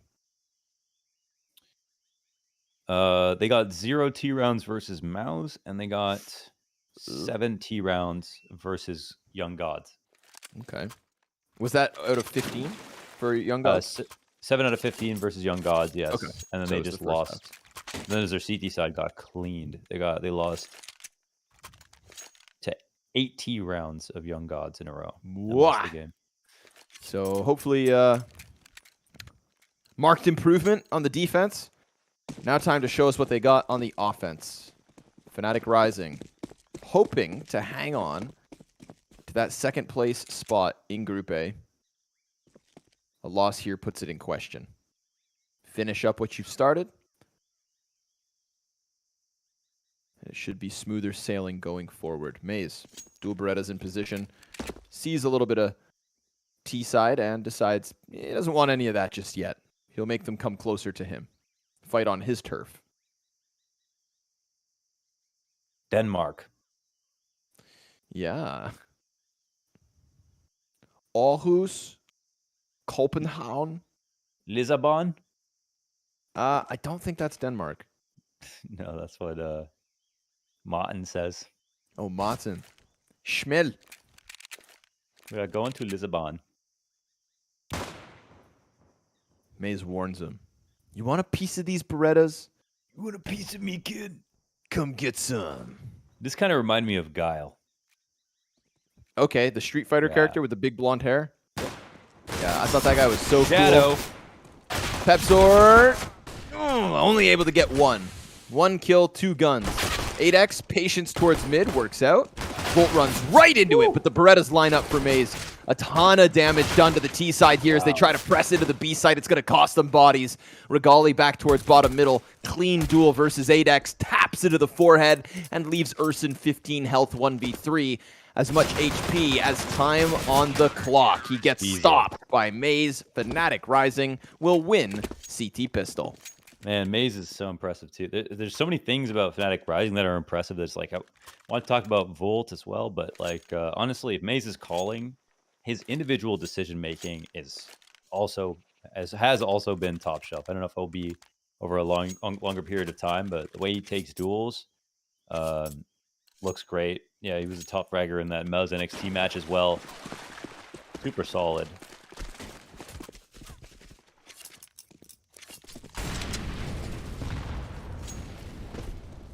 Now they farm, because it's only Glocks, and Glocks get farmed.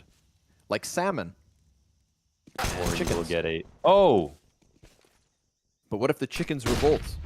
What if the chickens revolt? And what if they evolve? We got at least one P250. 2.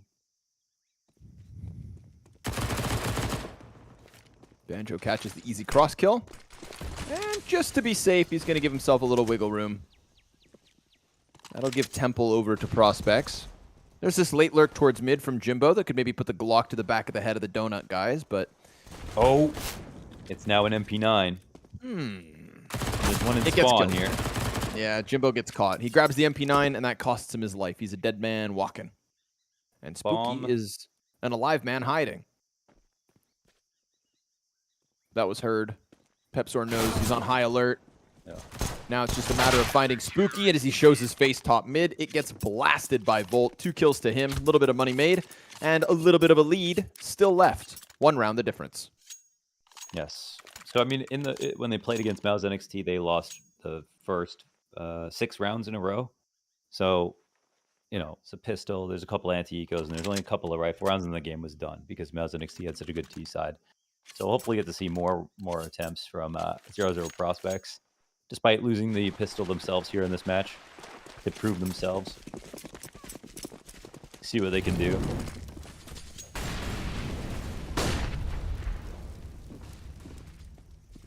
Site's open. Oh, yep. They're going right for it. Oh, it's a great play. It's actually hard to get back into this. Excellent. I mean, just with decisiveness, they decide, yeah, we're taking A site, and you're not going to stop us. Jimbo finds Volt. Headshot through to the donut, and Urson playing on the close smoke. This is desperate. fnatic Rising jumping through smoke grenades. Banjo still able to get 2 with the SMG, all things considered. But now 8x should have this one wrapped up. Banjo's in no man's land on top of the bomb. Caught in the crossfire. 0-0 prospects. Respect. They came out of spawn in their first gun round. Let's hit A site. Let's do it before they know what hits them. And sure enough, they find it not only, you know, like under defended, but entirely empty. Yeah. They had Banjo wasn't playing like inside of Donut, so he couldn't even hear the rush. And they might have also thrown that molly to guise the footsteps. I'm not sure. But yeah, I don't see anyone there. So the buy isn't good enough. I'm surprised they actually committed that hard to going back in for it. I actually think that they didn't think they were going to win, but they were just going to see how many guns they could take out, considering it was their quote-unquote bonus. But they end up only getting 2, which is not very good. That flash is also not very good. And I don't know. Banjo is literally looking, you know, he should have just been full blind by whatever that was. So that flash actually could be very costly.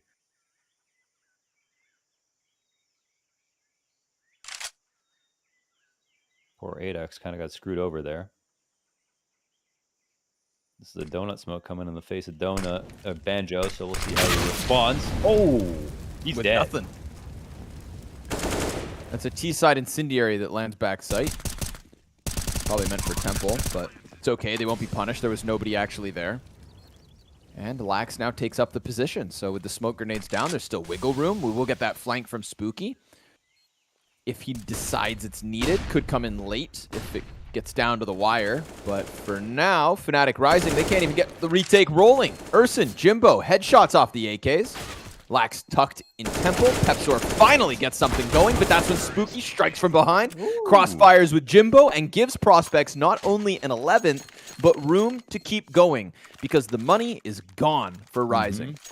Another round where they get the ace site hit off perfectly, and last time Banjo wasn't there. This time Banjo dies as they were just crossing Donut. So a really key entry from Lax on a good timing from Prospects. It'll be a frustrating situation for Fnatic Rising, but they always had the ability to save if they wanted to, and they wanted to try to go for that retake.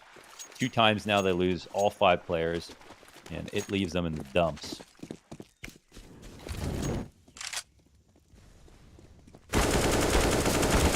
Uh-oh. Too many players. Pepsor comes through with the double 5-7 frag. That's upgrades for free, but of course, just as free as this B site is for the bomb plant. Any damage is good if they're going to continuously keep them low, but they also should be happy to pick up these guns. They have armor? Or no? No, they don't even. Nope. They should be nowhere near retaking this then. Pistol's coming in front. Can't expect much more than that. They're just throwing these away, man. Could have been free weapons. Yeah, free weapons. They had no armor there. That's 3 rounds. They lose all their players, and they could have saved instead of retaking twice, and now just saved guns that they had no chance of winning with. Tisk, tisk, tisk. Are you disappointed, Coach Lau? A little bit. These are the easy decisions that everyone can see. You shouldn't.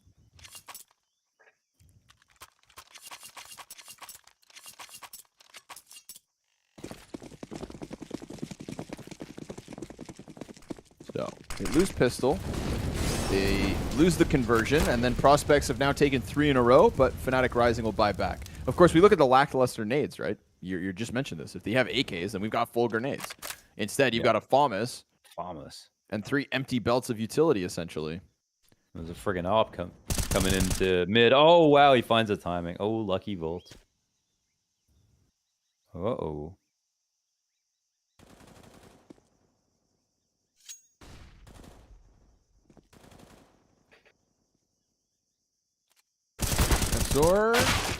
Survives the first one. He's not alone here on the B site. We got MOUZ in caves. Do you like the walk-up rotates in.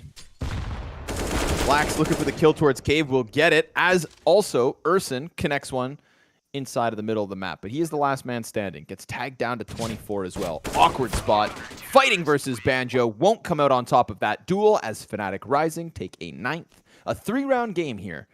Prospects T-side's got life behind it.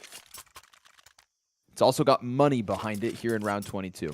Yeah, they like to keep it really simple, these contact walkouts. So they've been relatively effective. So why not keep going? But this round they go for a little mid control. Maybe it was a risk to send the op out there, but he was half watching Donut. There was a moment, of course, where Volt could have died, but the same could be said for the op. So he's got to watch both mid and Donut. I don't know if they smoked it.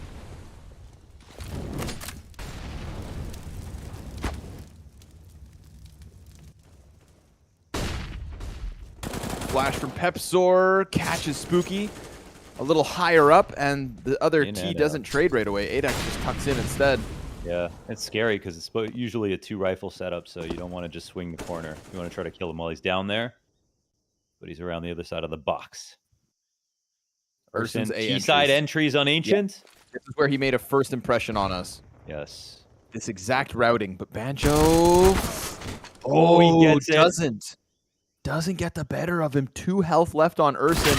A patient setup outside of the B site. Apeks doubles down. They push cave to their own dismay. What? They could still lose here if they're not careful. Regali moving in.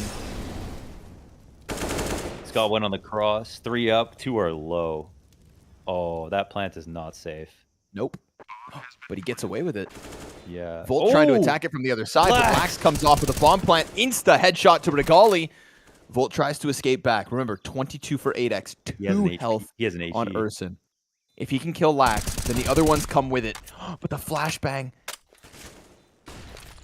Oh my god. Frag goes deep on ramp, lands on Urson, shrapneled him to the sidewall, and Volt is now looking for the follow-ups, but they've got this crossfire set, and they end him. 0-0 Prospects, 13 rounds on the board. Woo, we could have an upset. Yeah, It's we getting definitely could. They're broke. I mean, they have to come back. Listen, the fashion in which they lose these rounds, I think Fnatic Rising think, okay, we shouldn't lose like that. They just lost to 8X, you know, not being traded. Banjo had the perfect angle on the walkout and lost his duel on A. He's been kind of struggling, getting comfortable with the donut fights on the A walkouts. The walkouts are coming. I feel like, you know, Fnatic Rising are pretty happy with the way that 0-0 Prospects are playing, but they're not keeping up aim-wise.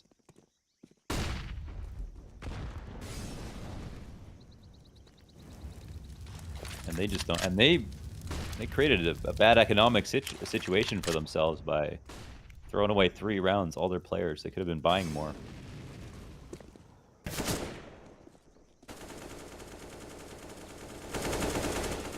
Numbers are here for Fnatic Rising, but nothing else behind it. So let's just assume Prospects take a 14th. A marked improvement from what we got to see in their first 2 Ancient games. Oh, yeah. Oof.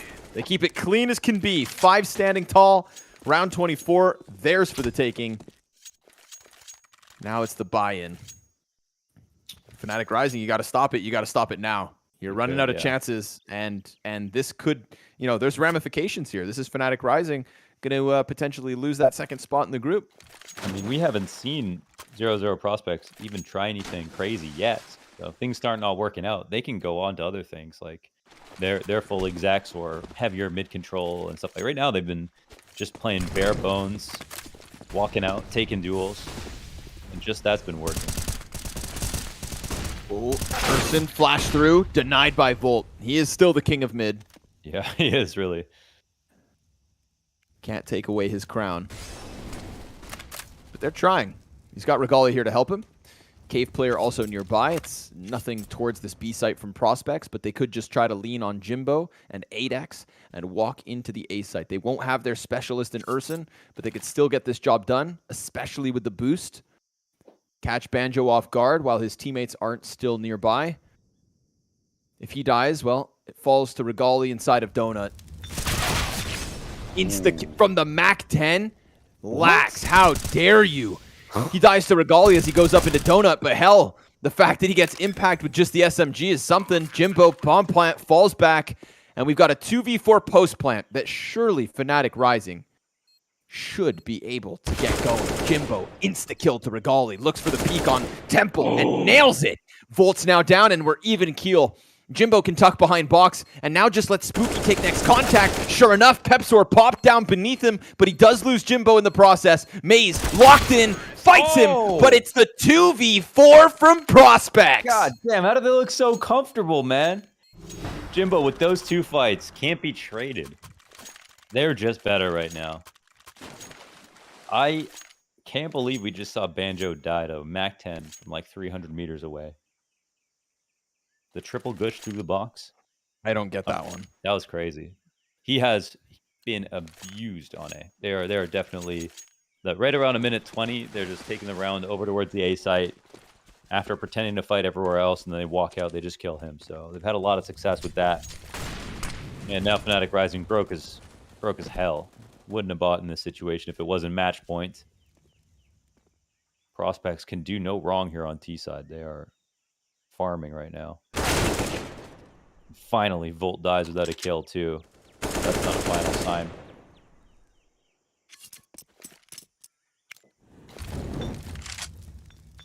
Molly for MOUZ. He's got to give up his original spot. Wow.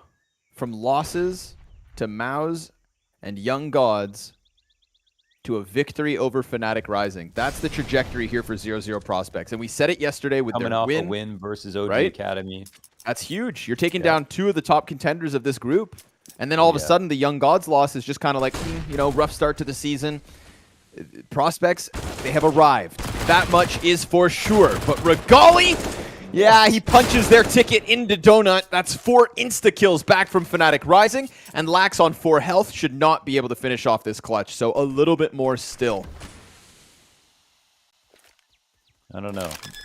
MP9, baby. Well, Does what it does.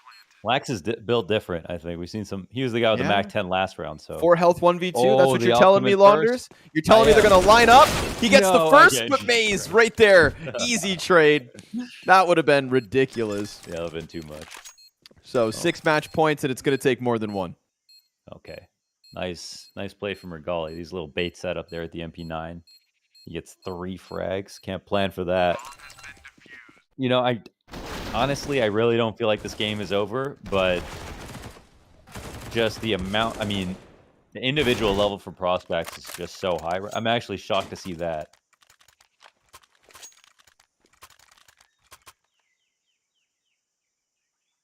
There was a bit of discomfort here on Ancient CT side. That's for sure. I mean, they're just not having as much fun on the angles. I don't think Banjo should have been spotting a little bit for that boost as well. That was a blind spot for him. And I don't know if they could see him. I think they could, though. That helped him get targeted.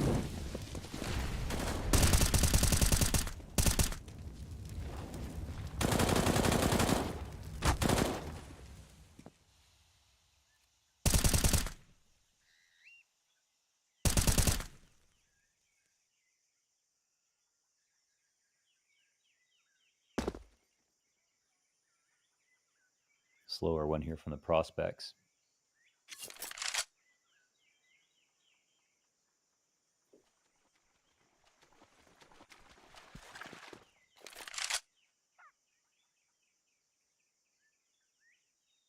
Saw fnatic Rising struggle to close versus MOUZ yesterday. Prospects can't let that happen to them. B seems like a good idea. They've tied up Regali to help out Banjo because he needs some support since he's been losing a lot of his duels. They're going to try to rush this up the ramp. The place to go. Oh, the flash is great. Wow. Oh, Pepsor sees nothing. MOUZ, just one. Spooky's on the front of this run. Bomb is now planted, and with a man advantage, they've got this one down. Smoke into the face of the CT. Spooky slides out. 3 kills for him already this round. Looking to put prospects on his back and bring them into victory lane. Flash comes forward. He gets blinded, but he's also got Jimbo right next to him, and Regali knows with a sigh that reality begins to sink in. Prospects, 2 losses on Ancient to start the season, and now a win over fnatic Rising. Huge. The challengers of MOUZ NXT challenge themselves here tonight. You know, I thought it wasn't going to end that soon. I thought for sure we'd get at least a little comeback here from fnatic Rising. But just as soon as they win that round, where they have the MP9s, then 0-0 prospects, they do kick it into a new gear here. They put together the full exec.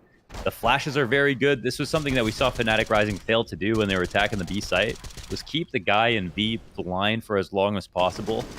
And that's all they needed. They one exec to change it up, and there were still so many rounds to play with. So, yeah, they really handled fnatic Rising here on T side.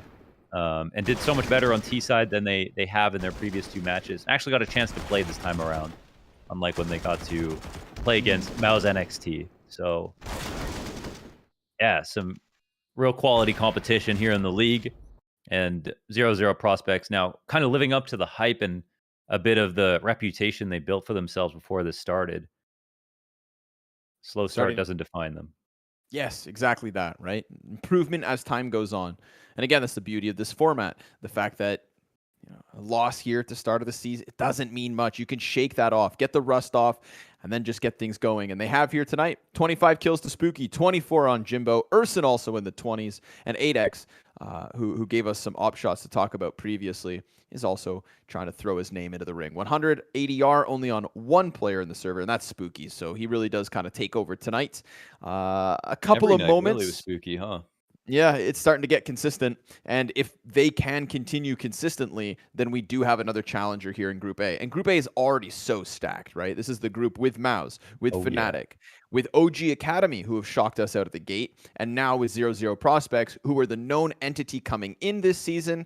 Disappointing start. We start to worry a little for their future fate, and now they start to change that narrative. So 103.9 ADR for Spooky. His game on Ancient. And that's number 4 wrapped up for the day. We've got one more map this broadcast, and that is, of course, going to be the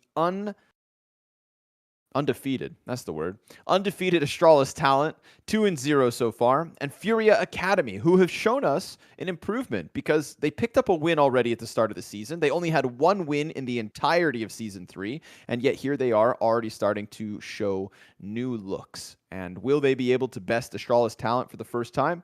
We'll find out. Quick break, and we'll be back with the 5th and final game of the day.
Hey, one more map, folks. Just one more map today.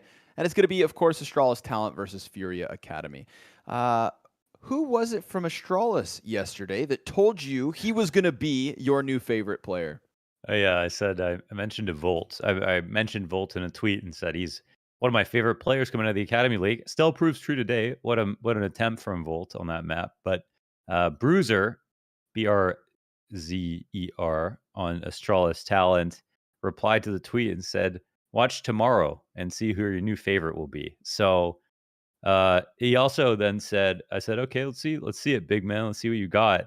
And then he said, "What map do you want?" And I was like, okay, now we're crossing into conflict of interest territory. So I didn't That we respond are. to that, but That's I fair. wanted to say just not Mirage because yesterday was a lot of Mirage. But now actually Mirage would be kind of cool.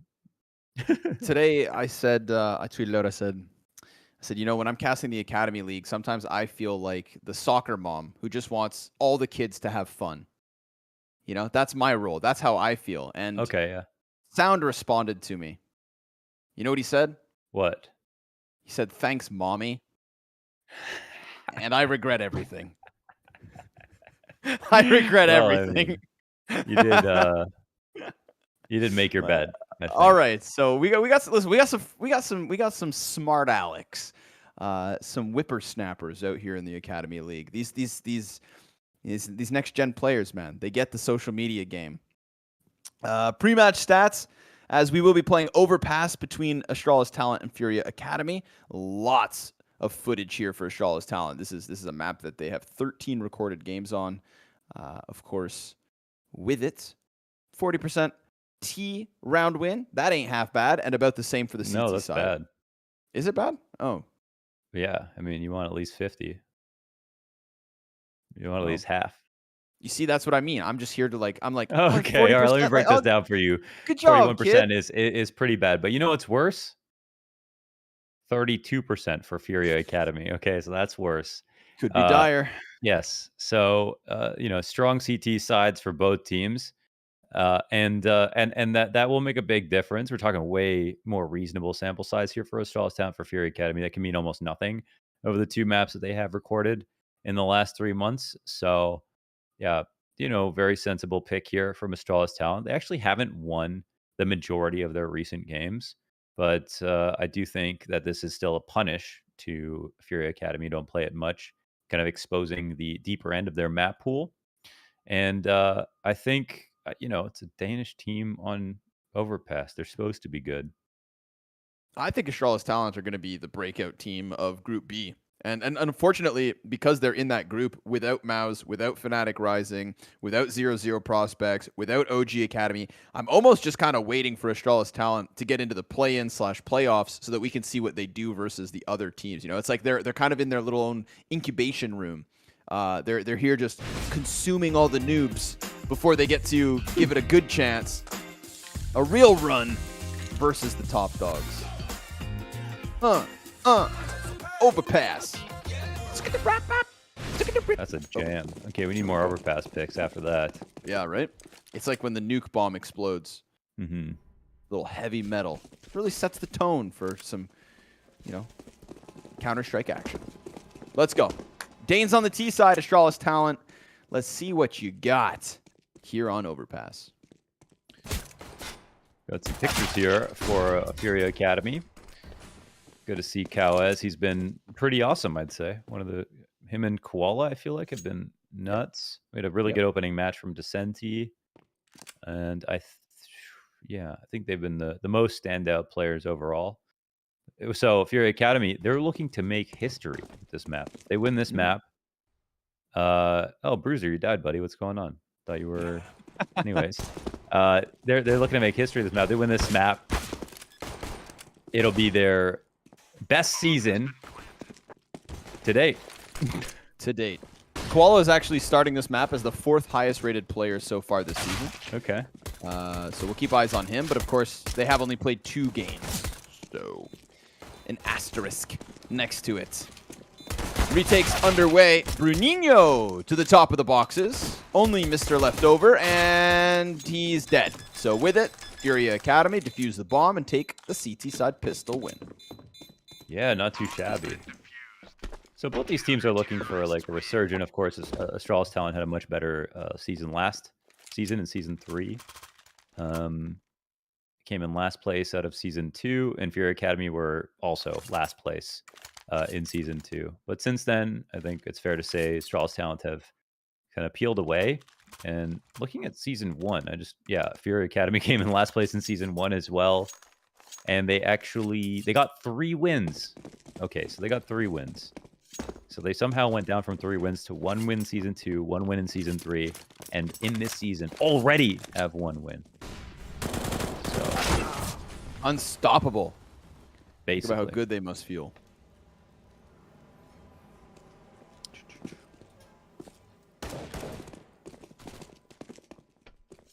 Was Trusen in the last?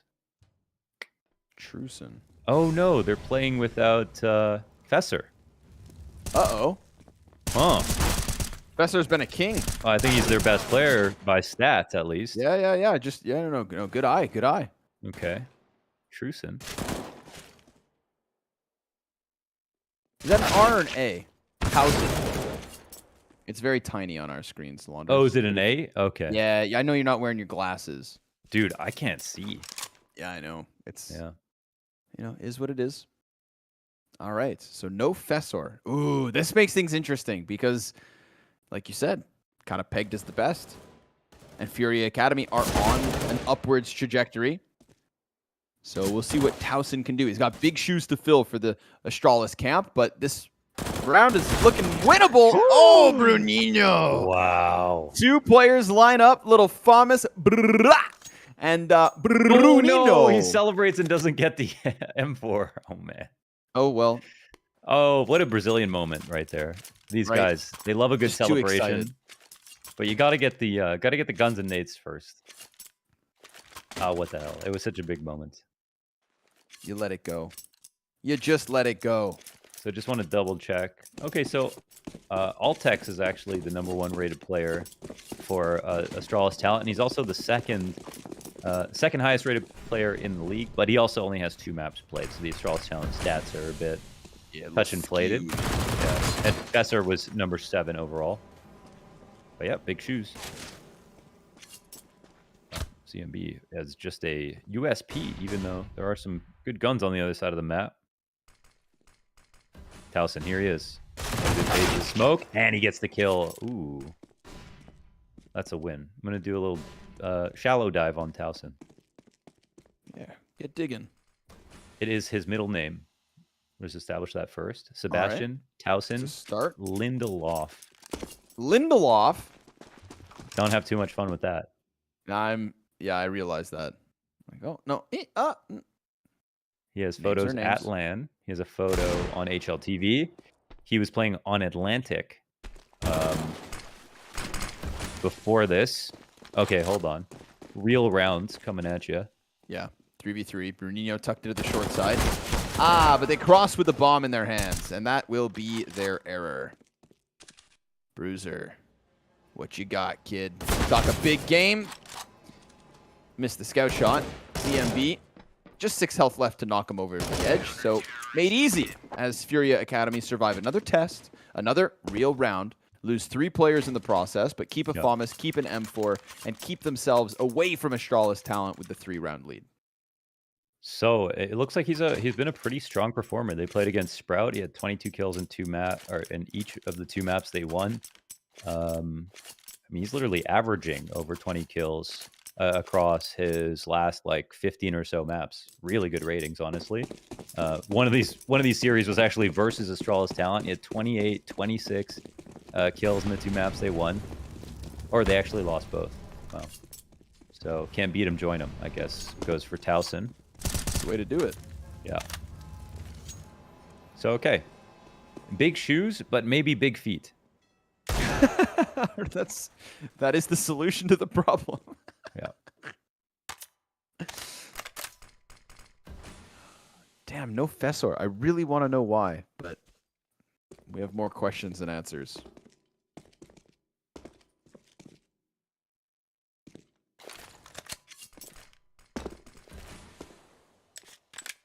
Mister taking a little glance into the B site. What's in there? 2 players from FURIA. A third floating not far back. Good amount of space being given to the T's if they want to walk up bathrooms, but Kawaz is also keeping eyes on it. With the smoke grenades, they're not too dangerously close, but now that they see players down long, yeah, I like this. Kawaz just taking a bit more of a chance, a deeper angle, not letting the entirety of the T side set up and come wide with an exec. Not that they have smokes or anything, but the possibility could be there. He'll get 1 frag. Descenti's able to get the next. That's long now shut down in its entirety. Bruiser comes through with the Desert Eagle kill. Cow is a little worried as Altex will get the better of him. But ZMB, yeah, he's gone unnoticed. So he'll drop the bomb just as they get hands onto the M4, and his 2 kills close this down. 3 alive as FURIA find a 4th. It's looking very solid so far. I mean, they're putting up a really staunch defense. So, okay, let's see what happens on the buy. For Astralis Talents, they defend against 5, instantly buying up. Bruiser on the op. It's really like to see him. And yeah, I mean, he's on the fringe a little bit. I'd say we see MHL and Regali of the 2 oppers that are clearly the best in the league right now. And then Bruiser, and there was another one who I had mentioned also caught my attention as pretty consistent performers somewhat. But the other one escapes my memory. I'm going to go back and look.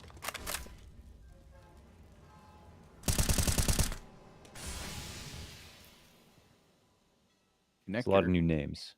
Oh no. Bruiser and MHL. Oh no, I just mentioned Bruiser and MHL. Okay. He's stuck. He's stuck. He's stuck. He's got players both sides. He wants to escape, but they're flashing above stairs for him, maybe? Oh, he doesn't even need it. Oh, he does, actually. He gets it for the flash assist from ZMB. All right. Sticks around. And now everything's a bonus, really. Back was exposed to Altex. Comes back down. Wins both fights. Kawaz. Okay. Descenti, Bernino, Koala, they're all still inside of the B site. This one's going swimmingly. Wow. FURIA Academy are off to the races with a 5-0 start if they can kill Vigo and Bruiser. I mean, again, I hate... It's like... It's not your fault, Towson, but I really wish you were Fessor, just because I wanted to see this head-to-head. I thought that I was going to be hype. Astralis Talent were on the come-up. He's good, man. I'm sure he'll fit in well. He's not Fessor. Yeah, he isn't Fessor. Ooh, okay, man. The trading, the spacing is very nice here from FURIA Academy, and leaving a player like Kawaz in the stairs is a beautiful idea. I mean, where it has been, his efficacy is extremely high, so I think why not lean into that even more? At FURIA Academy, they do well on their CT. They win 60 in the 2 maps they play. They've won 60% CT rounds. They struggle a lot on T side when we flip it over, so the story could change just as quickly as it's been presented. We'll see in just 10 rounds if that's the case. But yeah, Astralis Town will have to dig back at least a little bit. This would be a pretty big upset, you know. Astralis Town, they've so many games on Overpass. I'm gonna say Fessor or not. Yeah, they got a very strong substitute. Maybe he does. I've seen Fessor take so many individual engagements and stuff. I don't know. You know, he's not the IGL that's leaving. I feel like he's just a very high impact player that might not be too hard to replace. But I haven't followed this team as closely, just in the few maps we've watched. In the 2 maps, in fact.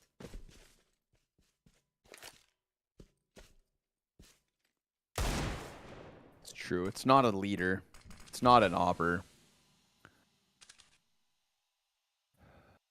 Maybe, just maybe, if the feet are big enough. But for now, they're just going to play the pack mentality, go down connector, maybe look to join Mister outside of this B site. They've got the util to give us some kind of an exec. We haven't really even seen a round in these last couple where FURIA Academy look uncomfortable. They've been given a chance to settle into this defensive half. Descenti starts to move away just as the T's get closer. Still close enough to come back. Oh my God! It is a meat grinder. Brunino 3, Koala 2, short. Look at them. They're splattered, smothered, and destroyed as they tried to get into that B bomb site. 6-0 start for the CT side. Get those deagles out of the way. I want guns. And we've got them. What a story this would be for FURIA Academy. Everything working as intended. Maybe they could make Overpass one of their home maps. Well, this would be them not only exceeding the results of the last 2 seasons and getting more than 1 win, but additionally, it would be over, I would say, like, the best team in this group. Like, it's supposed to kind of be Astralis, Big, and Furia. I guess Furia now, of course, assuming they can close this. So, feels like, you know, after, if they can get this one, then some of the lesser opponents they'll face, they could get more than 2 wins, maybe 3 wins, maybe 4. Yeah, the only one outside of that is supposed to be like Young Ninjas, but they're 1 and 2. Yeah, they're supposed to be having a good season. Yeah, rough start. Wow. So, another, doors open. Opening kill hunted down, and they've got one walking in the corner. Oh, the shot's missed. Could be a key one, but Kawes trades it back. No problem. Firmino, he's been good. Another Comes CT out with ready one to kill. reaggress. Oh my goodness. Layers on Overwhelming layers. pressure. Fights on fights. Furia Academy do as they damn well please inside of the short water, just reaggressing layer after layer to give themselves 7 straight. This is impressive. This is very, very impressive. I mean, there's just no space for Astralis talent to work with. They're trying to play nice and calm. Furia Academy just really taking over the middle of the map and relentless on the pushes, as they normally are. But they're not like running around. You know, they're walking into place. They're meeting Astralis just as they get to that intersection, getting out of the short tunnel, turning the corner on stairs, walking out of the party area, and it looks real easy. You know, they're not going on full flanks to pull these rounds off. They're just putting together nice, tactful, double-up pushes that are well-timed. Good team play, good tethering, good timing.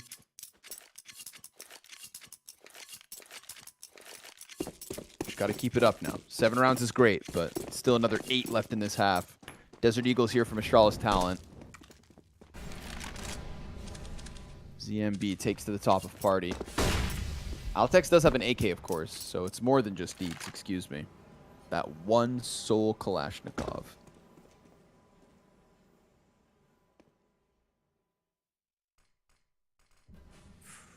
Kawes tucks just as he comes around the corner. Apeks then look in the wrong direction. What was he looking at? He had players inside a con already. I guess just outside a connector corner. Must have been the only option. He was just glancing to his right. Timing wonderfully for Furia Academy. The AK changes hands. Now it's Vigo swinging it. Yeah, and they heard head armor on that, so they'll be on full alert. CMB's in a great spot. I mean, we have some utility for this exec, and they're in position to throw it. Let's see if they send the right player up closer. Up takes a peek. Jesus. Okay. Okay. Little flash, little wiggle room. They're not following through just yet, Astralis talent. I think he made that one up, but that's enough to scare him back. They keep their nades. Oh, in a very aggro setup. That's super cool here over on the B side. I still like this. And look, as soon as they don't see anybody coming through, they're just going to walk out and peek this. Extra CT has come over. 20 seconds, and now time is an issue as well. Op missed. Kawes primed. Desert Eagle gets the better of him. ZMB in with 1, but that's it. They just swarm over top of it. Towson's now got op in hand. 6 seconds. Bombs planted. Koala attacks. Oh. He can't stop the bomb plant, but he will kill Mister. And then Towson, he's just got nowhere to run nor hide. And so he dies with all his teammates around him for an 8th to Furia. Honestly, ZMB missed like 300 off shots that round, and there was still no chance for Astralis talent to win. So, yes, it's a backhanded compliment, but that is to say that the team in those positions looked very comfortable still. So, I feel like they did a good job of keeping all the pistols back, put enough pressure on them. They wanted to swing, but they also wanted to use their utility. And then when we went back to B to try to throw a fake, they got one rotation out, but there was this really close setup inside of short that was also watching Monster. I don't know. These are really cool positions that I'm seeing Furia Academy, and it's all catching me by surprise. Now a little more aggressive up on A. They've been giving them a lot of room. I feel like this could just be the net. Yep. Definitely looks like a comfort pit for Furia. And I like the amount of presence inside the stairs. I think it's awesome. Now, there might be an overemphasis towards the top of the stairs when the Opera is here. Players are approaching short. Cows gets his opener. ZMB will retreat. The bomb is still in vision. Bruninho might see somebody soon. ZMB falls off his angle to throw a flash. Shadow advantage here for Bruninho. Try to face it in the that's bathrooms. a losing battle. Altek's going to lose the same fight. Third time's the charm, but Vigo gets denied after just the first. Those aren't great Late fights, walkout man. from Mr. No bomb plant. Nah, they're being drawn into unideal positions, and FURIA are just smothering them now. Yeah, this is insanely good. I mean, we've seen 9 rounds, 9 different plays. This is not the kind of depth that we're used to seeing in the Academy League. They're majority alive on every single round except for 2. And bomb planted only twice as well. Yeah.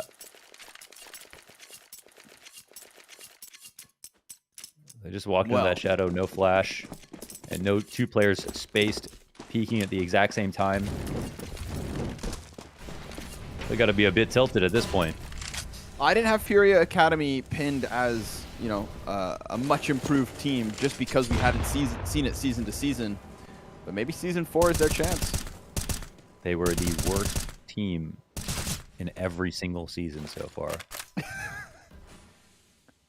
That's not even being rude. That's just that is an objective statistical fact. That's cold like hard numbers. It's a good thing. It sucks to bring it up while they're being the worst, but in this situation, yeah, now we can talk about it. Yeah, so yeah, I would be a little fake, you know, if they were just consistently the worst and we were watching it live. But this is amazing. Everyone likes to see a comeback.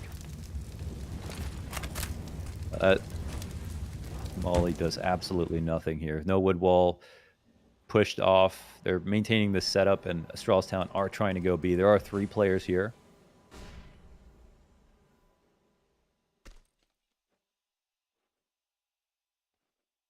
Little boost could catch a player falling back. Yeah, You actually I thought I saw it. But but now they're ready. Ooh. Flashbang. Bruninho turns his attention back. 2 kills. Still thinking about the boost. Koala comes through, drops the bomb, and now he knows they're coming in from short. We've got an entry here from Vigo. Descenti descends to the water of the bomb site. They know he's here, but he's just going to continue to stop him.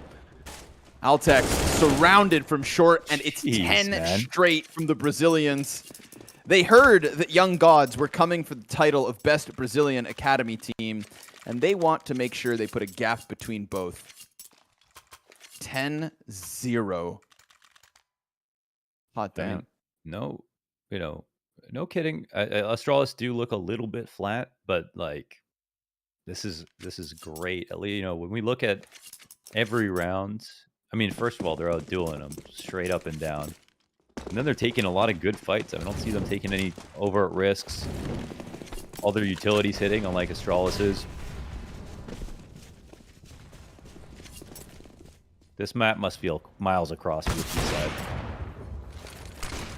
Well, they're going to try to keep this one simple. Crank the dial, run in. ZMB doesn't want to kill his teammate, so he waits a second. And maybe it's just the pace, the tempo, the aggression. They'll get one on the board here for Astralis Talent. Have they finally broke through? We've still got a good amount of utility to throw towards Dumpster. Frag goes the other direction. 2 players inside of the bank and a flashbang that's meant to set them up. We'll see the pop out. Starting to round the corners. Spamming through smoke, but all of the threats are actually back a bit. Here comes Koala. Up close. Bruiser. Nice. Second op kill. Bruninho, all that's left over, and there's simply not enough time. So sure enough, Astralis Talent, Tech 9's armor, and a rush towards A. Yeah, and I mean that they do solve the problem of going too slowly or anything like that. I mean, it can be depressing to walk around a default knowing you're going to lose most of your duels. And nice pickup from Bruninho. Any little bit of damage is good, but this was a round 1 on an eco, so they'll have more than enough to buy back on top of the gun saved. And we'll see if it's true. If the old adage holds weight that the first round is the hardest. It's pretty much just a small misstep there from FURIA. It got a bit claustrophobic on A as they're falling back. And until we see a rifle round one from Astralis, this is still an enormous red flag.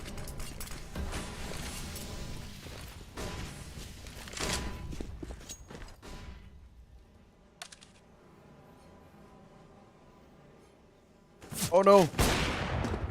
ZMB looks away. Thinking about flashing himself back into the action, but there was much more than just one player on long. He does end up giving a lot of space. He needs to be a bit more consistent and patient, actually. Fire goes past him. Yeah. There's a bit of an audio very cue. close. Very close one to in the safe side. Oh my god, is Cow going to find a timing? They're watching him. Or at least they were. ZB's got no other rifler here. I don't think this is a super good position for him. If they walk up divider, he's just dead. So look, he's watching long. They need to have a rifler come in to Why rotate, has nobody man. come He up? should not be doing this, yeah. They have full connector control. Oh. ZMB has seen so many people on A. He's just going to go ahead, comes out with 1 kill. Towaz decides to activate, and now that he dies to Towson, yes, Descenti gets into the site, but they could have been there 20 seconds ago, 30 seconds ago even. And it's only once the first kills start to come back and forth that Astralis Talent do decide to head elsewhere because they kill the connector No, they player. don't. It looked like they were going to. All right, they stutter step. Yeah, that would have been a good move. But actually, that's CT starting to go back the other way. Okay. Site entirely open. 10 seconds left and the bomb gets into position. They have given Astralis Talent a chance to plant.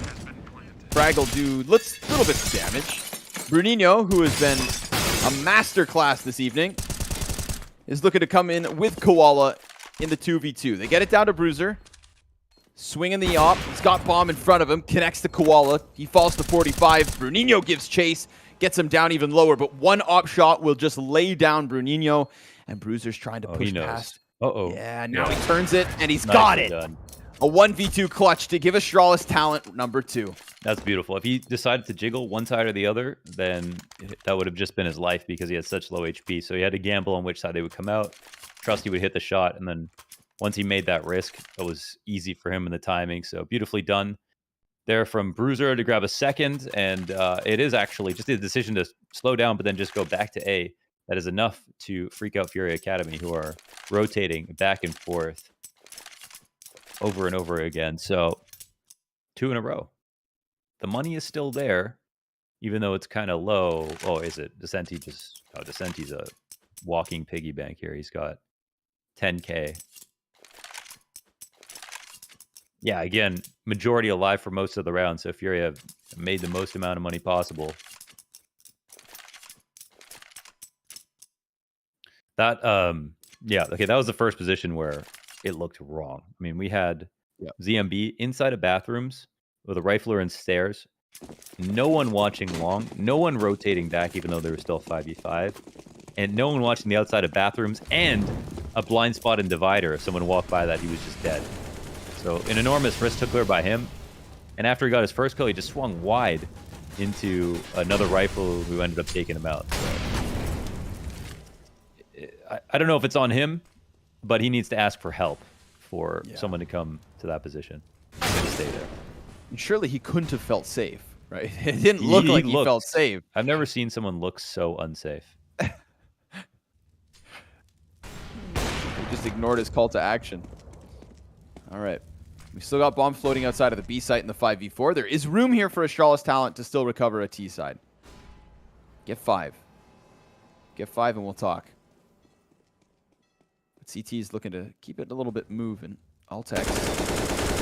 Fight here outside of Con. Bruninho tagged to 50, but Koala actually gets the angle in from short B. We've got a lurk just around the corner of long. ZMB doesn't seem to know it.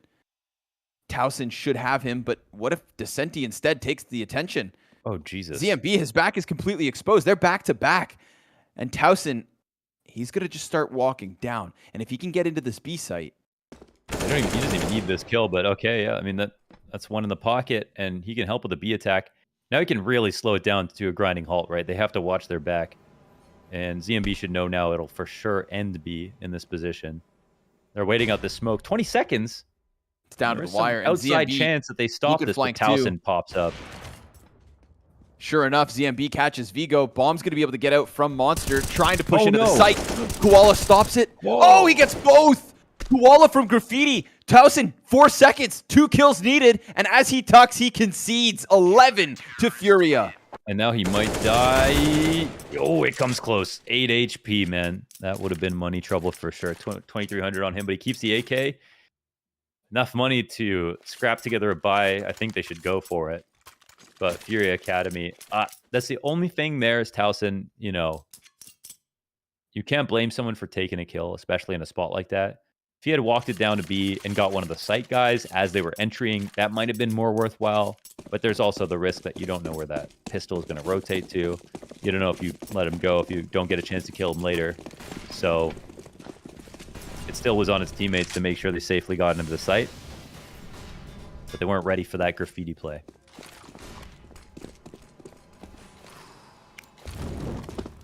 Now FURIA Academy can think about 13 rounds if they just lock in this 3 AK one. Yeah, no kidding. Wow.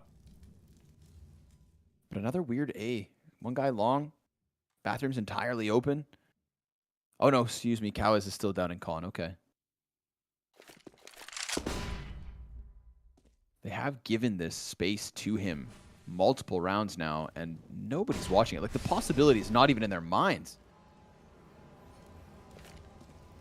Of course, he's going to assume that, of course, this is being watched, but it's not. They are entirely backs turned to the possibility of Cowas coming out from connector. But he stays tucked.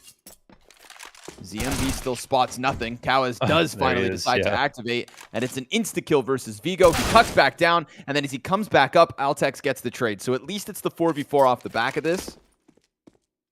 There was a pistol player in the mix, so Astralis talent now, it's just pretty much even, but Koala kills one down towards B site. Towson's getting dangerously close to A. ZMB caught by that, and now Descenti from behind the truck, insta-killed by Towson. Headshot is clean, 20 seconds left, and a desperate rotate up to the A site as Bomb will not be stopped. Smoked off by Dumpster. Flashbang set for the bank. That should be enough to get Koala into the site, but it's going to be a tough one. Smoke grenades ahead. Man advantage for Astralis talent. All their attention turned forward, and Bruiser instantaneous on that AWP to give Astralis talent a 3rd round at least.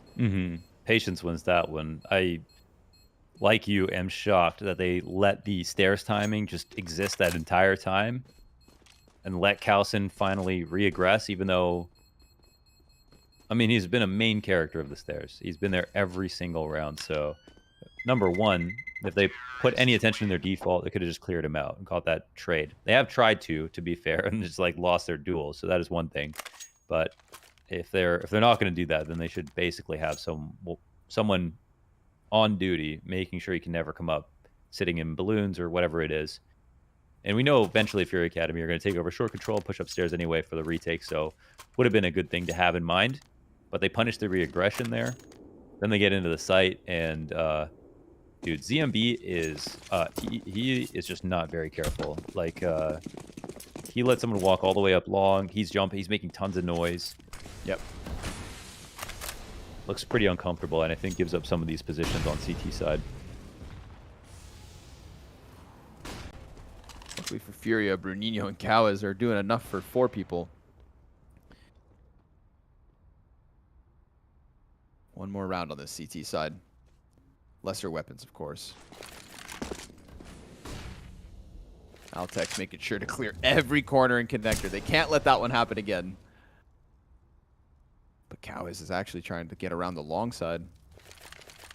Bomb's rocking back towards B site, so a little change face here from Astralis talent. But, you know, again, Cowas, he's cleared out all of this, and the players aren't running back. They're still just sitting 3 4 on A. Like, you gotta go faster. They have inside of bathrooms and long. They knew this like 15 seconds ago. Okay, Cows will die, but now the walkout starts to take place. ZMB here in short.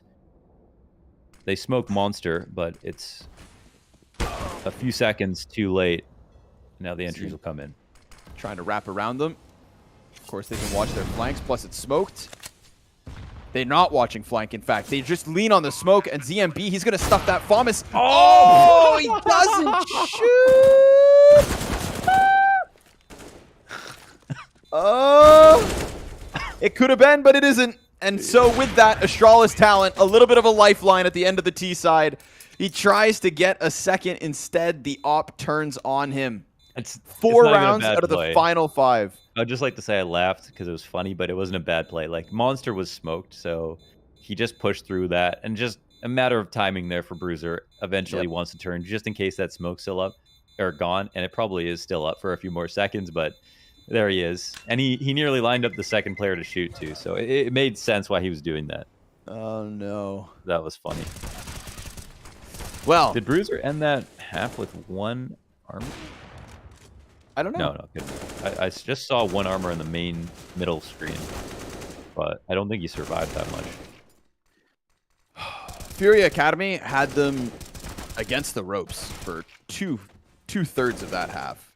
Yes. For 4 out of the last 5 rounds to be racked up here, I think that's a lifeline for Astralis talent. It's just enough. We've seen comebacks happen with less. The fact that Eternal Fire could almost win their game earlier today means that you'd be foolish to think this one's over. Oh, totally. But, you know, if it's not for those 4 of the final 5. Maybe it feels unlikely, but it's weird because it feels like FURIA played insanely well, and then they just stopped. They just stopped playing insanely well. Yeah. And Astralis woke up a little bit, made those rounds a little harder. A few of those are still layups, though. For a couple of those FURIA rounds, I'm just like, what more information are you waiting for before you rotate? Yeah, that was. You know, you have a guy. Gap in communication. Like 3 players inside bathrooms and 1 wraps long parties. Like you have everything you need, and they still just that little 10-second difference. You know, that's somebody who that's Kausen, who is making the final information move, not telling his teammates that everything's clear. Yeah. So, but anyone could have looked at the minimap and seen that. Well, let's go. Second pistol here between Astralis and FURIA Academy. Final map of the day. One that anything is possible. I thought Astralis talent were going to win, but well, they, over their peer. I mean, they get 40% T side rounds, right? So they've always struggled a little bit. Not quite this much, but a little bit. CT 58%. And we're talking over 13 maps. Bruiser sees shadows. They disappear for a second. Brunino peels off at the B site. Bruiser's going to go in. Looking to find a frag here. Decides to double it back. Up close. Vigo's got 1 and a second on long. Koala and Descenti kill a piece. Bomb pick back up. He falls off for a second, then decides to push out past Dice. Lands the headshot into Towson. Altex, nice clean one into Brunino, and that's Descenti gone. He dives back into long. 35 seconds to try and piece together the 1v2. No sense in not waiting. They feel comfortable playing it together. Peek's coming out here from Mister. Yeah, jump spot is good. He's got to go for it. You get a frontside plant, probably not safe. I mean, they can dive him if they want to, but maybe better to just wait. Yeah. Looking for the duels. Insane. Descenti gets the first, but Mister makes sure the second stands tall. His 8th kill of the map, and that'll be Astralis talent with a 5th as they win second pistol. So that's now 5 of the last 6 rounds, and momentum with it because economy comes in tow. Here's a chance, man. It's a 6-round game. Might be 5 in just a second. Ooh. Okay. Yeah, they buy up. DMB will pick up a scout. They've got a very healthy buy. The amount of kills they got, as well as the bomb plants. But Astralis talent know they're going to buy. Make sure to get all the rifles. Oh! They'll go through with the 4-man boost at the beginning of the rounds. And Vigo takes space over towards A. Yeah. Capitalizing on the delayed exit from spawn. Oh, he wins his fight with 4 health. Descenti trades. Bruiser, FAMAS in hand. Bests the Galil. Swaps out to the M4. Puts down the smoke, but it's in that moment that ZMB strikes him with the scout. 3 versus 3. Yeah, they B-site players already push water. That's the problem with the 4-man boost, is they know there's a limited amount of places that the T's can be, and they just saw so much action this way. Going back around to the B site might be the right call here. Middle of the map taken over by Astralis talent, but there will be a gap towards Monster. And I think from Mister's perspective, he'll be able to, he'll be able to patrol it. And maybe he won't be able to beat them to sight, but holding on to short could be enough. I like this info move from Towson. And yeah, he already realizes it's going to be B, I'm pretty sure. So he does his lap towards long, and now they move over. Mister could even lock in a kill or two here. Deep angle. Bruninho's peeking for it. He's fighting with the Galil. Good trade from Descenti. Oh, look at Altex. Yeah, just tucks on barrels, looks at the floor. Ooh, they don't check it. Altex, beautiful play. Ooh, wow. Just tucks in, full confidence. And sure enough, it pays off. 2 survive here for Astralis talent. 5 rounds still the lead. But nice to see that little bit of confidence. Stares down in the dirt. Every move that round was beautiful from Astralis. Where the way they got information back, how safely they took that space, and how pragmatically as well, because of FURIA Academy showing that boost off, then hitting back towards A, going up in trades, but knowing that, okay, now there's a chance for us to take stairs, and they even rotate Towson around to clear out long. They realize it's B just in time. I don't think there was anything bad about the way FURIA Academy moved right there. Astralis talent had to make 4 correct moves. They just made all of them to get that space back. Now it should be easy, but should be, I don't know. Deagle, Tech 9, already in the feed. Altex, 3 kills. And the 4th could have been his, but Cowes tucks his head down. With 9 points of health, he hangs on. Altex, that's what they needed. Down in the 3v5, but is it enough? The rest of his teammates not able to put anything on the board just yet. Smoke goes down. Cowes. Oh, the bomb. Jesus, yep, right in front problematic. Oh, this is interesting, because that smoke would have been huge. Honestly, fighting near the bomb might be the best course of action, considering his MP9. He just doesn't know where the second player is. But they are leaning back towards the A site. Cowes is going to plant safe from him. Of course, they're aware of this. Cowes peeks out, dies to the MP9. It's got to be Descenti in the clutch. For Descenti, yeah. I mean, Mister should be able to... Oh, he didn't... No, he thinks see him. Because it's not planted for him, he's thinking it's dumpster or it's bank. Jump spot. Mister's looking, but he didn't see him. Oh, he didn't see him. And so 2 kills for Descenti. The pistol round win. The Tech 9s, the Deagles, all of Altex's efforts. He lined up 4 players and almost killed them all. If it's not that 9 health from Cowes, then it's Altex to stop the entire thing with 1 spray from his M4. And unfortunately for Astralis, they don't have the economy to sustain a loss like that. Yeah, Altex really has just been so impressive throughout the couple of matches they've played so far. But with 2 of his teammates dying before him, that's pretty much the maximum amount of impact you could ask for before it's unfair. Yeah, Deagle's here.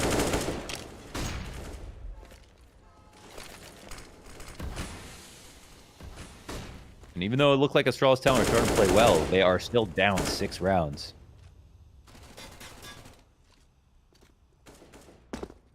Running out of leeway. Util, still 2 smokes. Make it 3. FURIA Academy just look for the aggression on Fountain. Nothing's there. Connector's just a contest of utility for the time being. Mister's got short water at least, so a little bit of map control for Astralis. But what can he deliver here? Just the Deagle in hand.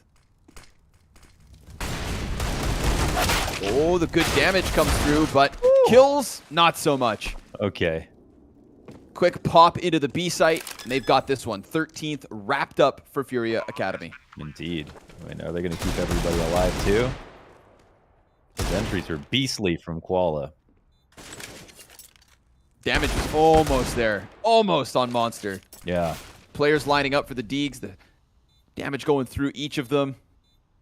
But even with 4 lesser bars, FURIA Academy still standing up. Cowes, he will die. The only victim thus far. And the only one that looks likely. So, sure enough, 7-round lead for FURIA Academy. T-side starting to get wrapped up.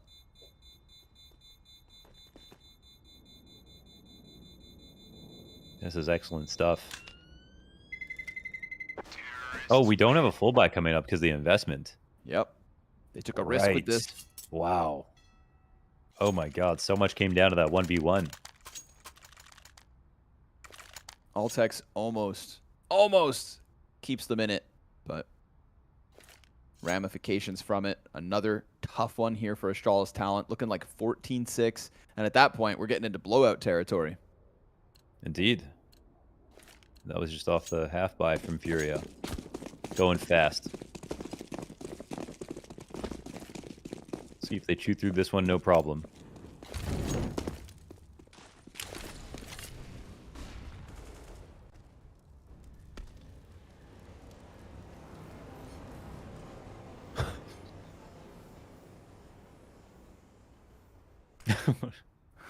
What do they do?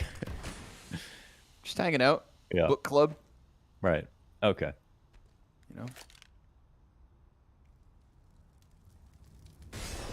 Great view. Yeah, nothing like taking in the smell of sewage. Mm-hmm.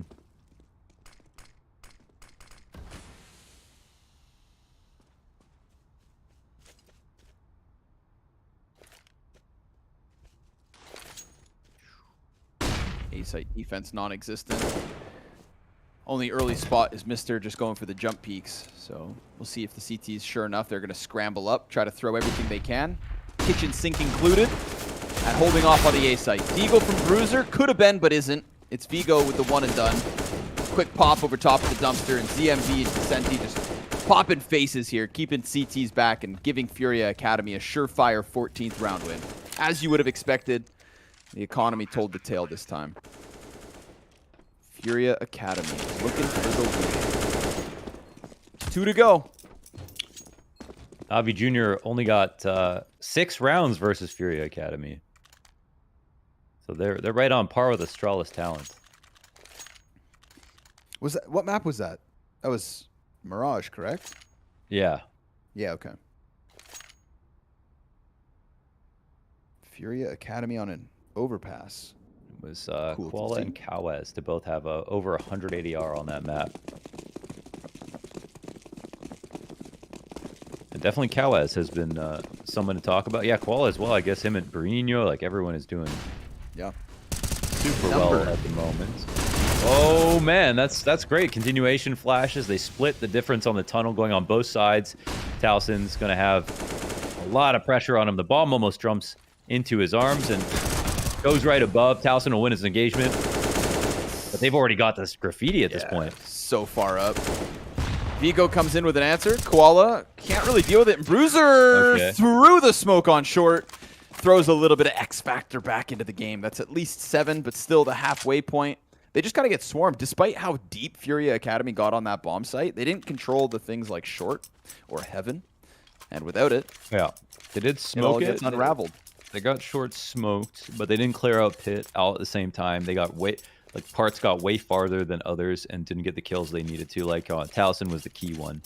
They killed Towson, then they could turn all their attention into holding graffiti and waiting for the short push to come. And it would be very unsafe at that point for Bruiser to run through. Or they assemble the boost very fast, but it's a good spawn here that saves Astralis Talent from death.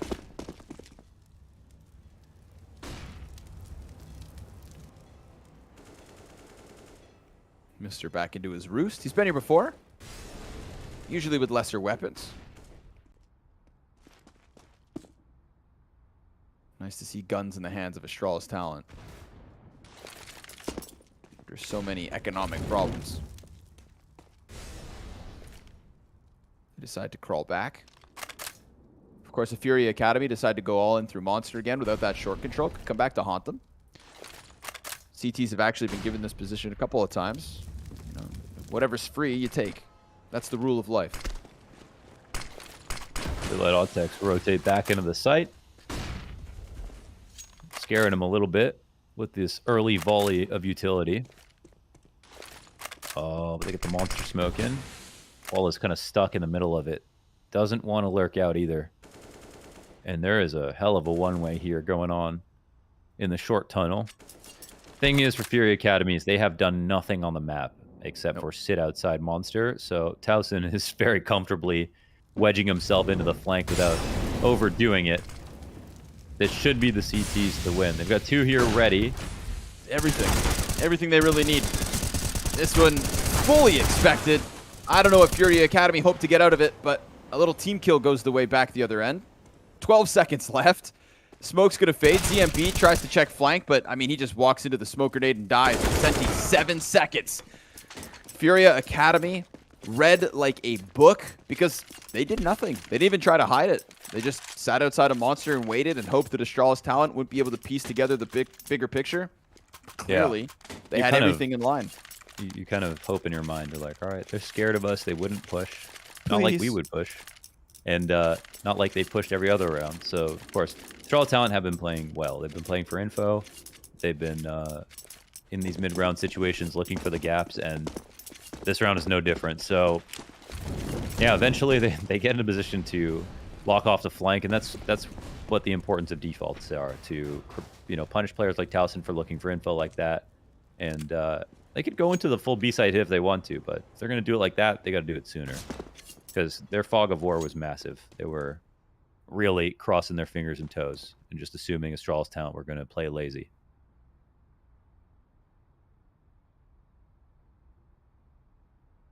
Senti takes the lead, AK in hand, the only rifle for Furia. Gets boosted, so good utilization. They try to activate him, but instead he just takes a ton of damage, and Vigo's allowed to back up. Yeah. Yeah, he actually got hit once, too. Just a quick little dink, a little warning. Don't even try it.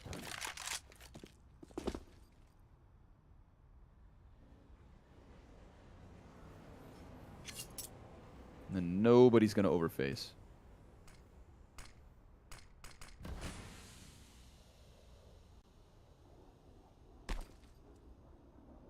Little boost perhaps. Try it again. Now in the hands of ZMB, so no armor. It's being watched, of course. Oh. Or at least it was. Oh my god. Yeah. A second the difference. Peeks back into the short side. Bruno will get a kill. The fire's good to hold it back, and Altex deep on the ramp means no footing here for Furia Academy. Vicenti. Oh, yes, sir. Deep to the face of Vigo. That's not half bad, but Astralis talent slowly climbing this board. Only 2 away, of course, is Furia. But now they're on the cusp of double digits. Buy back in. Pretty impressive. They look like calm, even though they're down this many rounds. But we literally saw Astralis talent get run over by some Tech 9s. Similar to how Astralis broke into the first half, hitting the A site as fast as possible. So there's always something they have to worry about. Good entry players over on Furia.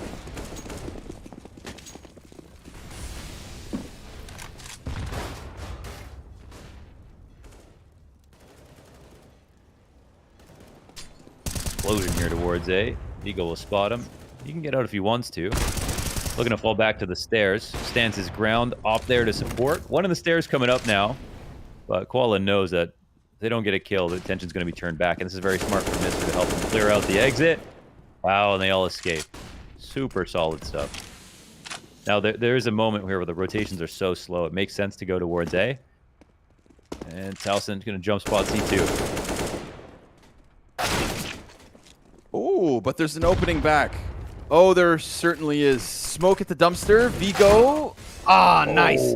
Just shoots based on the trajectory. Koala 1 versus 3, but Vigo wastes no time. He drives by.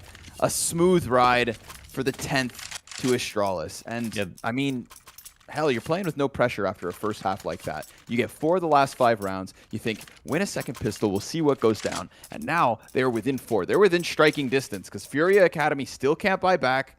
They're struggling to close.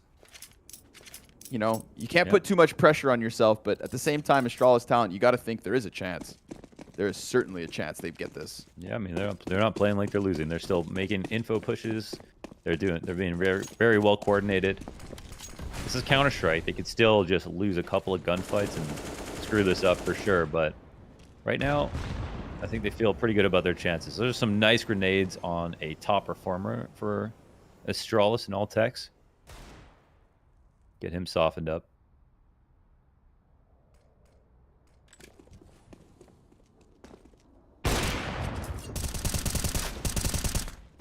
Easy does it, Vigo.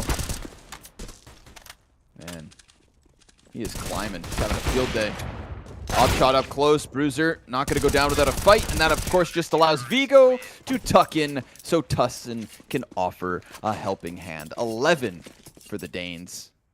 Now within 3. Oh, Towson's only 16 as well. Another young gun. Yeah. Okay, yeah. I mean, now the game, in their eyes, is just a 2-round game, right? Two rifles, 2 anti-ecos. And suddenly it's flipped. So there's a ton of pressure here on FURIA Academy. And we look at the 3 rounds they won in the middle of this half, and it was the Tech-9 run towards A, which totally messed up the money for Astralis Talent, and then they just got 2 anti-ecos. So nothing really of substance here in these regular defaults. Scoreline starting to recover for Astralis Talent. Wow, FURIA Academy would love this win. They're so close. Yeah. That's just been the story today. Get close. Let it slip. We saw Young Gods still finish things off at the very, very, very tail end of things. Yeah. Gonna get the airstrike set here. Oh no, don't, no, Towson! No, he was just 5 feet back, and he walks into it as they set up the nades. Poor guy. Oh, what a great camera angle too. Just walks into the middle of the road, gets run over by the truck. And a 5v4 off the back of it. FURIA, come on, fight, tooth and nail. Apeks looking around the side. He's been so problematic, but this time a problem in the utility usage. He picks up that util. Vigo's looking for a kill over smoke. He will get it. There's another T still back here. ZMB, they've lost track of him. And he hears all of this. Fires into the back of Mr. His teammates are still up on A, so the T side's very much split up. They can do whatever the hell they damn well please. Bruiser's going to try to throw himself back at the A site. Dink into ZMB, deep on B. Bruiser missed op shot. That's going to let Koala get closer with Cowez. And the two of them, or rather, excuse me, just Cowez gets in. Vigo jumps in and he dies. That's 15. Finally, they do it, and it kicks off with the artillery strike 5v4. Damn. Wow, that's a tactic they've been trying to apply a few times. It finally pays off. Oh, and just as he jumps up, couldn't be any more sweet. They take out Towson. He's the man to look for a lot of info, and they crush it, man. They got the low numbers. I think that was the big thing. Got back to A, and some of their players who we saw were doing so well continue to impress. But after that streak, I mean, Astralis, they still got money. They've still got nades. They've still got enough.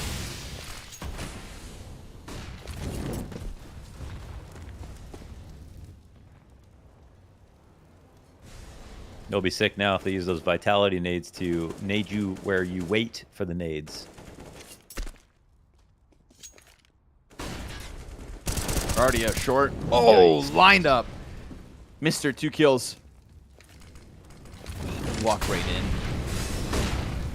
CMB is going to look for the response. It's a 3 versus 5. He's surrounded, but he just can't find anybody. Apeks goes through smoke. Mr. disappears, comes in for his 3rd. At Astralis Talent, like you alluded to, they've got the guns, they've got the strats, they've got the consistency in these round wins. So it's a one-off in the last round, and FURIA back to losing ways. And without money, if they don't save this gun, which maybe they will, maybe they won't, potentially another free one after this. The threats are coming. Ooh, and he goes down. 4 up here for Astralis. And, oh, okay, they actually have some left in the bank, don't they? 6,200 on Cowez as well. All right, a little bit left over. It just feels like a one-round game because of the CT sides from both teams at this point. That proved to be so much better than their T sides.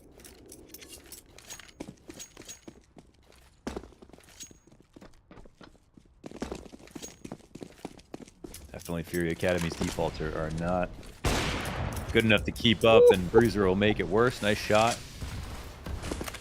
You thought you got around the corner. No, sir.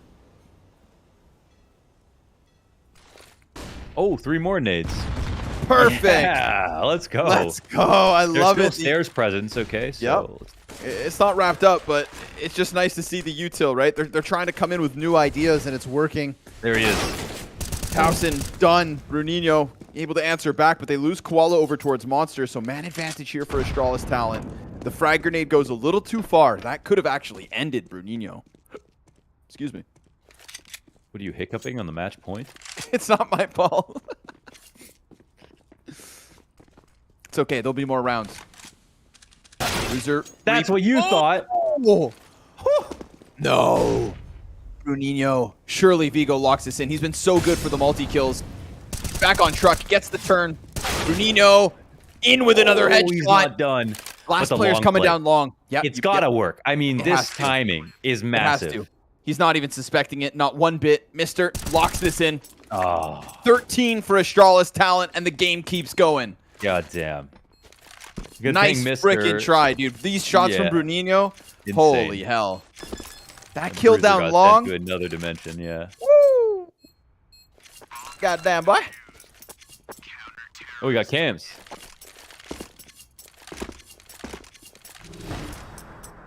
Now? At round 29? Around 29 to kick in. Let's go. Really good thing for Mister there. You know, he doesn't even know at that point it's gonna get out of hand. But he makes like the perfect rotation. It's the long rotation, but he does it early. Round 29. And they could taste it now. Cams. Let's go. Okay. Tag Towson, of pause course, here. subbing in for Astralis Talent. Fesser's out. And he's been good. Plays for a team called Atlantic. And another Danish squad. And does damn well in a lot of their matches that I looked at. Only 16.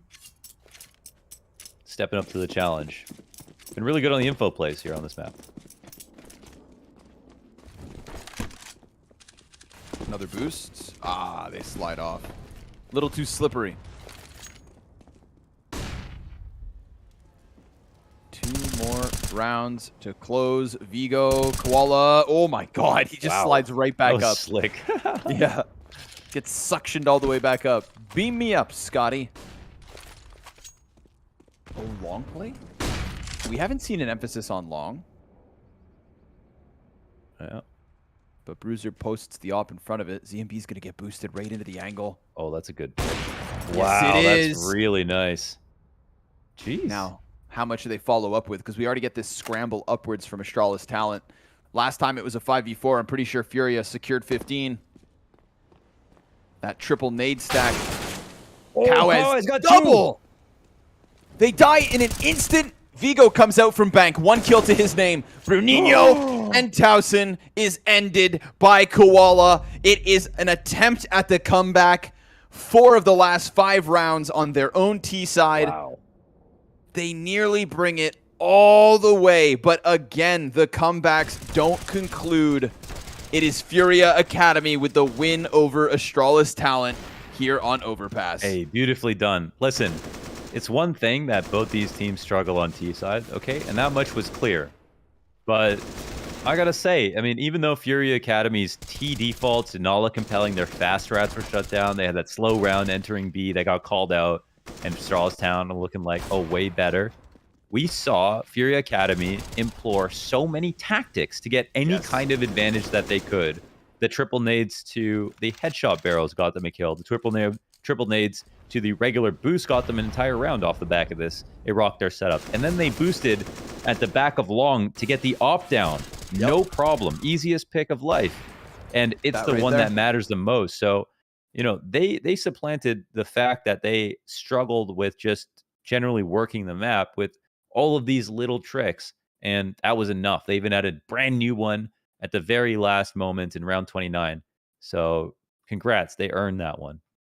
Agreed entirely, right? Little tricks, little gimmicks, round losses in between, didn't let things get stale, didn't let the communication break down. We saw them attempt the 4-man boost out of spawn as well, but that one, that's one of those tricks that a little more common and also less successful for them. Weren't able to use it the 2 times they tried to throw it out, but again, kept it fresh, kept it moving, right? You only lose when you start to slow down, and that's the thing with FURIA Academy is they just tried to stay 1 step ahead, and in the end they are. 3 steps ahead, in fact. 16-13 victory here on Overpass. Nice stand-in attempt from Towson. He had big shoes to fill. Fessor is one of the best players on Astralis talent. So ultimately, without their core 5, they'll take a loss tonight. We take a look at the standings for Group A after today. 5th day of the regular season. MOUZ, again, an easy win to stay at the very top. And Young Gods on the rise beyond Fnatic Rising, who have taken another loss today, tying with 0-0 prospects after they lose that head-to-head. Yes, I think all is as it should be, except for Young Gods being ahead of Fnatic Rising. What is that about? It's pretty awesome. I think that's pretty cool to look at. Good to see 0-0 prospects fighting. Otherwise, this would just be like a very lopsided scoreboard with just a lot of L's at the bottom. But instead, it's FURIA, Spirit Academy, and Eternal Fire Academy carrying all those L's. They're helping each other out. They've got them on a hammock. They're walking down the street. They're thinking about these losses, but they're going to come back stronger. I hope. You'd hope. I mean, eventually they're going to play each other. So somebody's got to win. Someone's got to win. We take a look over at the B standings. Of course, Big Omen Academy 3-1. Astralis Talent, that flawless record now in question, as FURIA Academy will take their own record. Now, this is the group where you'd think that, like, for name's sake, Young Ninjas, NAVI Jr., those were 2 teams we had some expectations for. NAVI Jr. do pick up their first win today by defeating Apeks Rebels on Vertigo. We finally get to see some good coming out of the likes of Demon and Frozik. The younger players that NAVI Jr. are clearly investing into have found a little bit of footing versus the bottom feeder of Group B in Apeks Rebels. Unfortunately, there is no other team down there struggling quite like them, as there is with Spirit and Eternal Fire, so their woes will continue. And Big Omen Academy, probably going to be happy to see Astralis Talent take a loss versus FURIA, because that's the one team that was able to defeat Big. So, head-to-heads, map-to-maps, there is movement here in the 2 groups. And tomorrow's action, Astralis Talent versus NAVI Jr., looking for a chance to rebound maybe. FURIA Academy hoping for another win. And now another test. So the Fnatic Rising double overtime win for MOUZ NXT. I think OG Academy, if there's anybody else, could give them some problems. What do you think about that third game? Yeah, the third definitely on the fringe a little bit. And of course, them losing to 0-0 prospects makes you wonder if it is possible for them to get close. But they took Fnatic Rising and OT themselves, so maybe there's a chance. It's going to be a good game, that's for sure. Definitely in the next best challenge to go up against MOUZ NXT, Fnatic Rising, and Young Gods. That'll also be interesting. We'll get to see Young Gods play against one of the top shelf competition. That's something we want to know about. Very curious about that game. 3-1 teams, right? So Spirit Academy going up against Eternal Fire, and someone's getting a win. Someone's getting a win, and someone's going 0-5. Oh, so, no. Yes, high stakes right here. It's looking bleak. Who's going to be the FURIA Academy of Season 4? Is the We'll find out, man. Who might go worse than a FURIA Academy and get 0 wins? You know what I mean? Yeah. Everything's possible here at the Academy League, but we're going to call it quits for tonight. Lauders and Scrawny signing off. We'll see you guys again tomorrow for 5 more best of ones. We play Academy League every single day. Peace out. Looking in the crowd, and the round is won. These remaining players.